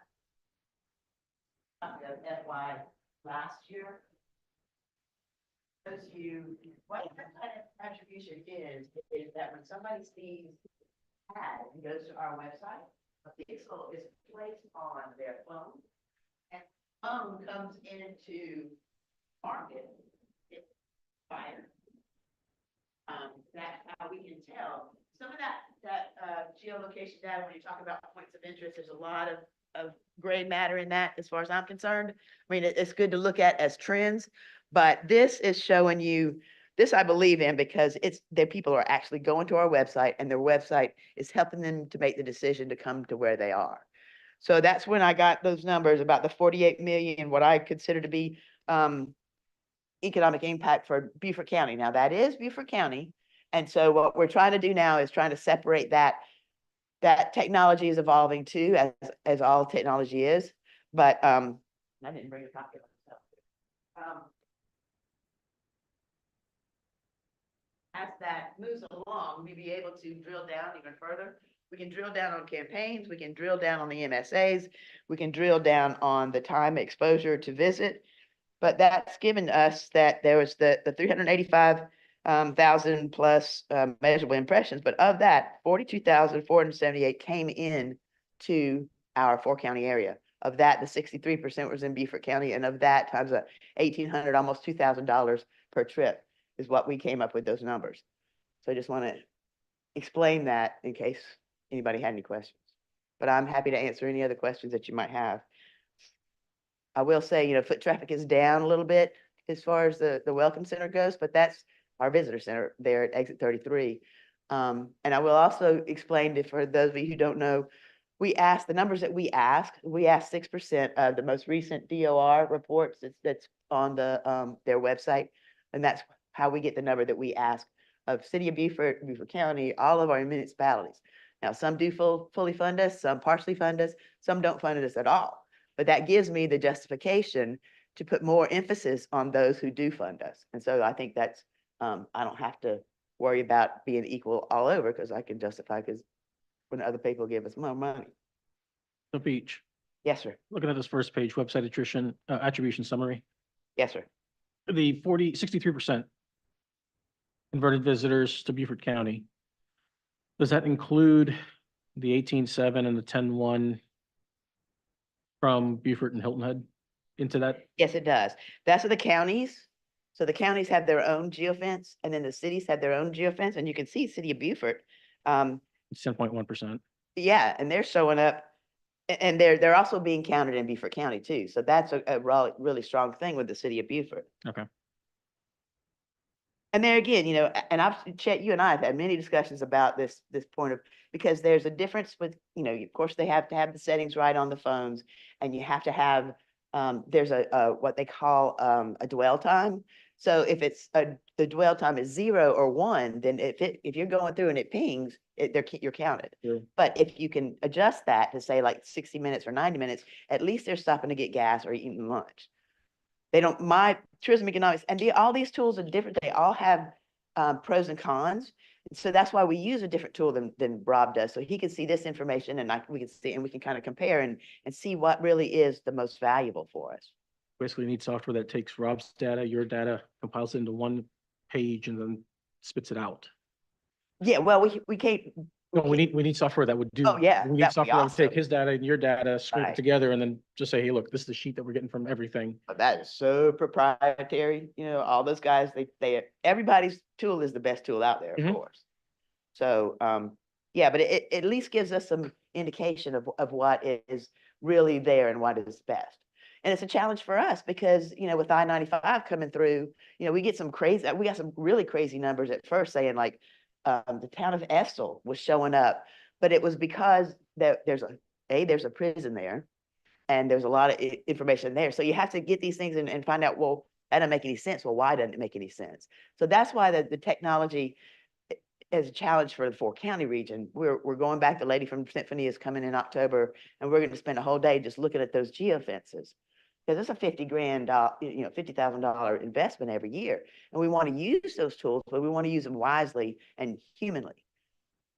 Because in my opinion, as far as AI goes, we as tourism marketers, what we have left is the emotion. And what we have left is the inspiration. AI was not going to be able to take over emotion, at least not in my lifetime. And they're not going to be able to take over the inspiration.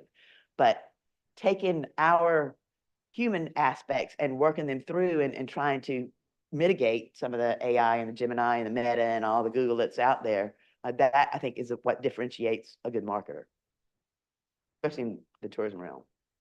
Quick question, over at the house, Rampton House, how much traffic have you seen come down? We usually get 12 to 15. We'll be lucky to get 10,000 a year, foot traffic, people coming in. And we do have about a $70,000 project that, of course, doesn't affect ATAX, a new signage program. So that's going to be something we're hoping it's going to be. There's a gas station that's right beside us, and they did a lot of construction there. They put in some diesel pumps, and we were hoping, and let me tell you, that was the worst 6 weeks of my life because all I heard was trees coming down and beep, beep, beep, and it was just very depressing. But we hope that that has opened up so that people can see us a little bit more. So now, and we're hoping this sign project is going to help us a lot. But you know, people are funny. We had a big surge right after COVID because we were the ones that were open and we had great numbers there. And especially with Guidebook, the printed that we had to reprint our guidebook an extra 20,000 because that's what people wanted then. But then, you know, now they're back to just the more of the digital, and you just have to kind of just watch everything that's going on in your monthly reports and see what is resonating.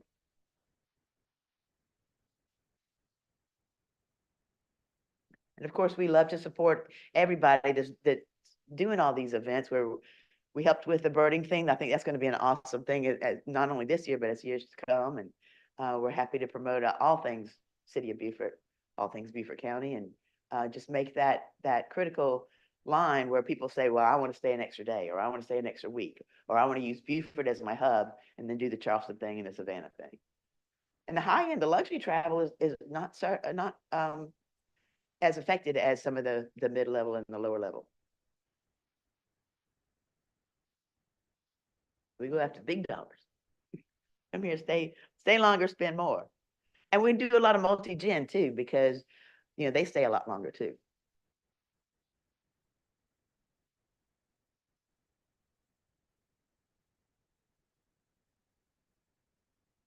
Anything else for Peach?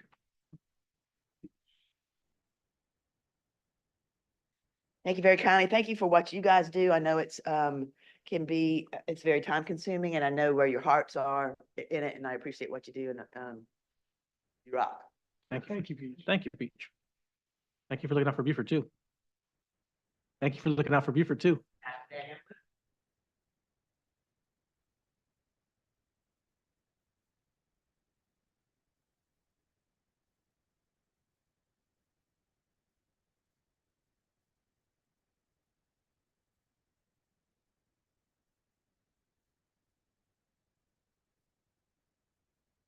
We want to get out of here early. Couple of years we've been running behind schedule. Last year we didn't get out of here until 4:30. Thanks, guys. Thank you.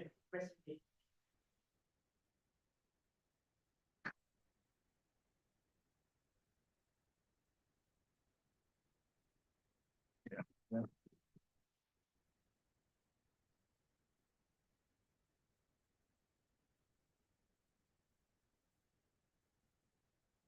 You're not the History Museum, are you?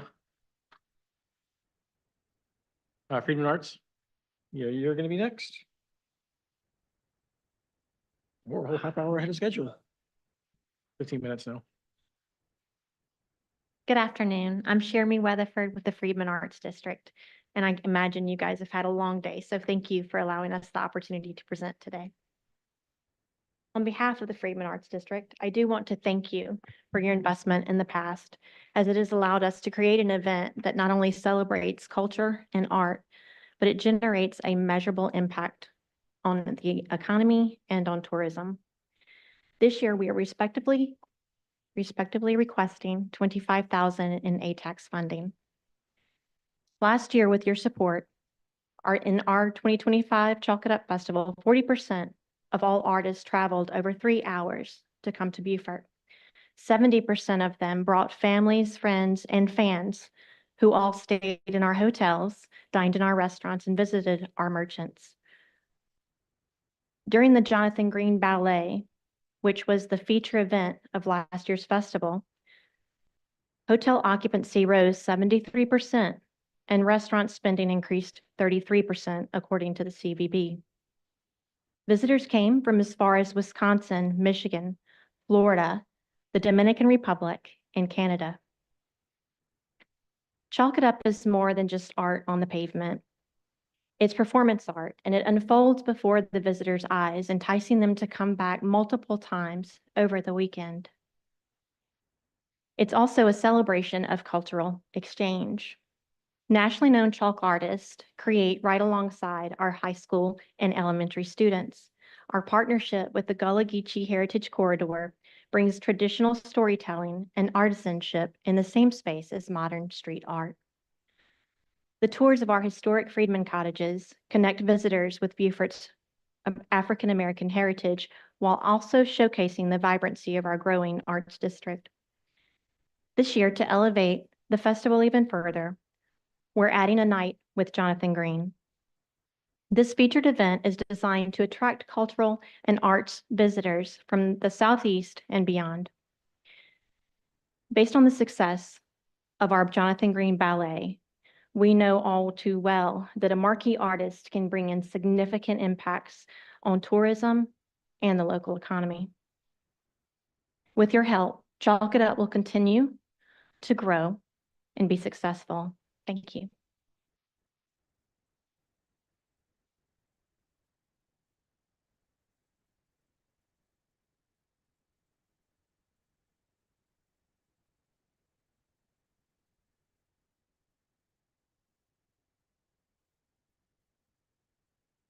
I gotta be the bearer of bad news all the time. Oh, no. You know? So, one of the guidelines that we have is a 50% match. And the other match can't come from other grants on the application. Did we not do that? So you have a Beaufort County ATAX request of $50,000 pending, And private donations? private donations of 30,000. 105,000 is your total revenues, is what you're anticipating, of which $75,000 is public funding.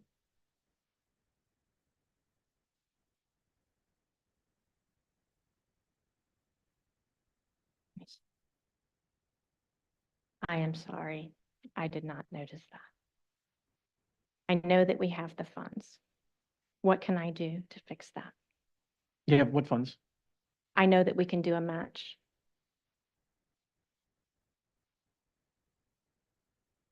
Just leave it the way it is right now. Yes, sir. We'll keep that in mind when we deliberate. That way it doesn't mess up the application and we don't deny your I application. understand. That makes sense? I appreciate that opportunity. Yes, sir. Because I looked at that, you're not the first one today. I'm certainly sure it's not gonna be the last one for the foreseeable future. But I know last year we didn't have it, and then this year we brought it back, so it's probably a little bit confusing to go back to it. So we'll look at that. We'll make our numbers accordingly, Yes, sir. recommend accordingly, and then let you know. I understand. Figured we'd let you know ahead of time. How did the county approve all 50,000 for you, or Last year? no, this year? No, no, sir. We don't know yet. I just did that yesterday. What was your feedback? What do you think? How do you think they feel? Well, several of them had attended the festival, and I think that helped, Okay. to be honest with you. And then Mr. Stewart can't say anything about it. He has to Right. pretty much step aside Right. and refrain from it, so. When will we know about them? When will we know the county recommendations? You know, when, Jay, do you know when the county recommendations come out for the ATAX funds requested?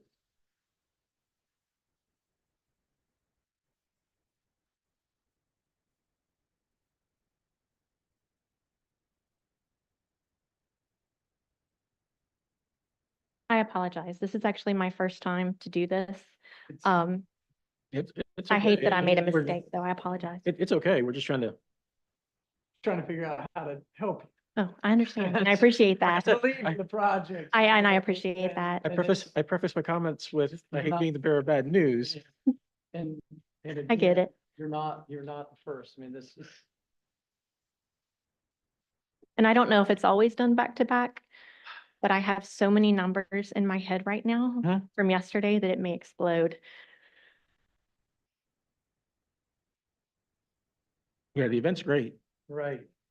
Yeah. and I don't think anyone's denying that the Yeah. event's great. It's just, And we want to see you build it. We want- That's yeah. what we're here for. Of course, of So, course. yeah. I understand. I want to see this event get to the Marietta size event. Exactly. Oh, absolutely. Have you been? No, I haven't. It but is everything I've- wonderful. Everything I've read about it, I want to see the Beaufort event get to that level, because if you have 15,000 visitors come into town, It makes a huge difference. it's a big difference.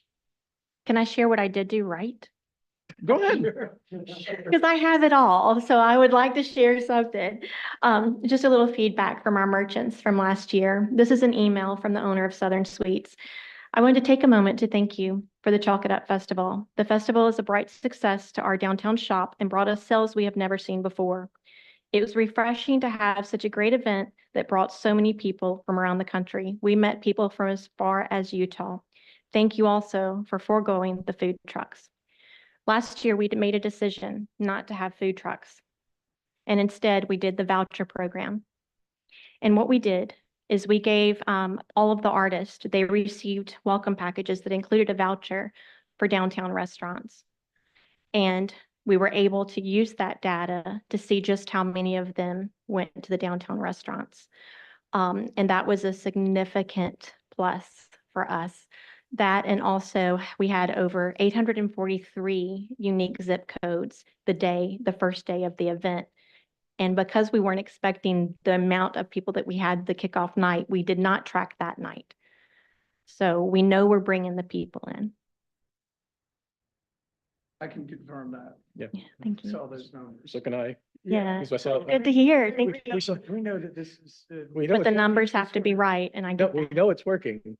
Yeah. We're not denying that it's not working. We know it's working. At first, when they first brought it out, I was skeptical as to a chalk art festival in downtown, is it gonna be a real success? Especially when they were pitching it to the idea of 15 to 20,000 people showing up. I think the first year you ended up with right around 2,000 for the whole event. This year we were able to track just through the zip codes and geofencing. We had 3,200 and some change, I believe. You're hoping. Out of curiosity. I'm Sorry. Yes, ma'am. Out of curiosity, do you have like an alternate location in case of inclement weather? No, ma'am, we do not. So it's held in the parking lot of Tabby Place. Last year, we were very fortunate with wonderful weather, but the year before that, they had told me that it came a monsoon and the festival did go on. These chalk artists, they make their living from traveling around doing the art. And so it's something that they're very used to and they're accustomed to continuing it the best they can. I've heard a lot of good things about it, though. Thank you. I'd like to attend the next one. Yes, ma'am. Thank Yeah. you. No. Just that one comment, that's it. I mean, Yeah. Well, thank y'all. I do appreciate it. And if there's anything that I can do or more data that I Well, can make right. I don't think there's anything, we're just waiting on confirmation from the Of course. county as to when they're gonna award, and then I think we're gonna be discussing recommendations, if I'm not mistaken, next week.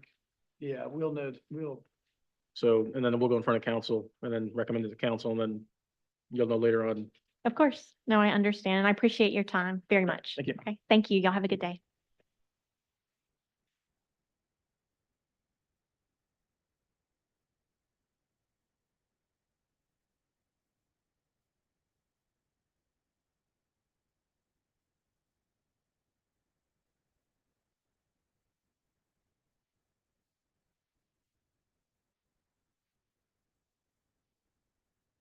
Check everything memorized now.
I identify as John.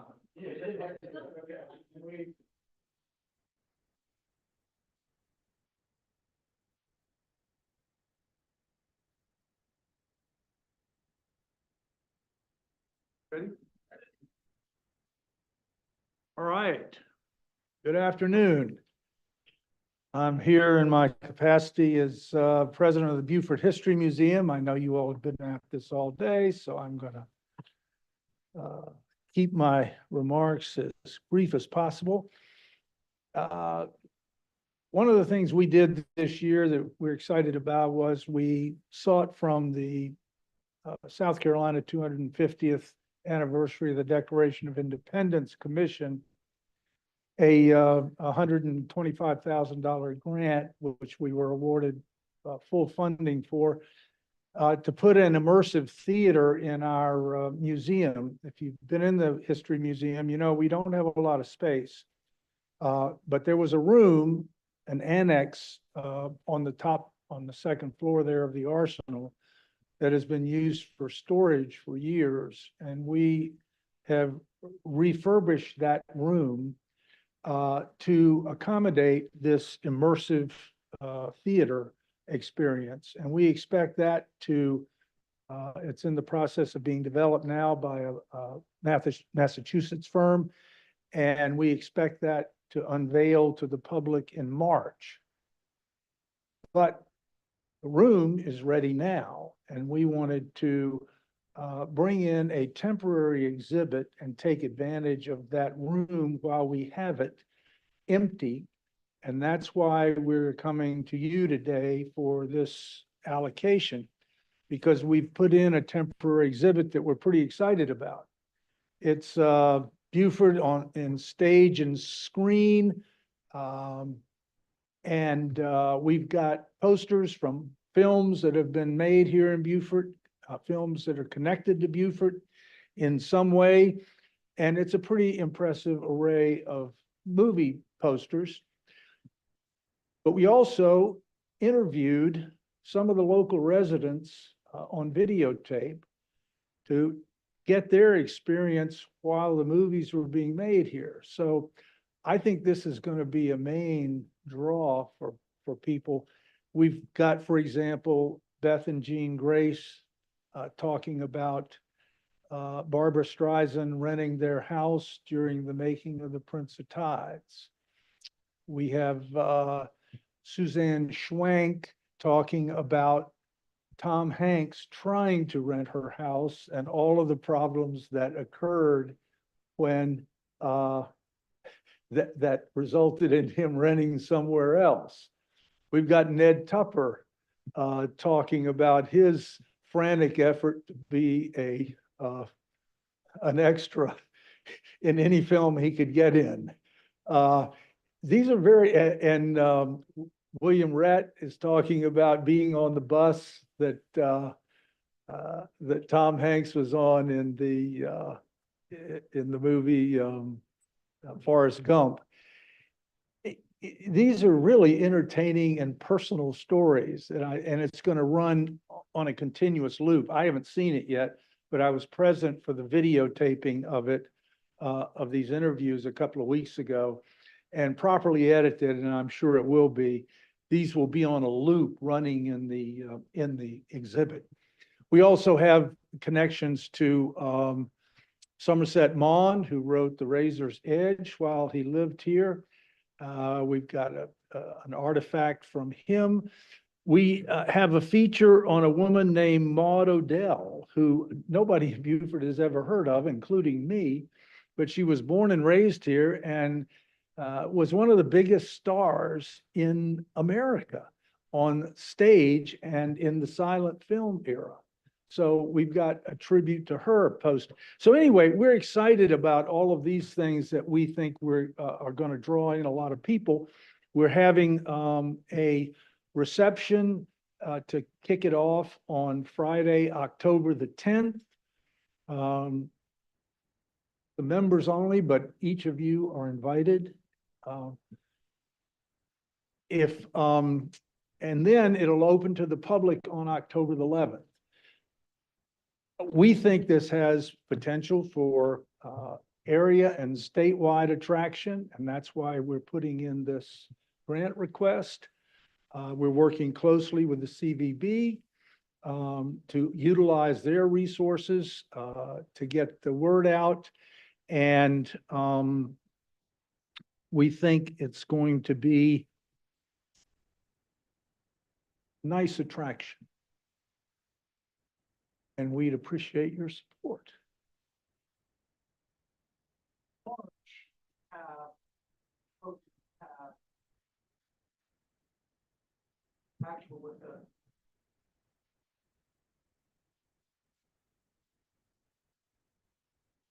Yeah, right. It's, we'll have seating for between 20 and 25 people, and the theater exhibit is only about 15 minutes long. So we'll be rotating people in, and it's actually it is projected onto the entire wall of the room. This outfit in Boston has done a lot of this, particularly for museums.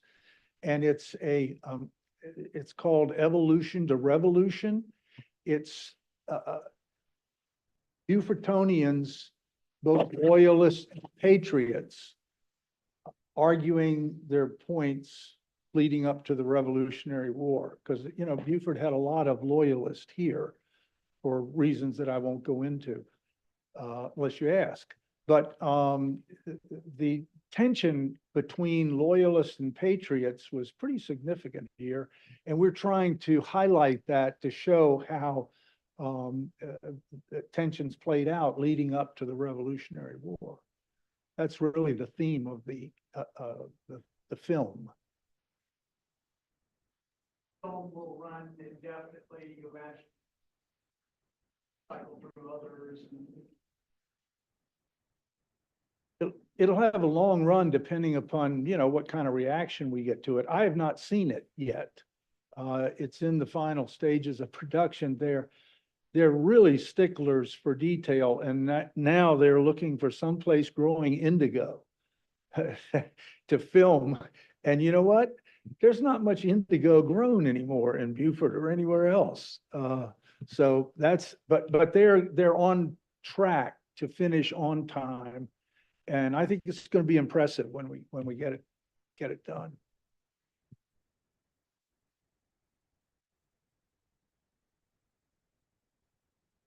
Going over these numbers here.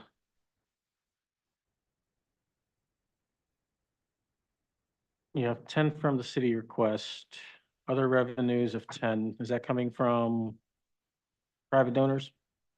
Well, it's coming from operating revenues. We have a membership fee in the museum. We have, we charge for admission. The CVB collects sells our tickets on the first floor for people to come up to the museum.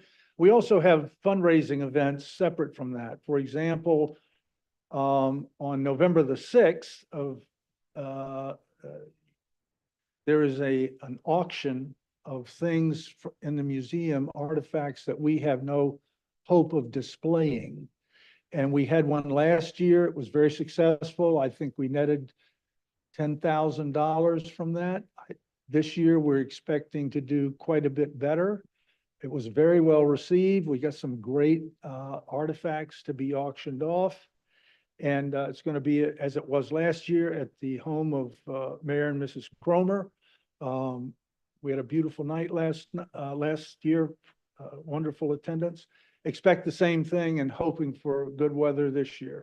So we do independent fundraisers as well as request the grant money. That's where it comes from. Going through, then you have the expenses. On the expenses side, you have the first item for development of event or project. That's a $5,000 expense. Promotional activities is another $5,000. Advertising is another $5,000. So we're at 15 so far. Then other eligible expenses of 10,000. So that would put you at total expenses of 25. Yeah, I think there was some math error on. I looked at that also before I came, and I think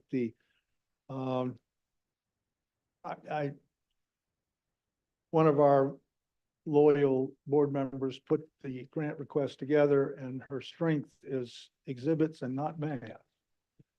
So anyway, I did note a discrepancy there, but What are your total expenses? I think they're going to be 20, and we're asking for 10 from you for the digital advertising as set out under marketing strategy, digital advertising of 5,000 and content and social media of 5,000. That's where the 10 would go. And that gets us some pretty good exposure throughout the state and in the population centers that we think would put some heads in beds. And then just another quick question. How are Yep. those TVs working out for you? How those what? The touchscreen TVs that the History Museum applied for a couple of years ago. They applied Oh. for some televisions to put information. Yeah, no, the kiosks. Yeah. Yeah. Did you get them in? Yeah, we've got them in and they're up and running, and they're a nice supplement to our museum. Absolutely.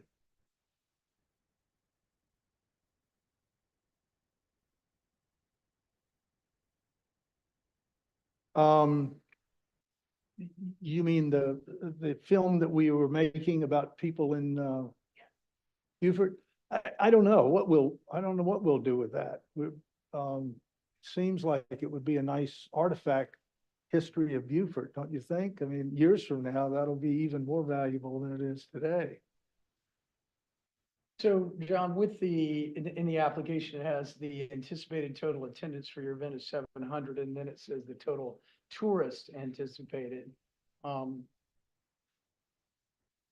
guess they're two different things we're sort of talking about, and it would seem that helping you with one is going to help you with the other, and that is the short-term goal, and then the long-term goal of having folks, come to see the film that's being made now with respect to the Revolutionary War struggle. But on the application, it doesn't have anything for the tourist anticipated. And I guess when you put 700, you're thinking of the initial folks that would see this movie that we're talking about now that's been made with reference to Barbara Streisand and that sort of thing. That's the 700 over a course of until March comes? Yes. All right. Okay.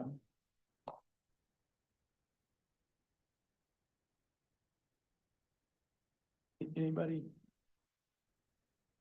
All right, John, thank you so much. Thank you, John. Thanks very much. Appreciate your time.